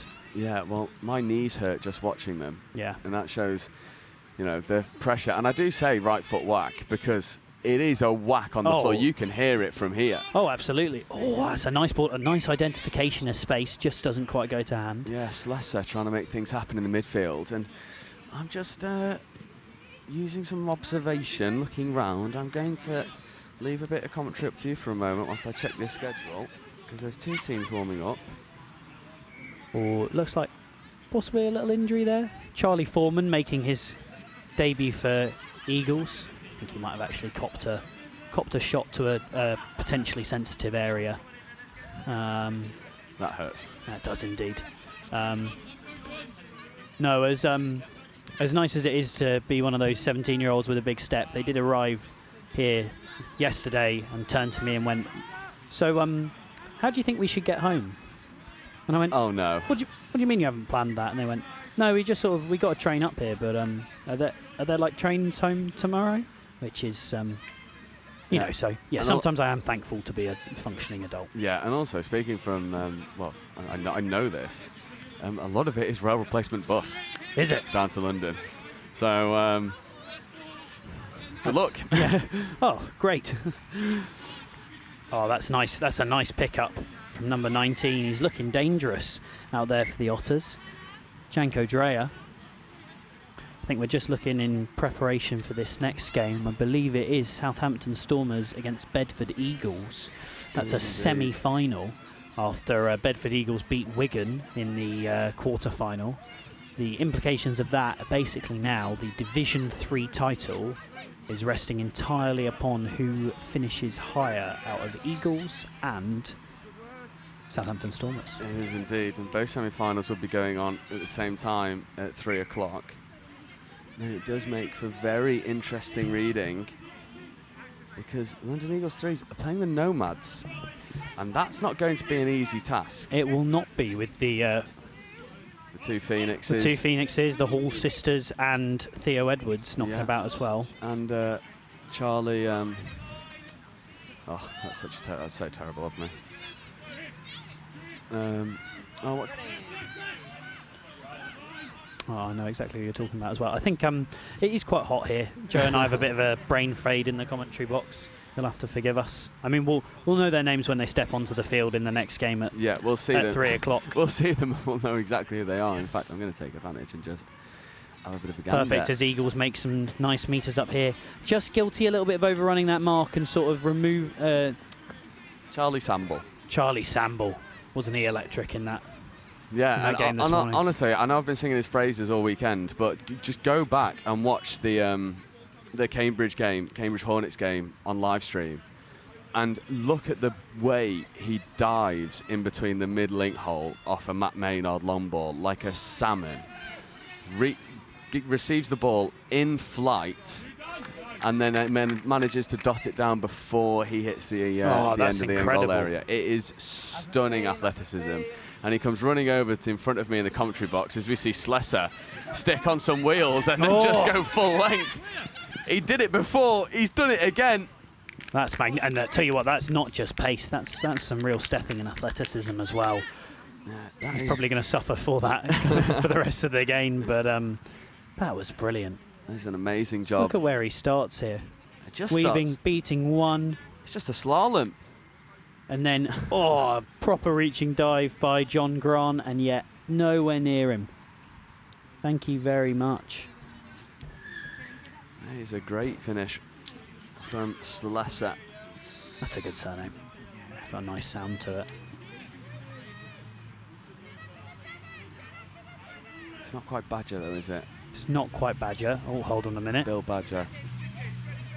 Oh. There's a bit of chat going on. I think that's ball down. Indeed. That might be a little bit of a claim of knocking the ball out of his hand.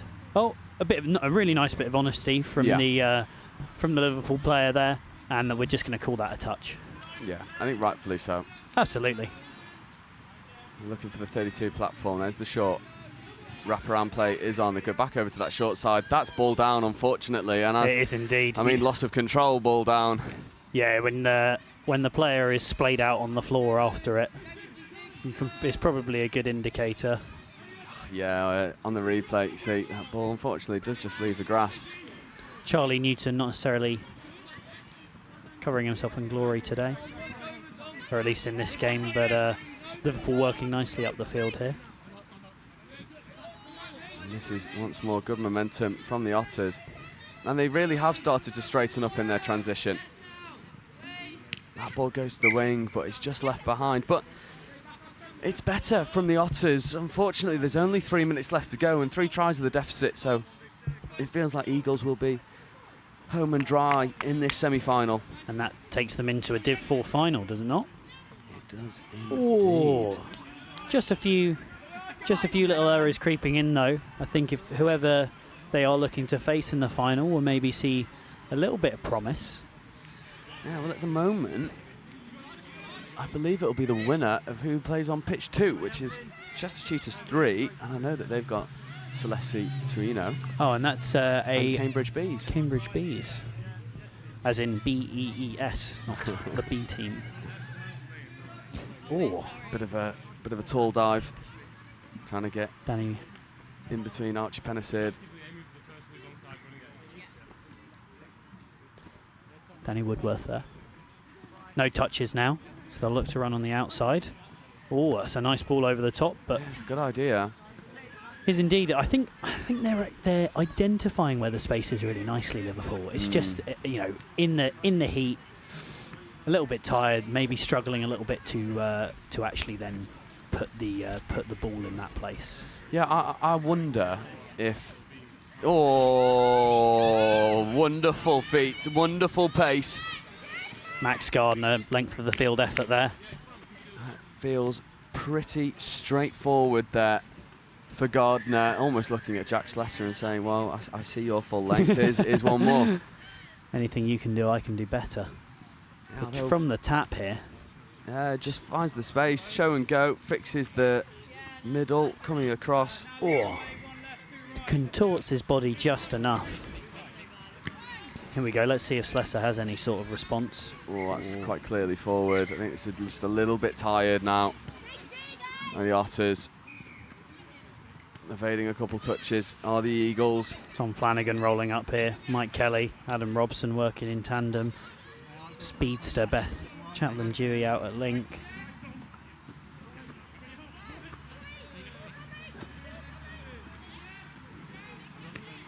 Bit of an unconventional setup at the moment. It's a nice quickie option. Could go to Chaplin Dewey, doesn't, hits the wing, and that is a try time. It's the second for H. Bateman, and that's nicely finished. Just getting over in that corner, benefiting from the long ball. 30 seconds left to go in this game. Absolutely, there's a little bit of hesitation there. Finally, here's the winger screaming for the ball, and it's a nice ball out. And I'll tell you what, it's a nice finish because she's not in a huge amount of space there. No, it's just one of those catch and dive, get that ball down. Rach playing for in the same team as me, Taipan's Mixed Open at Nationals earlier this year, and had a fair few of those tries. Yeah. And there we go. And it does cap off a really experienced and professional Eagles Force performance, and they will be in that Division 4 final, looking for the silverware at the end of the day for Division 4. Coming up for you next in around 10 minutes time. Well, this is the big one, and I'm going to try and see if I can get Kevin to go and sit over at the try line on pitch 2 to give us regular updates, because on pitch 1 we have Southampton Stormers versus Bedford Eagles, and then on pitch 2 Nomads versus London Eagles 3s. So realistically, Stormers and Eagles 3s both need to win. If there's drop points, that could have huge implications for promotion time. Absolutely. And also hopefully set up a real grandstand final for us. It would be indeed, although I would say that London Eagles 3s have the harder job coming up against the Nomads. We'll try and sort out some sort of line of dialogue between the two pitches, but as I say, in 9 minutes it'll be the Southampton Stormers versus the Bedford Eagles.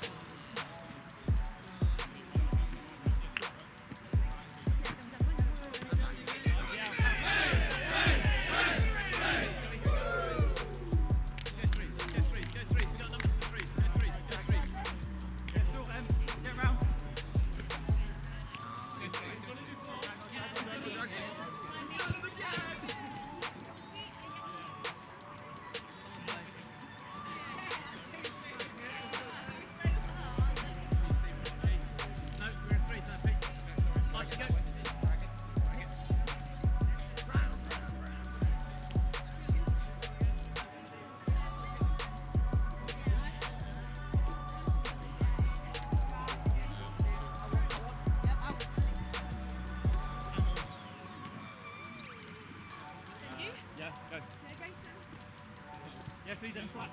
Heidi. Handles.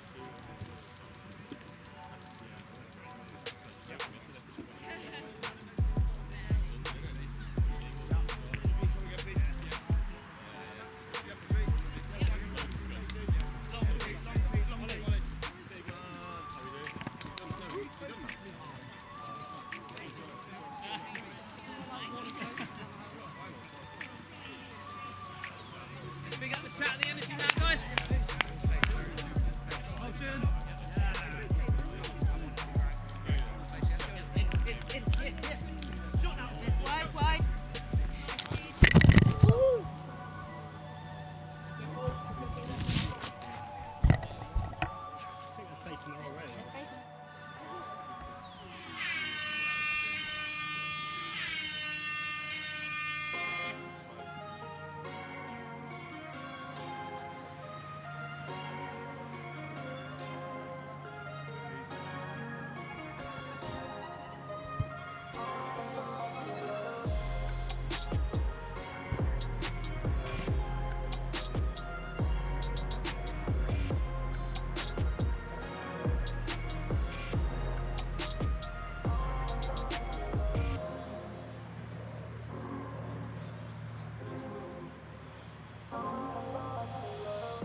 So welcome back. It is just 1 minute to 3. We have Southampton Stormers and Bedford Eagles in this semi-final in Division 3. Over on pitch 2, I'll be keeping an eye out because it's London Eagles 3 versus the Nomads. So 2 semi-finals, Stormers and London Eagles. Well, realistically, their series depends on these next couple games. And chappers, we've not seen Bedford Eagles yet. We know a couple of their players. They're a fast team. They are a fast team. They're a fast team, and they've been around for a while. I remember one of my first ever tournaments back in 2020. I would have been playing against this Bedford Eagles team, so they know what they're doing. It's just about whether they can go out after a long day of touch and execute it on the field. Yeah, can they translate it into a result here? Well, they're up against, it's a bit of a tall order because this Hodgson. This Stormers team have been relatively imperious today, and keep an eye out. Hodgson in 96, Conahan in 6 have been pretty awesome. Yeah, they have been brilliant. Speaking of Conahan, there he is. There's a good left foot step, but a brilliant diving touch. Comes in from number 7, Steve Lines. Oh, apologies, that's the Southampton. Number 7 for Bedford Eagles touch does not exist on my team sheet, so thank you very much, Bedford Eagles. Nameless player out there in number 7, setting the tone though defensively. We've been a fan of diving touches today. I feel like that's been. I think I appreciate them more than just making it easy for yourself. Indeed, and one player in his no introduction is the big Viking beard, Tom Davies, who's in motion now. There is Davies, one of the fastest players on the circuit. Looks to check back into a gap. It was a good option, not necessarily taken, but it's warning signs early. I don't know if there's a particular reason that his Bedford Eagles kit is, for some reason, just a little bit snazzier than the rest of his team. Maybe to signify just how dangerous he is as a player. But I think those tries that we would have seen scored earlier today, with Hodgson and Conahan sprinting down the wing, if Tom Davies is on the field, I think he might have something else to say about it. Yeah, maybe.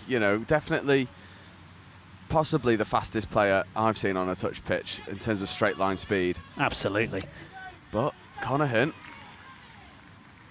maybe having something to say about it. There's Conahan on the open quickie. Step back. There's the good pop. There's the ball to the link. One more to the wing is the option. Oh, lovely dummy.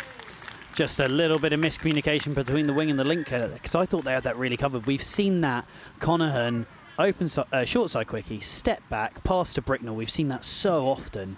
Gets the ball away really nicely, and actually it's just this step back in by number 7, Steve Lines, who had a really lovely quickie saw down in the corner in the last game. He did, and he's benefiting from being in this pod with 2 very electric players. He is indeed, and they're looking to a bit more width, which I think when this Stormers team look at their most dangerous, it's when they're being threatening across the whole width of the pitch. No, completely agree. But now the onus is on the Bedford Eagles to go and make something happen. There is a step back opportunity here. Ball goes to the link. One more to the wing, could have been on. Nothing doing. That's 5th. Little bit static now with no touches remaining. Need to create something from nothing. I think they're just going to try and kill it in that corner, or potentially go round themselves. And oh they do my indeed. Goodness. And it's a wonderful little show and go and step through. At number 10 is indeed Noah Snowden, creating something for Bedford Eagles. Really nice work from Snowden there. And it's just about, you can't ever switch off in defence, particularly when you're playing against these strong teams with these nippy players. You've got to be focused the whole time you're on the field, and that was a really good example of that. Yeah, there's a good bit of contact on that touch there. You heard it from up here in the box. There's Farr with Conahan. That's a good platform. Conahan stepping, trying to get around the outside. That's a great nice touch, but there. I think that's ball down first. It is indeed. The refs are happy, Conahan's happy, and the Stormers regain their lead. A little bit of chat between the 2 middles there, Will Lewis and Tom Davies, working out what to change. But I think it's just it's a real challenge to defend Seb Conahan. when he's on this kind of form, and yeah, he's been on form today, I think it's fair to say. Oh, definitely. And also, one of the things that I'm really impressed with Seb Conaghan is just his overall fitness. You know, he's not subbing all that regularly, always involved in the play. We see him now in defence as well. And it seems like everyone's getting an opportunity to play with Seb Conaghan. Oh, that was a little bit... Oh, it's a really nice touch from the winger there, number 20. Nope. Nope, no worries. There we go, we tried our best. A really nice winger, a touch from the winger. Well, Go, Tommy! Go, Tommy! yeah, 20. Michelle Howell. Although, less of Michelle Howell, more of Bricknell, because that is an electric score, just going round the outside. Absolutely screaming down the wing there. Oh, just a nice in and out as well. Fix the winger, finds the space, executes. That's as easy as you want. It is indeed. I always, again, coach's hat on here. You know, when I'm teaching my players about defending out on the wing, and when you're out against those quick players, you just can't worry about the step. No. Because exactly what they're going to want to do is feign the step and keep running as they are, because stepping is hard. Yes. And so instead, you just hold out nice and wide, force them to the touchline, and you say, fine, if you want to step back inside, there's 5 other players there waiting for you. But easier said than done when you're sprinting down the wing trying to make a touch. Yeah, it is. And, it is that old adage, like you want to show them back inside to where the support is. And I'm just trying to have a look over. The Eagles and Nomads have swapped sides, so there have been scores in that game. We will wait to see if we get any messages. I've asked for some feedback, but I'm not sure if it's going to happen. However, Tom Nice Davies and the long ball Bedford there. Eagles looking to go around the outside. That's a really good covering touch. It's a great touch on number 7. This is the person who don't know who that is. That was 15, Brian Cook. But Making Will a good Lewis and touch. Tom Davies linking up here. That's try time. Oh, touch it's a again great from diving Cook. touch. Probably guilty of being a little bit selfish with the ball there. I think there were options on outside. Oh, good hands from the winger there, but I think they need to start looking to use this threat of Tom Davies more. We talked him up. It'd be a shame if we didn't get to see that speed actually in play. Yeah, and I mean, normally he's just sweeping all around the place with reckless abandon, and we've just not seen it yet. I mean, we've seen him use the speed defensively, and that's where speed can make a massive difference as well. That's good pressure in the midfield. We were both about to say the exact same thing. Absolutely. Wanted to avoid the second jinx. Here's Conaghan. Oh, Nice touch from Will Lewis there. Had to be as well. He saw it coming from a mile off and just set up waiting for Conaghan. And despite the fast feet, thought we might see Davies set off there for a second. He just looked to think, Start shall to I? kick through the gears. No, I'll wait till they get a little bit more tired. Oh, that's really good momentum, but far. Goes and eats that ground up quite well. And now we're seeing a little bit more of a static setup. This is for 5th coming. There's no Davies, so where's the pace going to be injected from? There's a bit of a 32 platform happening. Now running laterally are the Nice Bedford pass. Eagles. That's a good pass. That's great hands in the Ooh. corner, but a good covering touch. I'm just looking through that number 5 is for Neil Guess. Oh, Just marshalling things quite nicely in the midfield there, actually, for Bedford, and that started to be promising. But there's still 2 points down. We've got about 11 minutes left to go, and I think they really need to get a stop here and start owning some field position. yeah, they do, because they're still 2 tries down, and Conaghan, well, he's looking to make it 3, and there is the pace, and can he find spare play? Oh, little no-looker. That is lovely. Yeah, I don't really mind that at all. Yeah, actually, that feels quite fair. Yeah, yeah, I'm okay with it. I mean, Conaghan. look at this. Oh. That's filthy.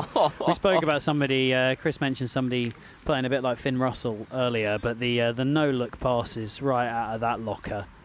It is Oh. indeed. That is a stunner. And Bricknell, well, he has the relatively simple job of just dotting the ball down, but Conaghan, get that one on the highlight reel.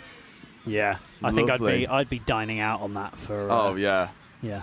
Especially with it on live stream, and such an obvious no-looker as well. Just sells the defence. Although, Bedford Really nice getting score. over with a reply, and once again, There we go. It's that dangerous number 10, Noah Snowden. Nice footwork there. A little bit of in and out on him, and it's quite a slow play that they run into it. If you look here, doesn't necessarily look like they're setting up properly for a strike. He's well ahead of the ball, and he just that nice right foot step on Cook, and it's got him flailing around on the ground. I think he gets 2 players up in that touch from Southampton Stormers. So actually, he's attacking a much larger space with both of those players, that middle and link offside, and that sort of did the damage early, and then he capitalises. Absolutely. Here is Davies. Just Conahan marshalling him. Both number 6s, you're noting as well, the 2 danger men. But I can imagine we'll see Conahan going back down the other end here. I mean, every single time I look on the field, he is there. The fitness is just amazing. I don't really understand it. I mean, this, working hard in Division 3 in the heat. Opens like quickie. Oh, this spells a bit of danger for me. That's a really good ball. Is that ball down? It is indeed. That's a really nice setup and take. Conahan great, but Tor Summers there, working in at middle, which is not easy after playing yesterday as well. And really nice finish from her there. A little bit nervy, the bring the ball in, but another no-looker as well. He's not looking. He just pops it into space. He's going for 2. Well, Seb Conahan, let's get 3 no-lookers going. A hat-trick. Absolutely, that's what we want to see. That'll be on the England Touch Instagram. Well, here Snowden. We go. Absolutely. With some impact of his own. Rocking the short shorts. As he should be. If you've got feet like that. Oh, definitely. Get him out. Isolated. Just a lack of communication there. Yeah, Snowden. They're not on the 7 yet either. No, need to use these touches. Conahan's still on the field. That's a good long. On the out, yeah, that's nice. Dive. Oh, great ball. Great touch, though. Really nice option there to run that 32 long. That was well created, because the other middle, Tom Bricknell, was just back to the play. And I thought the dive was maybe on, but it's easier said than done sometimes on this turf, isn't it? It is indeed. And I know for a fact that it's still a little bit nasty diving around on these pitches, and I've seen a lot of cut-up knees from doing exactly that. Yeah, I'm sporting a little bit of some bloody elbows and knees as a result of yesterday. There's some good wall moves, and I think for the first time this game, Conahan has subbed off the field. Good for him. He deserves a minute's break before he plays another 8 minutes a touch in a row. He's exactly that. Got to let somebody else set up some beautiful tries, and that's what it looks like Stormers are looking to do here, although be hard worked against Tom Davies. It is, but they've got away from Davies. Let's check back on the inside. And Snowden did a really good job of shutting down that scoop very quickly. Snowden's a bright little player for Bedford. He is indeed. I've not seen him before. No, that's a really good roll ball. Ruck. Just wins that ruck so well. Snowden tried to go around the outside, but not doing. It was number 99, Lucy Wilkinson. Tom Davies getting called for an over the mark there, unfortunately, just after all that hard work rucking off the field. And with 7 minutes to go, 3 points in it, you do wonder if this is going to be maybe a little bit tricky for Bed to pull themselves back from, particularly as we see Summers, Hodgson, Farr running onto the field. Yeah, and then one more as they go and get. Oh, and who might it Conahan. be? He's gotten frustrated for being off the field for more than 30 seconds. Yeah, he's got itchy feet, as Seb Conahan. He wants to get out there. He's straight on into the middle. I wonder if we'll see another one of those middle quickies with him and Tor Summers. They will. That's a really good platform. Step back. Oh! It's good. It's good honesty. The Bedford middle said he's touched it. It's 6 more. That's really nice honesty from the Bedford middle there, but I would argue this starts to border on unnecessary from... He's having fun. He is having fun, and so are we commentating. Fire up opportunity is here. Oh, here we go. Steps, finds the space. Can he find a spare player? No, he can't. Maybe should have thrown that one on a no look, and it would have stuck. Absolutely, this is the problem where you look where you pass. I'll have to make sure I teach my 15s girls that. Yeah, just don't look, and it goes. Yeah, it goes wrong. And then show them some videos of. I'm surprised. There was a bit of contact there between the same 2 players. Is that shoulder on head? think it might have been a little bit, but number 20 seems to be... No, I'm absolutely fine, referee. Mind your own business. Michelle Howe. And telling Tom Davies to just hurry up as well. That was very authoritarian. Knows what she wants. Fifth coming now. Yeah, you know, you want to get Davies here on this platform. It's not happening. Lewis, Davies. Oh, nicely marshalled. Both the link and the wing coming in there. Yeah, first opportunity really to see Tom Davies in full flight. It's been surprisingly quiet this game for me. And oh, here we go. Hodgson's pace down the wing. This danger, hitch kick. Nicely worked, nicely looked after by the wing. Well, the link there though, Amy Gresham. It looks like she's playing with her sibling Ben Gresham in number 21 as well. Oh, there we go, next to each other. That's nice. We've said it all day, it's a family affair. It is indeed. Connaughton, Bricknell. Here's Connaughton. Just slowing it down, finding his feet. No rush here, 3 points up. Just throw this long ball, no looker. That would be a highlight if you threw a 30-yard dart without looking. Pick and rip. Yeah. Rapid. Oh, good phase. Oh, that's a dart as well. It basically is. Do you think he can hear us? He's got a headphone in or something. I'd love it if he did. That would be superb. But he's got a great long ball. One thing that we've not necessarily seen from Connaughton is that left to right rip. We've seen that right to left. I wonder if he's got it in the locker. Seb, wave if you can. No, okay, it was worth a shot. Yeah. Just asking for the left to right, because we would ask him in the sub box, but obviously he's never in it. No, he's not. You know, I don't think he's going to sub now for the rest of the game, and if he does, we will ask him for the left to right, because, you know, if we want the full bag of tricks. Yeah, and also, if you're stood this far away from the sub box and you don't ask them to do something cool, what are you doing? Yeah, exactly. Wasted opportunities, and we don't like that in touch. No, Snowden throws it flat. It's a really good ball, but just not quite ready for it. Joe Baker. So surprised as well. So Connaughton doesn't really look like he's running that hard at all. Just always evading touches. Oh, he does come into the sub box. Well done. But he's always making yards, and that turnover is always really quick. It just shows that, you know, the athleticism and the physicality just doesn't really look like it's... quick turnover is such an important thing, because even though there's the temptation to try and set yourself... Oh! Good touch. That's a good touch there. Even though the temptation is to try and set yourself, you know, you want to run against an unstructured defence. Yeah. You know, if a defence has time to get ready for you, a lot of teams run systems that are really hard to attack against. Yeah. Yeah, and...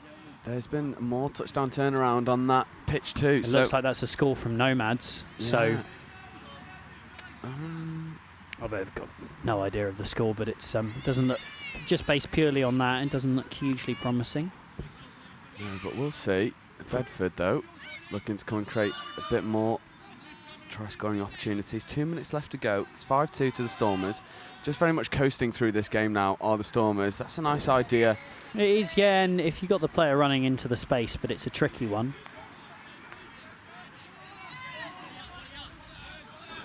And I think this is going to be one of the first occasions where we see a subset and Connaughton doesn't come onto the field. It is. It might be that he's just giving himself a little break.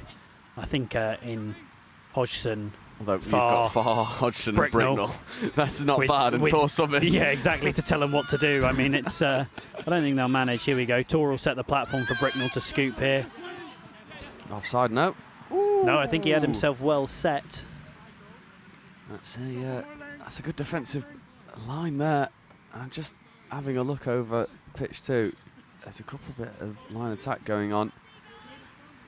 Can't really see that much, but we will keep you up to date with what's going on. And here we go. Here it is. For the first time. Oh, Hodgson just says no. Absolutely not. Slam that door shut.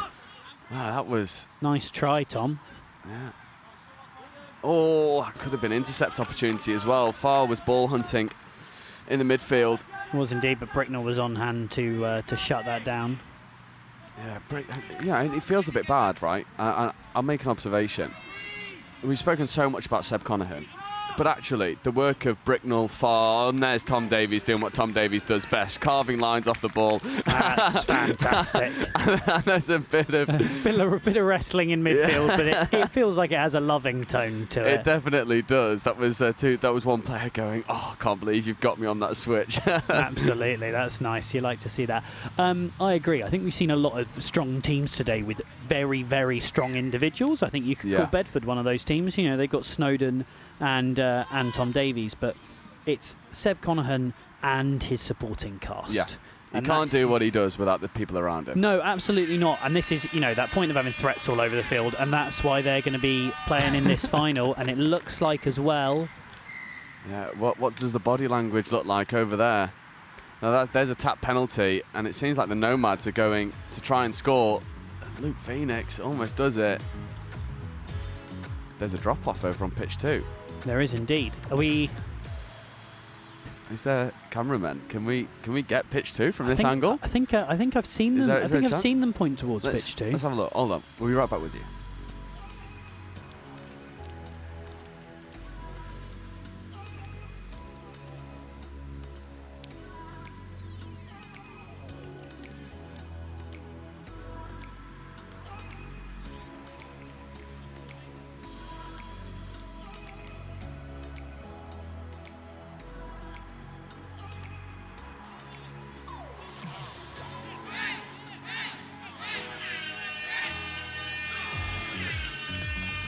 So yes, we do have a bit of an awkward angle, but there is a drop-off over on pitch 2 between London Eagles 3s and Nomads. This feels as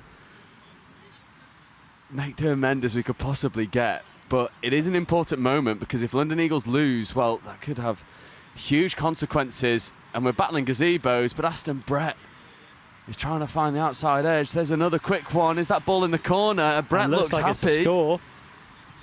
That is try time. That's a finish by Maddie Kingston Mills, and this is to see which team will join Southampton Stormers in the final. And if London Eagles are able to get the win, then that final will be for the entire Division 3 title. So Nomads are going to come back with a score here. See if they can come back with a score here. You've got Charlie Samball, Theo Edwards. Who else realistically? This is a dangerous pairing. Yeah, they'll be looking to hit quickies on the line. Without a doubt. They will indeed. Edwards just waiting for the advancing Eagles defence. That's good. Gazebo's in the way. Edwards, ball to the wing, but that just hits the deck. Quite be held. And that could be it. There's not a lot of time in drop-offs. There's 2 minutes max. They started bang on that hooter. So there will be maybe a minute of touch left to play. If Eagles can eke out any sort of penalty, and they just have to control and hold the ball now.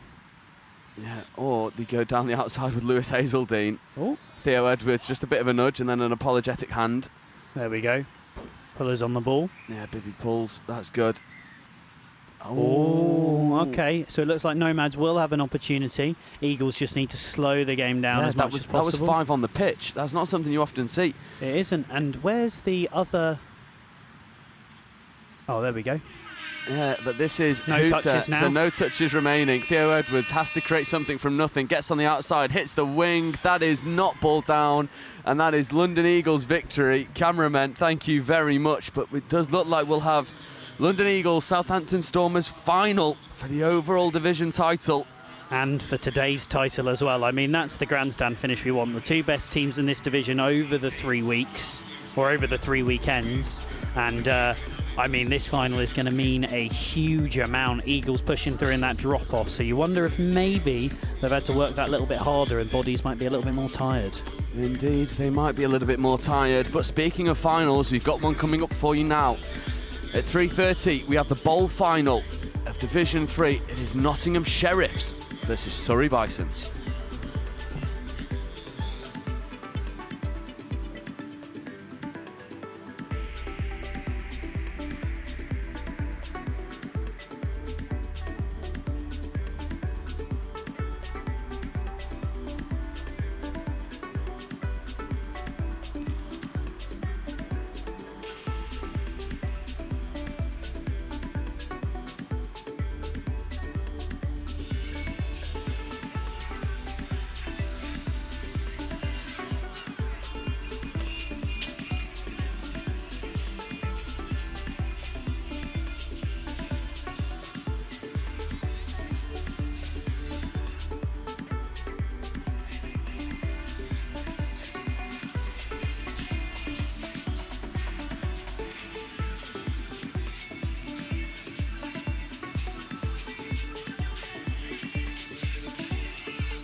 So here we go, finals footy. It is the bowl final of Division 3. And we have Surrey Bisons versus the Nottingham Sheriffs. Bisons taking a drop-off victory against Horsham Tigers to get to this final. The Sheriffs finding themselves in this bowl final. A little bit of a more straightforward route here. There's a loss of control at the roll ball. So Bisons will look to get their fresh legs on. There is Aaron Parrish operating in the midfield. Here is Parrish once more. There's Ed Day.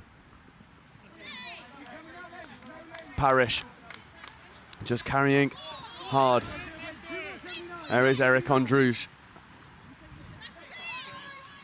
There is Androuge looking to try and find a gap and go through. He does indeed. It's a wonderful bit of pace from Androuge. There's a player behind him, doesn't look there.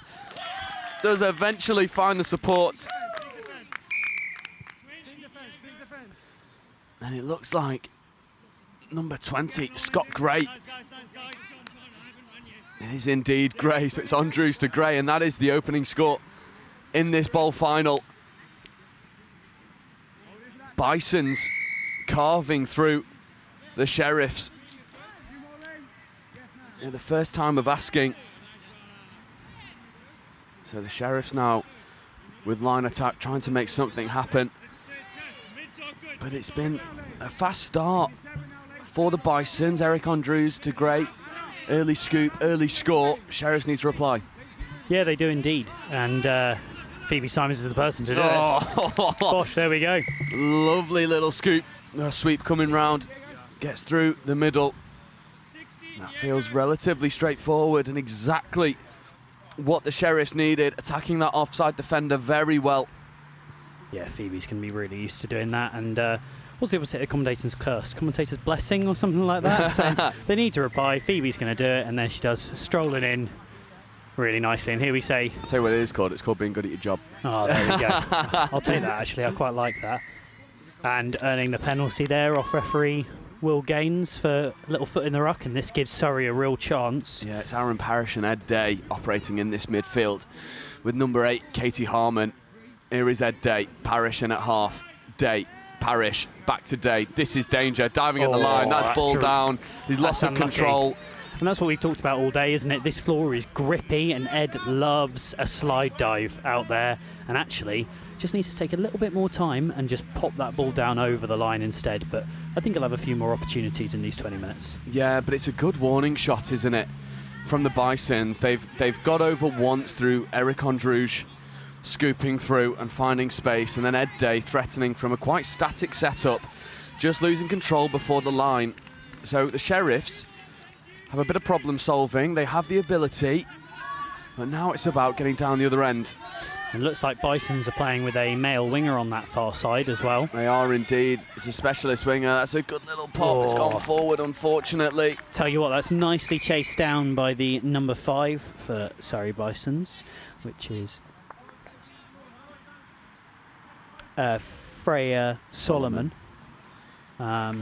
Really nice work there. Oh, Ed Day.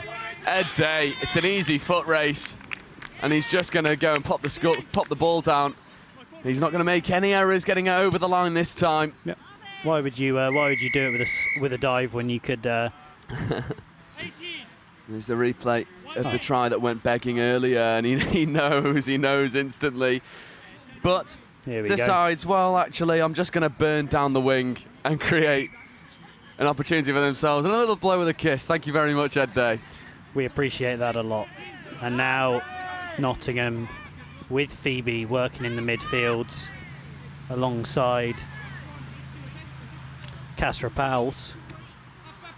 Another sweeper coming round. This is where she could be so dangerous, and there could be another score. Trying to get around the outside of Eric Androuge. They look to phase Phoebe Simon. Lovely. Oh, and the winger there taking the ball really nicely. Number 4. I don't think. Oh, Lorna Buxton. It is. It's 4 for the Sheriffs, indeed. Oh, I don't think we've got a name there. No, it looks we like don't. She's got M written on her back, so M taking the ball really nicely there, but just not quite able to get the ball down. But that was, if we talk about warning shots, that was nice from the. That's a coach killer a little bit for the Bisons there. Just losing momentum into 5th touch, and now Perez is just going to see what he can do in terms of. Oh, that's a brilliant score. They wave it through. The Sheriffs look a little bit lost. They do. I think they were complaining a little bit about a touch and pass there, but you've got the sideline referee stood right in front, and they looked him straight in the eyes, and he just shook his head at them. Yeah, and there's some happy faces in this Bison sub box. Oh, indeed. And it's a really good finish there. Just going around the outside. And in this bowl final, it's the last game of the day, so you want to leave it all out there at the moment. The Bisons absolutely doing so. Yeah, they're running riot early, but don't put it past this Sheriffs team. No, we've commentated this is our 3rd game watching the Sheriffs today, and they've been really impressive. You should have seen the dive coming from Hobson there. Yeah, well, that would have been when I was. Yeah, when you weren't here, that playing the Bisons in our Horsham semi-final. No, an absolutely beautiful step back through the middle, Superman dive through the air. Oh, lovely. That's nicely defended by M. Just a single name like Beyonce or Prince. Yeah, or Seal. Yeah. Nice. That's a nice physical touch there, halting momentum. But there we go, taking it back. And Eric Androuge, so yeah, he just decided, almost didn't see the space for a moment, but now does, and it's a rinse and repeat of the first score. Nice, and that's number 20, Scott Gray, dotting the ball down there. Yeah, it is just rinse and repeat. The recipe for success is Androuge scooping through, almost with a bit of a wry smile on his face, not expecting all the space to be there. I started playing touch rugby at Loughborough University at the same time as Chris Andrews there, who's absolutely rapid and Yeah, it's just the way he can explode into space. I mean, you've seen there's some athletes today, you know, we talk about players with straight line speed, you know, like Tom Davies. I think acceleration really, Chris might be up there at the top end of Div 3. Yeah, I think I might start calling him Quad Andrews because the size of those legs are absolutely incredible. I mean, it's been that way since I met. Oh, lovely finish. Lovely finish really from nice. the Sheriffs. Will Logan there, who's been really dangerous, number 79 for Nottingham today. Like, you know, on the ball all the time. Hat-trick in that first game. And just... Oh, hold on, we're coming back. No, I think, No, it's it's good. a score. It's a score. And that's a really nice finish by M, the winger.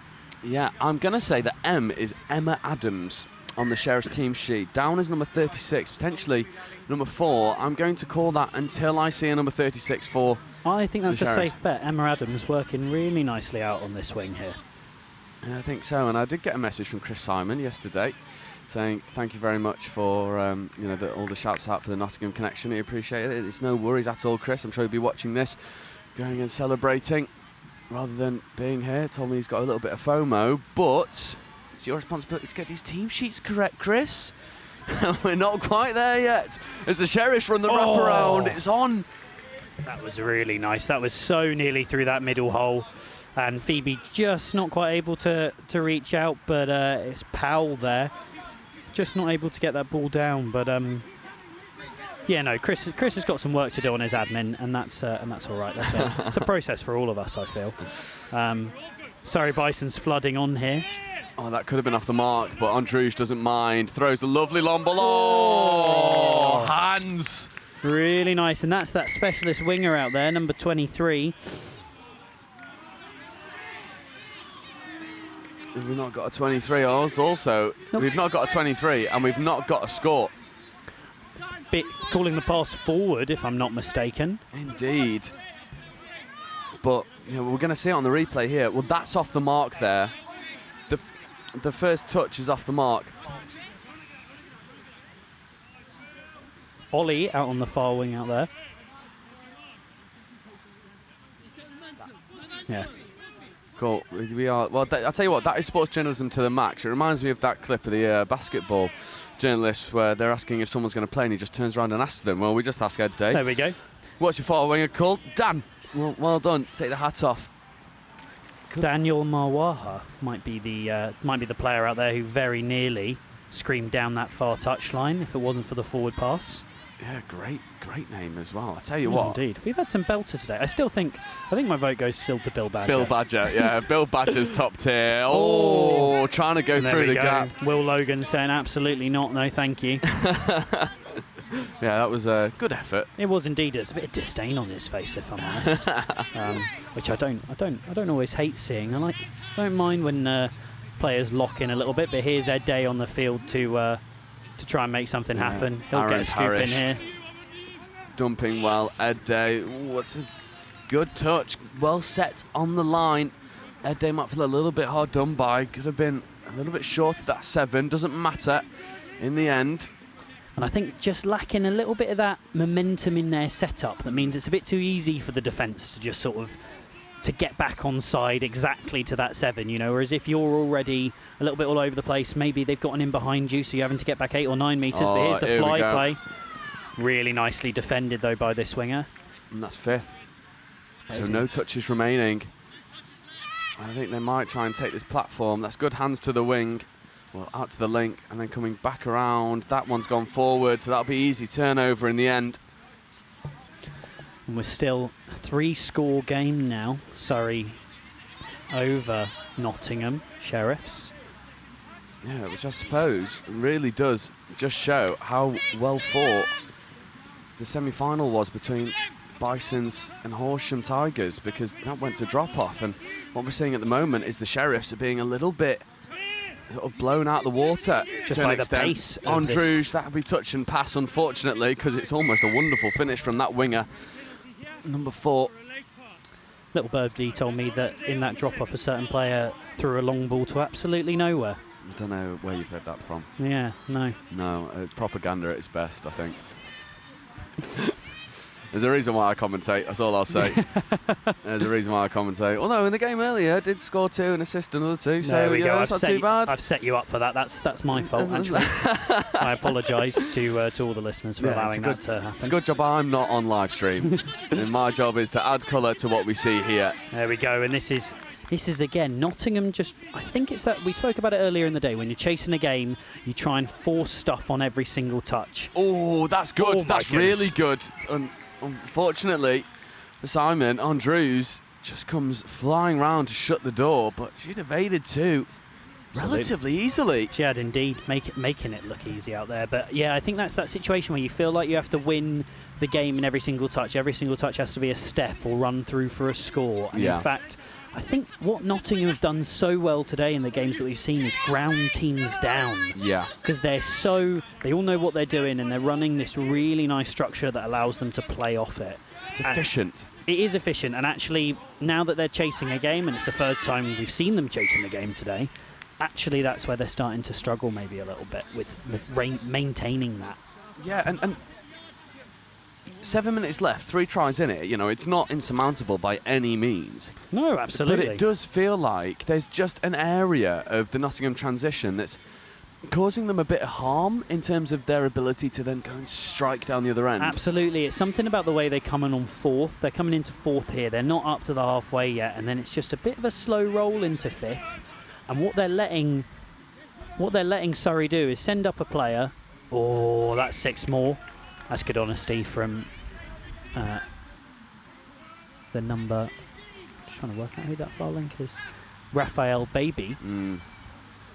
Raffaele Baby. Raffaele Baby. Out on that far wing there. Far link. Again, playing with 2 female links, this Surrey team, and running the sweeper. Oh, wonderful. And just gliding through that space. And here we go. 2 points in the game now. 6 minutes, as you said, not insurmountable. And if they can just hold out the might of Chris Andrews and his enormous quads for this set, then who knows what might happen. Yeah, he's giving Matt Hawkrig a bit of a run for the money in terms of biggest legs on the touch circuit. I don't know. I've accidentally dived into those things before, and oh, what, Hawkrig? Yeah. It's not incomparable to slamming my head against a brick wall. Yeah, well, I've been slammed by him many a time playing touch, but Andrews decides, well, actually, we're just going to go over and start stepping and then finishing. They re-establish their 3-try lead. Carbon copy of a score we scored at the beginning of the game, wasn't it? Yeah. Something like the second score of the game for Surrey. It's just that. Well, actually, it was the score that went begging for Ed Day. Yes, it was indeed. There we go. Yeah.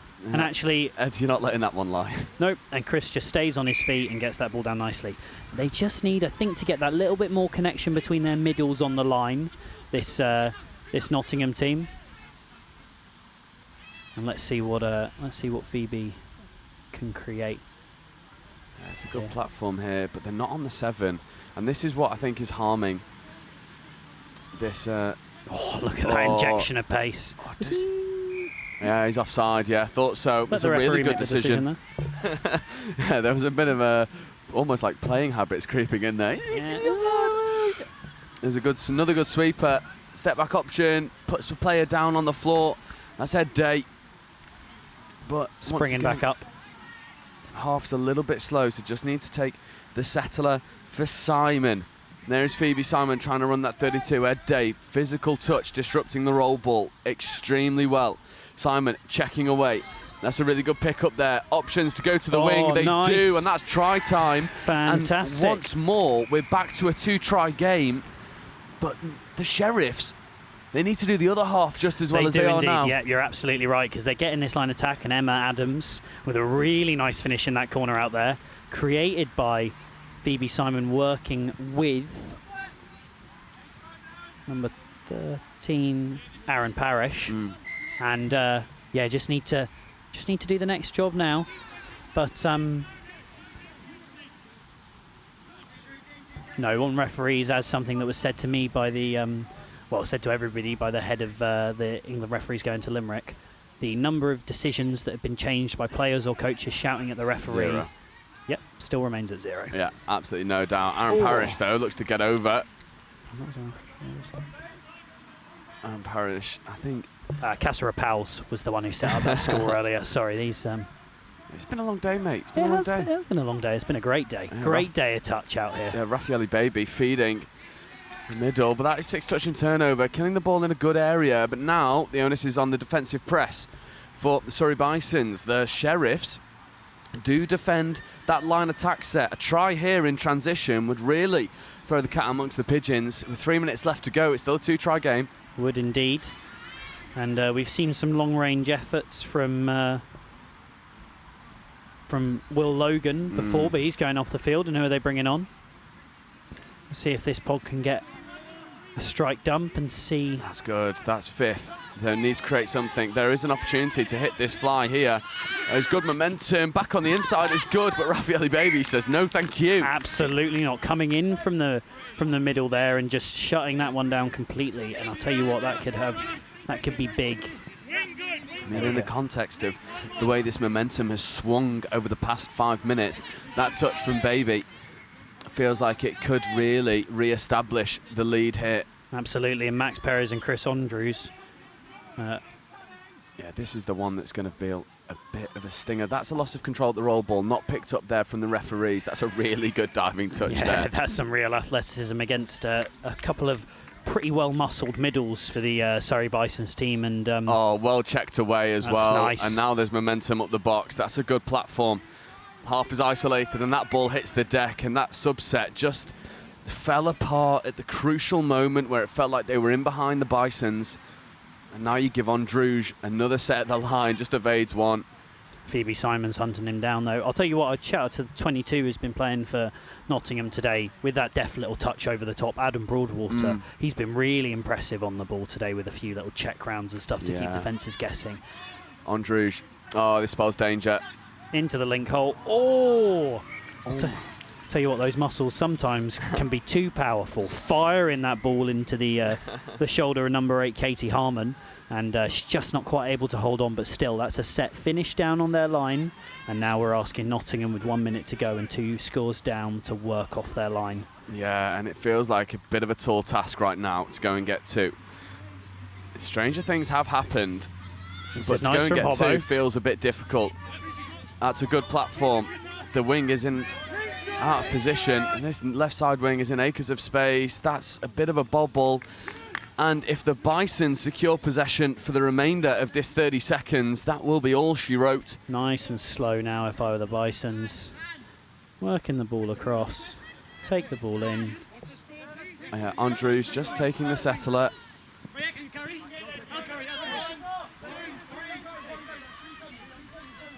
That's good. And this is a really good way to sort of wind down the set. It's just taking their time, but Aaron Parrish leaves that one behind. It might not matter that much, and it won't, because there is the turnover and full time. And as our bowl final winners. It is indeed. Surrey Bisons victorious in that bowl final against a very good Sheriffs team that just felt a little bit sort of blown out in the early stages. Absolutely, there was some real speed in that Surrey Bisons team that I think showed over the course of today. But hats off to that Sheriffs team who've 3 times on the live stream and they put on a real show. So what have we got coming up next? We have in 10 minutes the plate final of Division 3, and it's Wigan Warriors Touch versus Bristol Choppers, and that'll be a very entertaining game that sets us up very nicely for our 4:30 game, our final game of the day, final game of the mixed series, final game of the club series this summer, and that is London Eagles 3 versus Southampton Stormers.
So welcome back to our penultimate game. It is the plate final in Division 3 between the Bristol Choppers in pink and Wigan Warriors Touch in red. This is our second to last game. Both teams have run a very hard day, and I've got a bit of inside knowledge of this Bristol Choppers team. Played them for Horsham earlier on in my 11:15 break. That was lovely. Very athletic team. However, speaking of athleticism, Ben Fields just spots the gap and opens the scoring for Wigan. Yeah, that's a nice score. Just the defender probably caught a little bit looking at the middle there and actually just needing those eyes up to watch the outside. But it's a really nicely run line, and they're on the scoreboard already. Let's see if Choppers can go back into them. Yeah, and number 13 for Bristol Choppers is a very athletic player who has been causing teams all sorts of issues all day. I think that number 33, Owen Joyce. Ah, yes, indeed. Thank you very much for keeping me honest. No worries. Owen's in the England under-20s training setup, playing with sister Aoife Joyce, who's in the England under-18 setup, who you might find at link at some point in this match. Great touch coming across from 46, who is not on my team sheet. Thank you very much, Bristol Choppers. I'm gonna hazard a guess that it's Josh Woodward, because you are, or no, actually I know exactly who 46 is. It's Emir Jones, and I know that from yesterday. Emir Jones, great player. There we go, little hitch kick there. Tell you what, I quite like the Wigan t-shirts. Not often most teams playing out in vests, and there's something quite classy about it. Oh, over the top that's a ball. really good release, but it's touch and pass. So Bristol Choppers struggling to find their feet early. Only 2 minutes in though, but we saw this. You know, I've had the fortune of playing this Bristol Choppers team twice now in this mixed series. Once today, one a few weeks ago. And Choppers grow into games really well, and they start identifying where to attack and what to do very efficiently. They're a smart team. Emir Jones is a very established player, and so they'll spot the way that teams play and understand how to break it down. Indeed they will, and that's the marker of a good team. That ball's away, but Wigan Warriors, a bit of a tumble, still evades the touch, and it's fifth coming now. They'll get the scoop. That's fourth even. That's six more. There we go, and let's see what Wigan Warriors can do with another line attack set. And we could potentially be going with Bristol Choppers 2 down early doors if they can't hold this team out. Yeah, Round for the 32. That's a really good nudge on in the touch. Wigan, I mean, no strangers to a bit of physicality. That's a good dive. Is that ball down? No, it isn't. Good touch. Nice touch from the link there, number 17.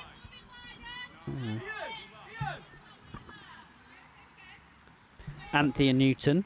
Open side quickie. That's another dive at the line, and that is good.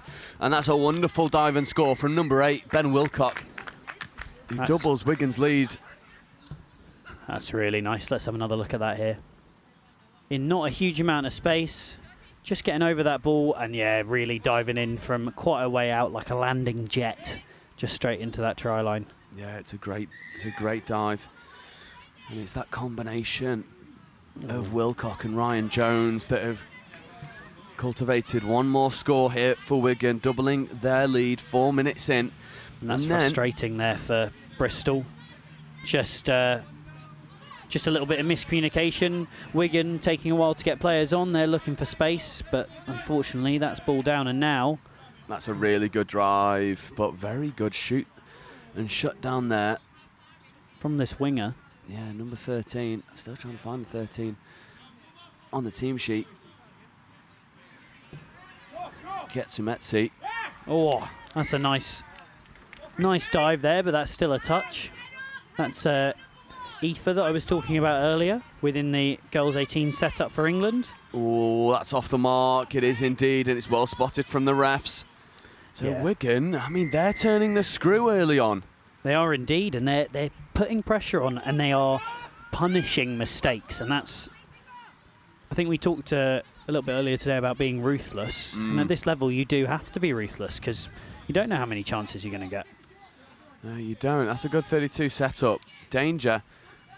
Oh, good line. Is that catching ground? No, it's ball down. Unfortunately so. Let's see if Choppers can get up the other end now, because I'd like to see what they have in line attack. Just trapped behind the gain line at the moment. And I think we're seeing a little bit of a symptom of people being tired, maybe going a little bit more laterally. You know, 6th game on a long day, maybe a few people playing yesterday, and they're just failing to get that momentum a little bit. This is fifth coming. This is better momentum from the Choppers. Good step and go through. That's a really good touch though coming in from 21, Ben Tobin. But it's a nice scoop from the Choppers player there, 52. Ben McMillan up the middle. And that's a promising sign. That's what we want to see from the Choppers team. When they can get up the other end and if they cut out those errors, you know, I think they can give this Wigan team a real game. Yeah, Tobin working his way off. Here is the top try. Here's the early try score. There's a bit of chest on chest. Got to be mindful of the fact that we don't want this physicality level creeping to ridiculous states. That's really good momentum and great pace shown. Just try and go all the way around the outside, and he will finish it. Oh, he's dropped the ball, I think. I think that's ball down. No, it isn't. The refs are happy. That's number 8, Ben Wilcock, going over for his second. Let's have a look at this on the replay. Just gets on that outside, turns the afterburners on, and then silence. It's a well taken opportunity, and Ben Wilcock Bristol, with his second. Yep, absolutely. Bristol Choppers working their way up to the line now. It'd be interesting to see what he can do. Bristol Choppers, oh, avoiding touches. That's 5th touch there, unfortunately. Just needed to take that ball in. Yeah, but they should be looking for space over on this left-hand side. There is. Ooh, not communicating. Oh, Jones. that's 5th now. Oh, that's a lovely line. What a line, what a ball. That's lovely. I'd love to see that again on the... That looked like a fire-up off this quickie. Yeah, it was... Number 34. Fire up, and he just drifts really nicely outside the link. The link gets up well. It was Woodford to O'Brien. Yeah, that's nice. And that's nice to see that, you know, Bristol, what they can do when they get down this end. Yeah, we've just not seen any of it early in this game. It's the importance of winning that midfield, right? I mean, the middle of the pitch is where so much stuff goes on. And but you don't want, in a 20-minute game, you don't want to let, you know, that scoreboard start ticking over for Wigan Warriors. No, absolutely, particularly when you're not adding any of your own. So if they can get a stop here, arrest a little bit of momentum, and then who knows what might happen. We've still got 12 minutes to touch best to play. That feels really harsh, I've got to be honest. But the referee spotted what he spotted. Against Owen Joyce there. Just to be clear on that movement is if you make a touch from the side with a bit too much force, and that's what that is. Oh, player down and hurt. And refs need to stop the play. I hope that that's nothing serious. It looks like a foot, which is hopefully the least serious of the bits of the body. So yeah, for a moment there, it looked like that could have been head on shoulder, and my back shuddered. Thankfully, she is okay. Yep, being assisted off there, and we have a break in play while players get back on, and the referee will restart the game. That's well dealt with by Gareth out there, the referee. He's a very experienced ref, and that's there we quick go. Turnover as well. Opportunities here. Good check away. That's nice from Joyce, working up the field nicely. That's second. That's much more efficient here from the Choppers. Good forward momentum, and that's again another good bit of momentum. Maybe could have been half over the mark there. The referee had a bite at coming forward, but didn't in the end. Ball goes to the wing. It's unfortunate. It's a bit too tall, but Choppers have started to sort of tick over in this final, but they'll need to find a bit more end product to threaten this Wigan Warriors line. I think what they really need is they need a set down here, so they need to start putting some pressure on this Wigan team, because otherwise they're going to be playing all of their touch in the middle of the pitch, where clearly Wigan are that bit stronger. Yeah, and I think it speaks to the physicality of this Wigan Tights team, and now we see a good bit of pace coming through from number 5, Ian Widows. And that's nice there, and that's, I think, that's that scenario. Let's look at this again. Yeah, we've spoken about it all day. Happens a lot in Division 3 where wingers are just left with a little bit too much space. You know, if Bristol can start compressing to this side of the field, then they'll be able to put real pressure on the opposition. They will indeed, and You'll forgive me for taking a moment as the Horsham team wave me goodbye. Very well deserved results here for the Horsham team, but enough about the past. Choppers, ooh, there's a bit of chat going on between the two. Harry Jones doesn't look all that happy with some of the calls, but it doesn't really matter for the Choppers. The referee's made his decision. It goes back to what you were saying, the number of decisions that have been turned over because players and coaches have been shouting, yep, is 0. Absolutely, and it's important to remember as well, in the same way that coaches and players make mistakes, every now and again a ref makes mistakes, and again, you know, those that wear yellow, we can't have our game without them. No, there's an offside penalty as well there. So again, another example of Wigan getting up and dominating this area of the field. They're putting Bristol under pressure and then forcing errors from Bristol. And now they're on the halfway and they've almost got a tap off to get up to the line, see if they can get some scores. And that's nice running from these players. Really well away as well. It's a good setup for the sweeper. Very dynamic. Foot race now. Oh. If he'd have got through there, that would have been magnificent. Looking to go over for his third would be Ben Wilcock. Oh, 2-on-1, well executed, oh, but it's well really well defended by the covered. winger.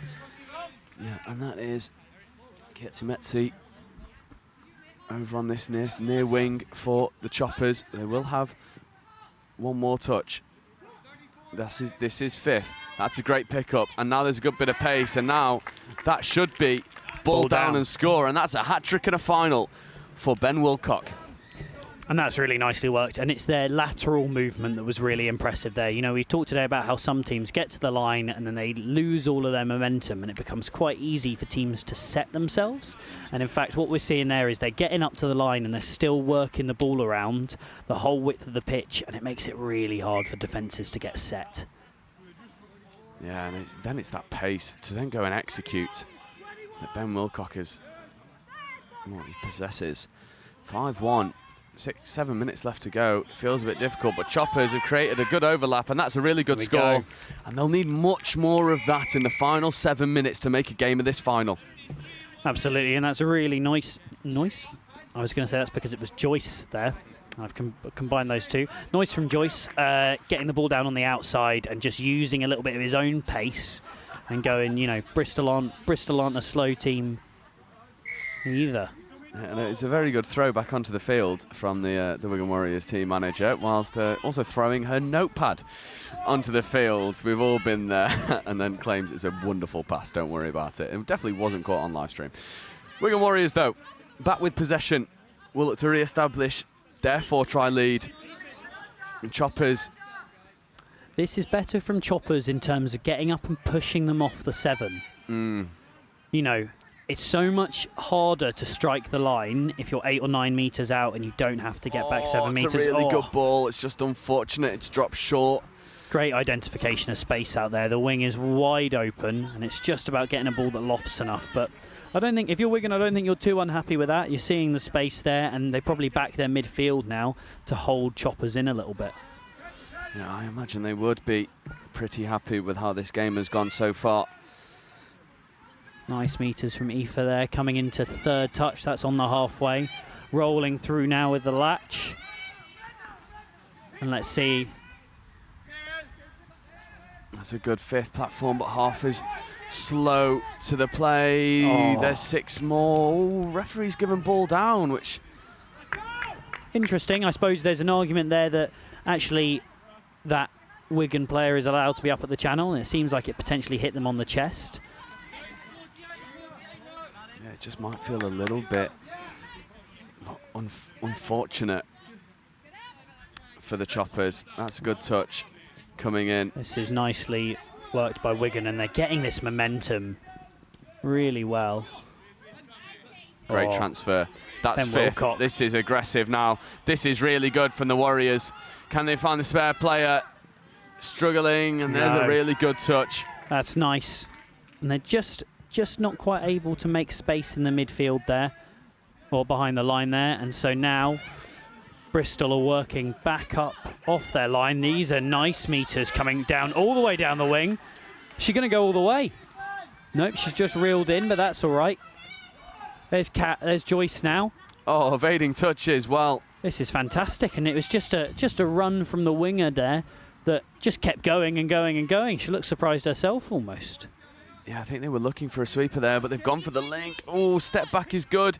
Oh, and it's picked off very well. I think he just needed to look up and run through the space in front of him, get him behind the line, and there we go. Now, all of a sudden, I mean, this is end-to-end stuff. Bit of a tumble from both players, and unfortunately, there's a few groans, and I think that might be just leveling of decisions, because that one felt harsh against Warriors, and it might be sort of evening up that tally. Maybe a little bit, yeah. But Choppers need to get a bit of a wriggle on. 3.5 minutes to go, 3 tries the deficit. That's a really good try, and that does help them. That brings it to a 2-try game with 3.5 minutes left to go. And Wigan won't be in any rush here.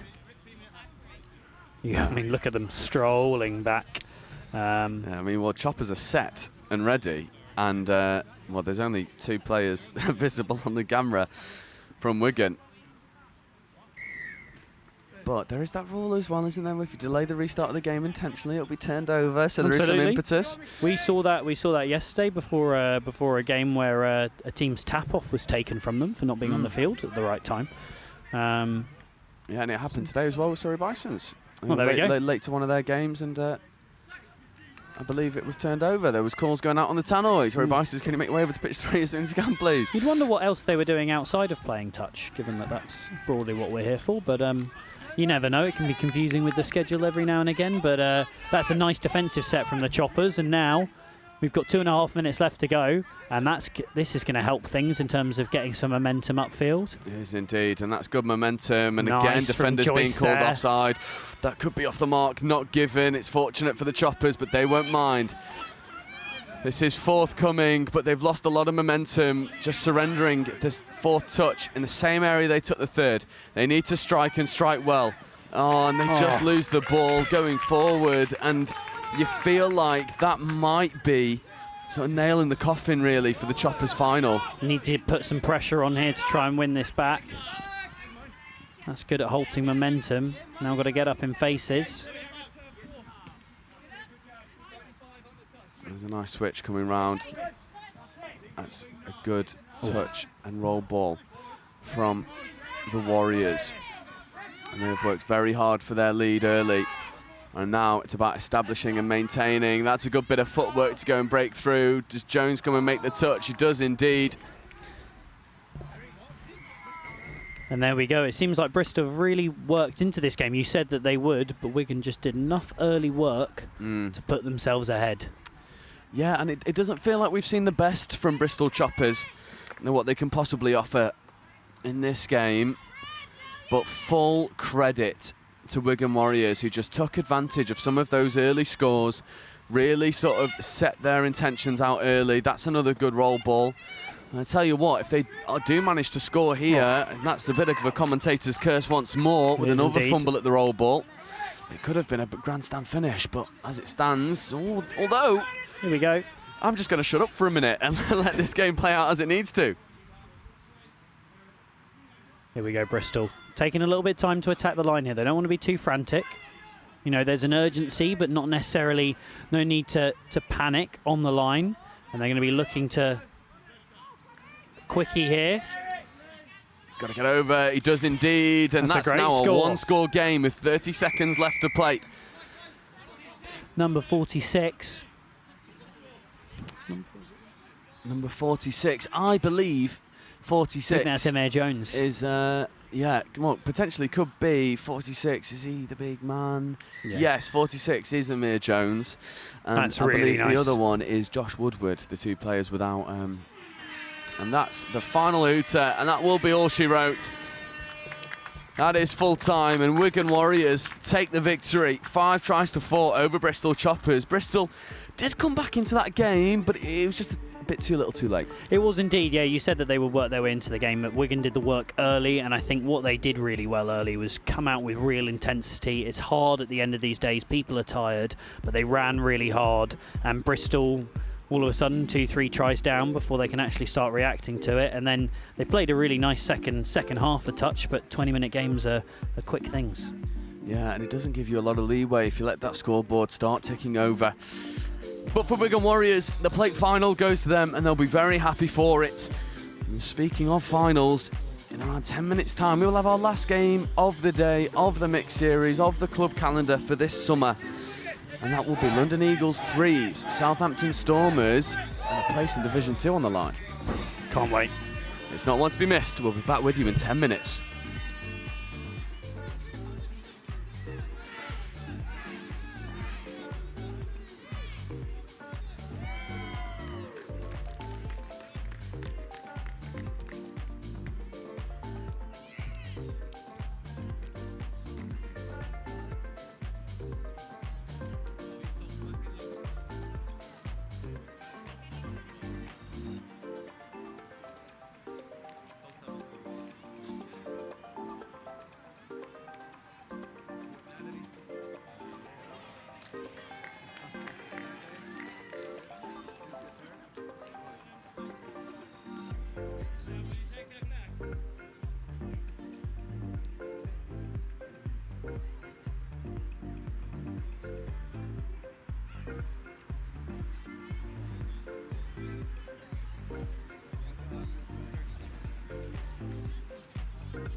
So here we go. The final game of the mixed series. It is London Eagles 3 versus Southampton Stormers, the game we were speaking about. Game 1 of today that we were looking forward to having, and we get it in the final. And all the money is on the line.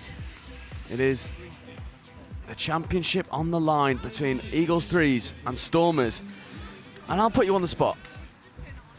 How do we see these next 20 minutes going? We've seen both teams on live stream. Eagles had the hardest semi-final, winning through drop-off against the Nomads. Does that put them in a bit of a better stead, or is there a bit of a fitness aspect to that as well? I think it comes down to one thing, really, and I am going to be as unbiased as possible in this. I think if Eagles can contain Conahan and his supporting cast, I think they win this game. But I think if he's given a bit too much rope and room to play in the manner that he's played over the course of today, then I think it'll be a tricky day for the Eagles. Yeah, and it's not just Conahan, is it? No. As we've seen so much from the likes of Bricknell, Hodgson, Tor Summers, Emily Squires.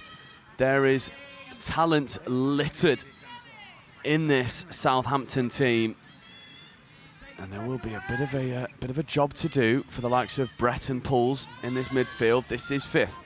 Half's there a little bit slow, just drops the ball into an area. Good defensive set early. Interesting to see no Conahan out there. That is interesting. I wonder if there's a little bit of a logic of, wait until bodies are a little bit more tired, until he can come on and make that sort of slightly bigger impact, because we know he likes those long stints on the field. Oh, but that's pretty good for second touch there as Eagles flow onto the field. Oh, but they're just overstepping these marks, and I think this is a thing. This is a little bit of a finals fever that you get where teams are going, we're in a final, we have to play differently, but everything that you've done up until the point to get you there. Oh, fortunately, it's going to be given as forward. But that's really nice to see from Southon and Linthwaite linking up in the middle there. And a little bit of early threat from both teams, although, again, look at the position that Southampton are in, and look who's flowing onto the field. Yeah, this is the danger pod, isn't it? It is indeed. There's Hodgson. There's Farr really sort of being the platform here, and there's Conahan stepping, doing a couple. There's a long ball to the wing. Oh, an extra foot in height, and that's the opening score. But we were talking about him. There we go. His first tester early in the line. That is that's an interesting touch there. Nothing given by the referees. That's all right. We'll play on then. Dylan looks okay. But no, look at that pressure. There's Conahan doing what Conahan does, going and putting on pressure, showing his athleticism. I wonder if he'll sub after this set. He didn't for the vast majority of that semi-final. Farr marshalling this play well. We'll take 6 more there.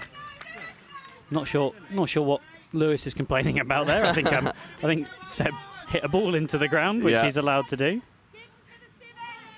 Yeah, Conahan in defence, but Hazeldine. Here's Brett. And this is a little Taipans mixed open mid partnership here in Brett and Hazeldine. Danger. Can Farr get over and make the touch? He does. Is that ball down first? There's a chat here to be had for the referees. Libby Steele on this far side is fine. Simons is fine. And there is your opening score. First blood, Maddie London Kingston Eagles. Mills there playing at link, but a really nice honesty from Eva Clothier there, the winger, just letting the referee know that she didn't make the touch and making that decision nice and easy. But this is nice, getting on the outside, and then Kingston Mills just getting the ball down nicely. Sorry, Miles Kingston, which is sort of vaguely close enough. Bricknell on now, though, and Conahan. Okay, this is the danger pod. Need to be careful here. Playing away well. Emily Squires as well, look out for her. She's had some really deft touches in the game so far. Yeah, and don't forget Lines in number 7 here at this male link. He's been involved in the action. Oh, that should be 6 more. It is indeed. So Conahan will have another crack at the line, and I'm wondering if you are seeing a bit of this finals fever at the moment, because it feels a little bit trying to score off every single touch. Exactly that. You don't want to, just create these unforced errors, but Conahan gets on the outside of Bibby Pools. There's a right foot step. Oh, it's stunning from Seb Conahan. And there we go, and that's the opening score, and that's what we said, it'd be tricky. It does feel like every time the Stormers come on, what we really just need to say is, all the players in the Stormers jerseys, watch out for them. Yeah. Because there's danger all across the park, and that is Conahan doing what Conahan does. I think Eagles need to complaining about something sort of quite meaningless again. Yeah, it doesn't help, does it? No. I think when you get into that battle of sort of feeling potentially hard done by from the referees, absolutely, you're then in danger of looking at like hard touches that aren't hard touches and overstepping the mark by trying to cannon in. It just doesn't really help anyone's case. It's focusing on your job and your job only as Hazeldine tries to orchestrate a play around the outside. That ball's down. Good endeavour. It is indeed, but I would argue there you've got extra touches on the line. Settle a little bit again. This is finals fever. I think that's a new term that we're coining right here. Yeah, well, me and Dan Powell had Cow Corner up in Nottingham Highfields with an incredibly muddy, specific area of the field. So we'll have finals fever as well. Brilliant. And that'll go down in the books as we see Conahan looking to run this fly, stepping round, finds the wing, step back. That's a wonderful recycle. And then Farr hits the platform for 5th touch. Really well done to escape. Can he find some spare players? That's loss of control. Just down there, but again, we're seeing them work the ball really nicely across the field and pull Eagles into some really tricky positions. And they're just about handling it for now, but... Oh, Conahan almost getting an intercept. Farr now putting on some pressure. So Eagles struggling in this transition. Pulls, gets on the field to try and inject some pace. Checks away from Conahan, which definitely is the right thing to do. But that ball is forward. So midfield pressure is starting to pay off for the Southampton Stormers. And that's a little bit of, I think, what we call box management from the Eagles there, just not getting players onto the field in time, making it really tricky for that winger to work as a scrum half. And now that's given field position. You've got, hope they're not thinking about targeting Samika Evans, because they won't get a lot out of that. No, but what I think Connahan will do is try and pick off this link channel. I would love to see him run the exact same thing and flash this ball near side. That's where the space is. See if they can make that happen. But it's a strong team. Evans is working back. Oh, what a ball that is. What a catch. What a finish. Seb Connahan. Around the houses. LeBron James slam dunk onto the line. Let's look at this again. This is just an absolute pick. Step, pump, then there's the rip. And it is caught behind and then slammed down from number 12, Lucy Wilkinson. And it is a great finish. But once again, Connahan, well, he's the magic man at the moment. He's creating something every single time he touches the ball, and now he's involved in this D set. Not happy with his work until it's been defended and secured. Just tightening up defences, you know, that allows that space out wide. There you go, quickly. Oh, just can't quite pick that ball up. And that's all right. There's a bit of endeavour there. It's still a 1-point game, but I think we're just, there's a little bit lack of... Oh, there's danger here. There is danger here. That's first touch, though, up over the 10-metre line. Which is amazing. And I highly doubt that Connahan is going to think about subbing, although he is moving over into that direction. It could be. I wonder if he is subbing. He's probably looking for the ball down that wing. Do you see him calling for it there? He wants it. He's seeing space at all times. Okay. Oh, that's off the mark. Right. Eagles with half-decent field possession now. And there we go, onto the ball quickly. That's what they need to do. Get halves there, initiate touches, and just get downfield. That's a good roll ball. Bit of a nudge afterwards. Nothing doing from the referees. They're happy. That's a really good roll ball. This is much better from the Eagles. Just need to keep this momentum going. Pulls. They're looking to go and hit that outside edge, moving very laterally, allowing the defence to come over and crab across. I think if Bibby Pulls had just straightened, they would have stopped that defence crabbing, and there would have been more of an opportunity. A little bit stop-start is the Stormers. Subset now, so both teams finding some issues. Looking to put pressure on here, but here's Connahan. So yeah, he'll find a way out of the problem. Oh, no, he won't. He'll find Eagles' hand. Lawrence Hodgkins, and just popping the ball into his hands there. And I think, when was the last time we saw Connahan make a mistake like that? Yeah, well, not for this entire series, I would hazard a guess. There we go. At least definitely not today. No. Hazeldine pulls on his outside. Hazeldine looking for this 32 platform. Half is slow. That's a shame, but pulls. There is still an opportunity to go on the open side. Here is the quickie. Trying to get on the outside of Connahan, but I think she realised very quickly that that wasn't going to end in anything. It's a tricky thing to do, yeah. It's interesting to see what they'll do here. Slowing the game up a little bit. Just pulling this link Gallagher out of position. Oh, that's dangerous for Connahan. Once more, at the last step, gets over, makes a wonderful diving touch. Does indeed. He's impacting the game on both sides of the ball. And here we go. Now he might just go full length as well. And he will. There's Connahan and Farr, and that is relatively easy. The only person keeping up is the ref, and the ref will just watch him put the ball down and sort of goading some pressure on for the London Eagles to say, look, you know, I'm going to take all the time in the world if no one presses me.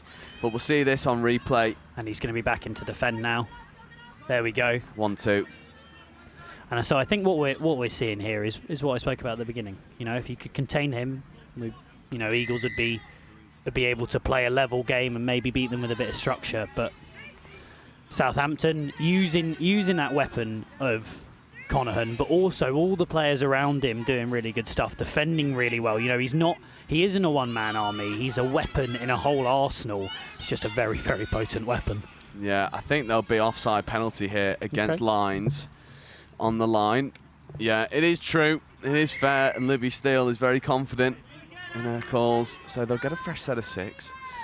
And I think what we're trying to say about all the team for Southampton Stormers is they are facilitators for the weapon that is Seb Connaghan. And Connaghan can't do what he does without a supporting cast. However, that should be pretty clean ball down. No, that's a touch called by the sideline referee there. That was last ditch. Was indeed. They need to centralise a little bit here, playing in a very tight channel. Yeah, to look for a fire up. Yeah. There's another against jinx. Connaghan. Brett. Oh, that ball to the wing is, he knows.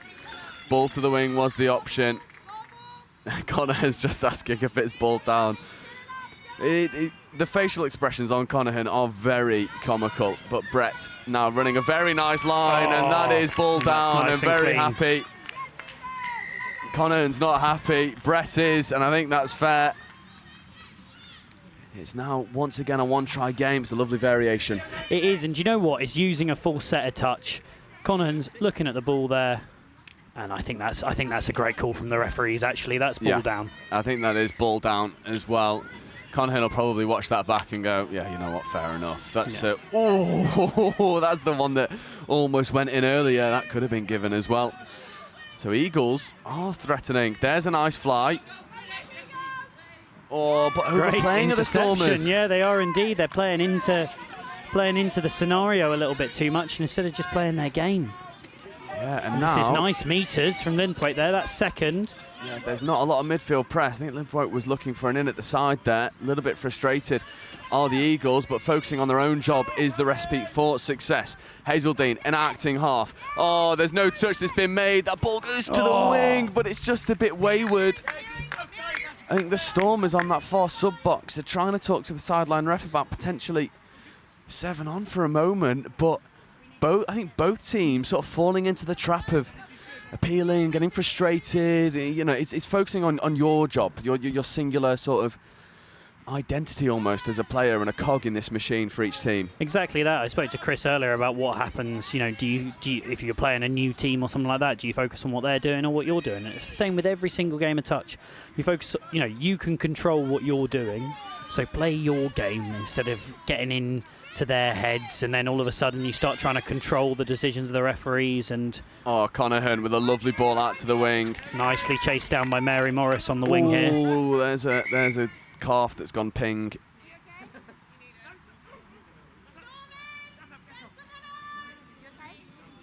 I don't think the Stormers have recognised that someone needs to go on. Now they have, because there is a winger that's... Nope, she looks like she's going to try and play on there. Oh, there. Yeah, I think the referee's just saying, you know, almost like, don't be a martyr. You know, look after yourself. Absolutely. I've been there. When your calf goes ping, it can feel like you can run on it straight away, but then you wake up tomorrow morning and you cannot move. It's an unfortunate one, especially in a final. But game continues. No rest for the wicked as Eagles drive up the middle. Connaghan trying to buy no touch. There. There's Brett. That ball back in. That's a great platform for Aston Brett. Brett could go to the wing here, checks back on the inside. It's audacious.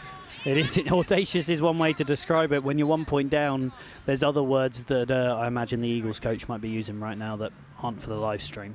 But again, Eagles controlling a bit more territory here, putting a bit of pressure on, trying to contain the likes of Hodgson, Connaghan. Well played around as well from Hodgson and Connaghan. I think Connaghan's going to stay on. I think he pretended almost to sub off there and then went, actually, no. Do you know what I'd love to see? I'd love to see Connaghan on a Redlands play. Oh, in fact, don't worry about it. Oh, Libby Steele has a decision to be made, does make the touch. And there we go. Eagles player calling that they made the touch. It's an honesty game. It is indeed, and that might feel a little bit hard done by for the Stormers. But Connaghan will look for a good platform. Libby Steele. Huge touch there Libby from pulls, yeah. Oh, but then Connaghan just finds the extra gear. Looking for the switch. That's great a really work. good That's six really touch. good defensive work as well. But Connaghan, jeez, even when he's not got much space to work in, is still looking lethal. Oh, Connaghan painting a bit of a frustrated picture Just at the moment. We saw it a little bit in that last game as well, that there's potential for that to happen. Yeah, but they've got to have the wider context in mind. You are 4 minutes away from taking all the marbles. There's a one-try game. You can't let anything go unjustly. That's a great ball. It's a fantastic ball and into the right hole. I think this side of the field just fell asleep a little bit, because if you're sniping into that hole as an attacker, then that's a score all day. Indeed.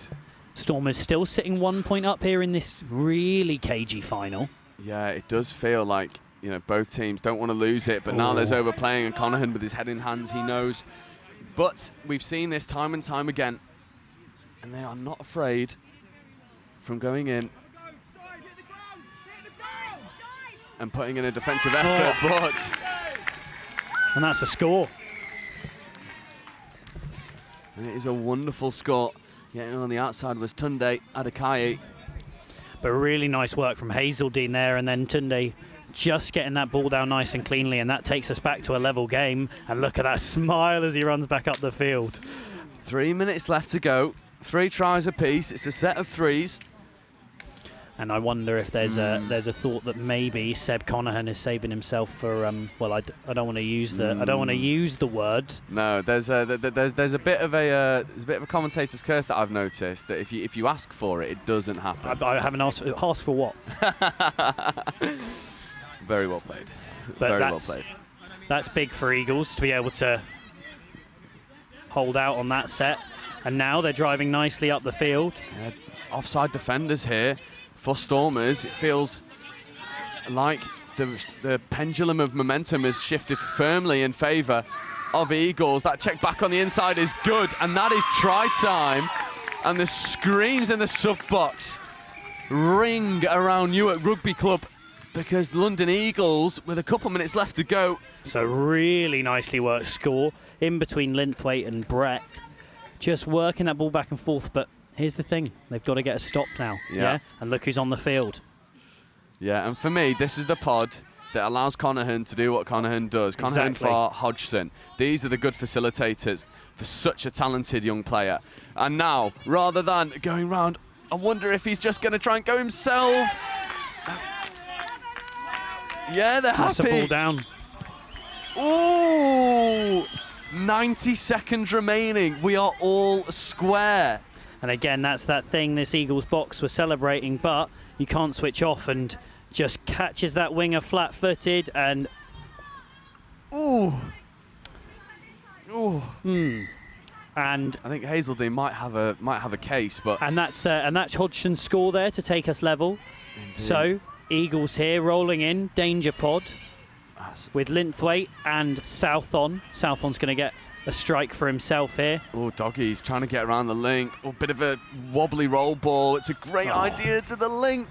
Just not quite connecting, but they will get a penalty. They will indeed. Hold this ball here, I reckon, and just see if you can get as many strikes in as possible.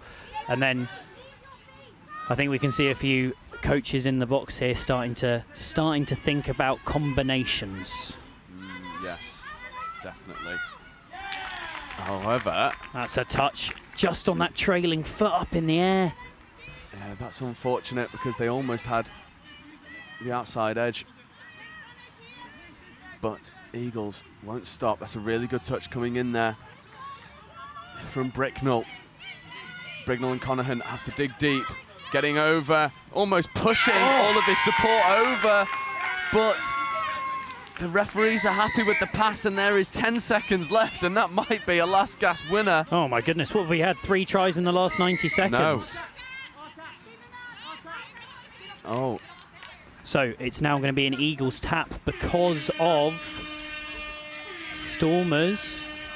Yeah, and they just decide to go super early, and that is full time. And London Eagles, in what finished to be a little bit chaotic, and at the end there was indeed a couple things that were happening on the pitch at once. Bibby Pools just decides to take the end and finish it. Seb Connaughton and the Southampton Stormers fall just short, and we'll get a replay of that final score that went in. Flat pass, one. Oh, skips down that touchline. Yeah, just manages to stay in, but Eagles take the victory, take the series over Southampton Stormers. And just in a minute, just summarise the day, because it's been wonderful. We've had the pleasure of calling all of it. Division 3, well, It's got a lot going for it. Yeah, I got a few goosebumps when you asked me that question. It's been absolutely brilliant here. You know, we talked about how Division 3, every single time you watch it, the quality gets better and better and better. And we spoke about having a final like this at the beginning of the day and that final at the end being excellent, but also seeing teams like Quakers come through. First time Liverpool Otters have ever put a 2s team in. Nottingham Sheriffs as well. All of these teams playing really excellent touch and it being fantastically entertaining as well. That's the thing. It's not structured or messy. Or sometimes it is, sometimes it's both of those things. But actually, there's some great touch being played, and it was epitomised by that final. But, you know, where we were talking about the words of drop-off when it was 3-3, and it finished 5-4 2 minutes later. Yeah. Yeah, it has progressed so much as Division 3, a testament to how touch has grown. But that is all from us today here at Next Gen and England Touch. That is the mixed division wrapped up very nice and neatly in a boat, and we will see you at the next one.